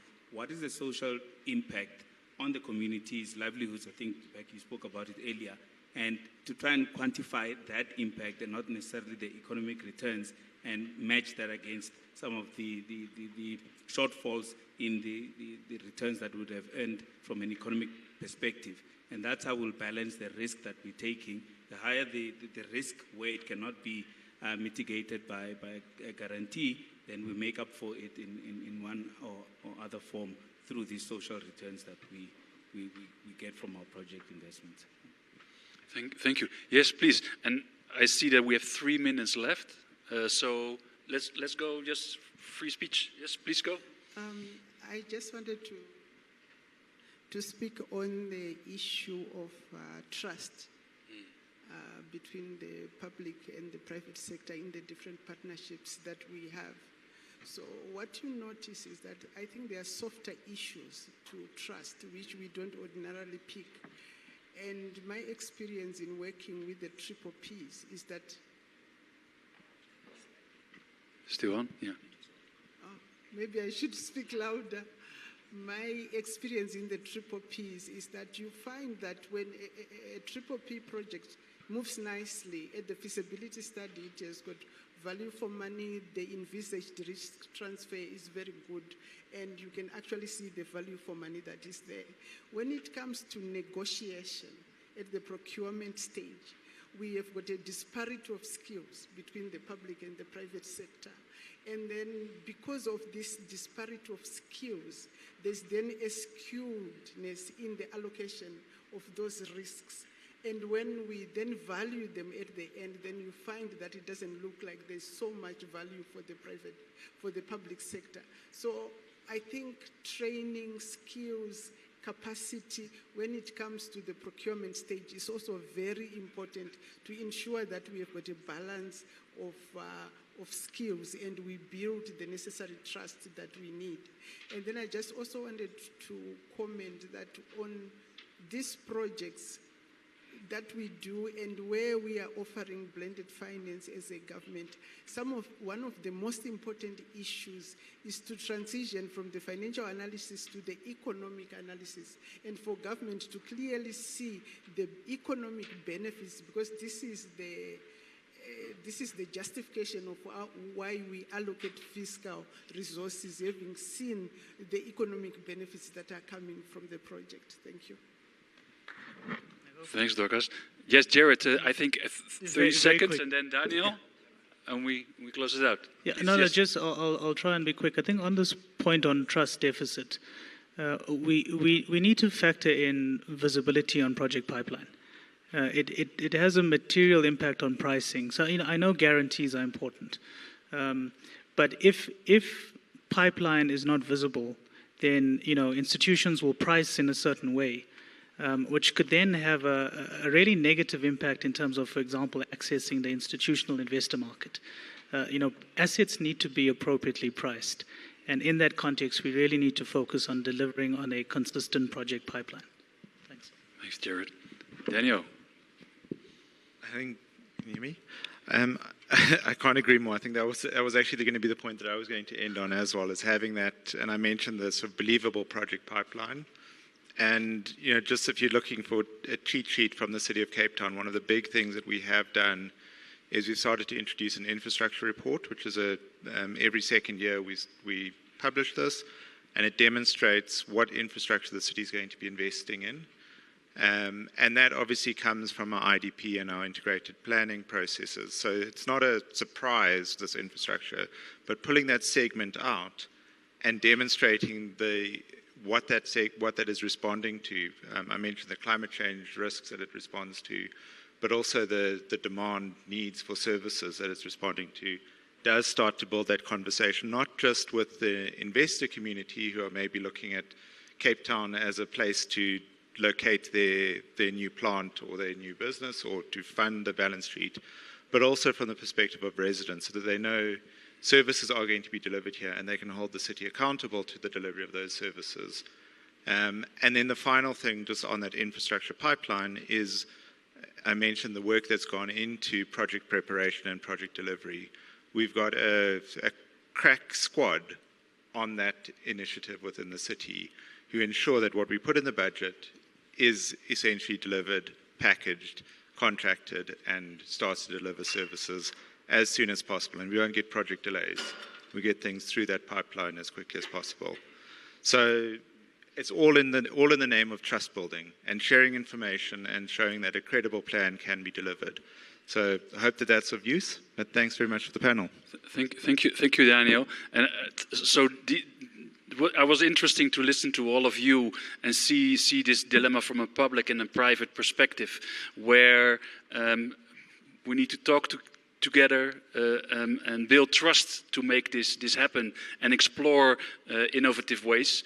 And innovative ways are not standing on itself. It sits in a context where credible reforms are important, where programmatic approach, a pipeline, I hear standardization, all critical parts. The trust element also resonates personally with me. So Janet from MIGA spoke about the cooperation that we're having.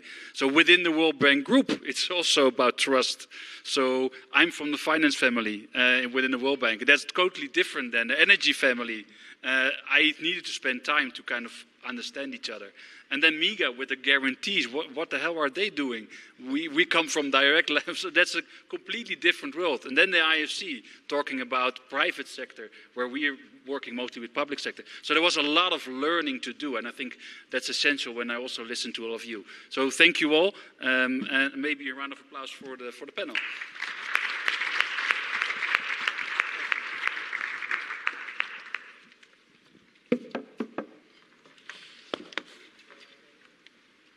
Thank you so much, Mark. I laughed. You said robust, too heavy. Conversational, rather. Thank you indeed to our moderator and our panelists. So we're going to go into the last section before we then land the plane.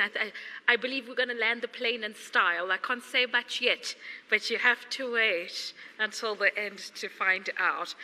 Now, the last section is going to be on governance arrangements and coordination of climate action in South Africa. This will be moderated by Dr. Rendani Randela. I like that name. It has such a cool ring. Dr. Rendani Randela. I like that. Acting Deputy Director General, Public Finance, National Treasury.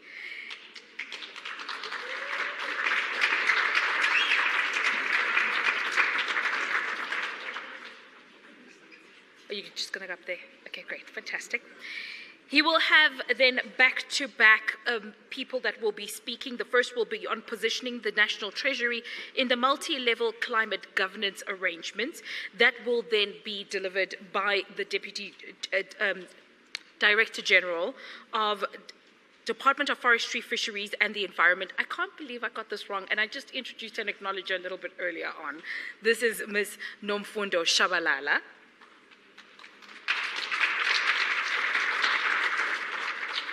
Followed by the role of the private sector in the climate coordination by Ms. Shamila Subramani, CEO of National Business Initiative.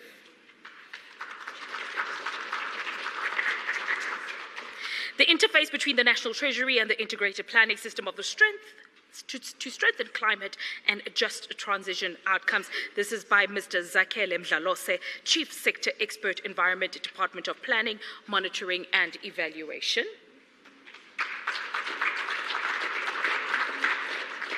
Then coordinating mechanisms of the GETIP, Ms. Joanne Yawich. We are welcoming her back to stage. We have heard from her before. I remember yesterday the moderator says, I call you Joe. Can we now call you Joe too? You're welcome. Fantastic. And then making up the last seat for this section on the importance of inclusive multi-stakeholder governance and independent science-based advice in the climate transition. We welcome back to stage Deepak Patel. Over to you, Rendani. Thanks very much, Program Director. Am I audible? Yes. Okay, thanks. Since Monday, a lot has been said, and we've had a lot of people delivering papers. There are various stakeholders, as we've noted them, and one of those stakeholders is the National Treasury. The President said, as we do this work, no one should be left behind. So National Treasury is one of those stakeholders. We don't want to be left behind. And this work within the National Treasury has taken off like a rocket. So, and we're doing this within our framework, which is the PFMA. Section 6 of the PFMA. I think the DG knows better about it. That talks to the promotion of fiscal framework and coordination of macroeconomic policy. So within that framework, like I said, there are various stakeholders. This session will be telling us how things, at the moment, everything's fragmented. So you will assist us in understanding how we as the National Treasury, for example, we fit into the whole ecosystem. So we'll do it in the following way. I will start with the DG, followed by Mr. Zakhele Mdlalose to bring the planning spice to the debate. And thereafter, we're gonna have Ms. Joanne. After Joanne, it's gonna be Mr. Patel. I hope you didn't steal your own thunder from the previous session. And lastly, Shamila will take us through on the role of the private sector. Each one of you, at most, you will have 10 minutes, at most, so that we can have 10 minutes for discussions comments or questions. So in the interest of time, you will be on autopilot. So it's going to be speaker after the speaker. And then at the end, we're going to have a discussion. DG, your 10 minutes starts now.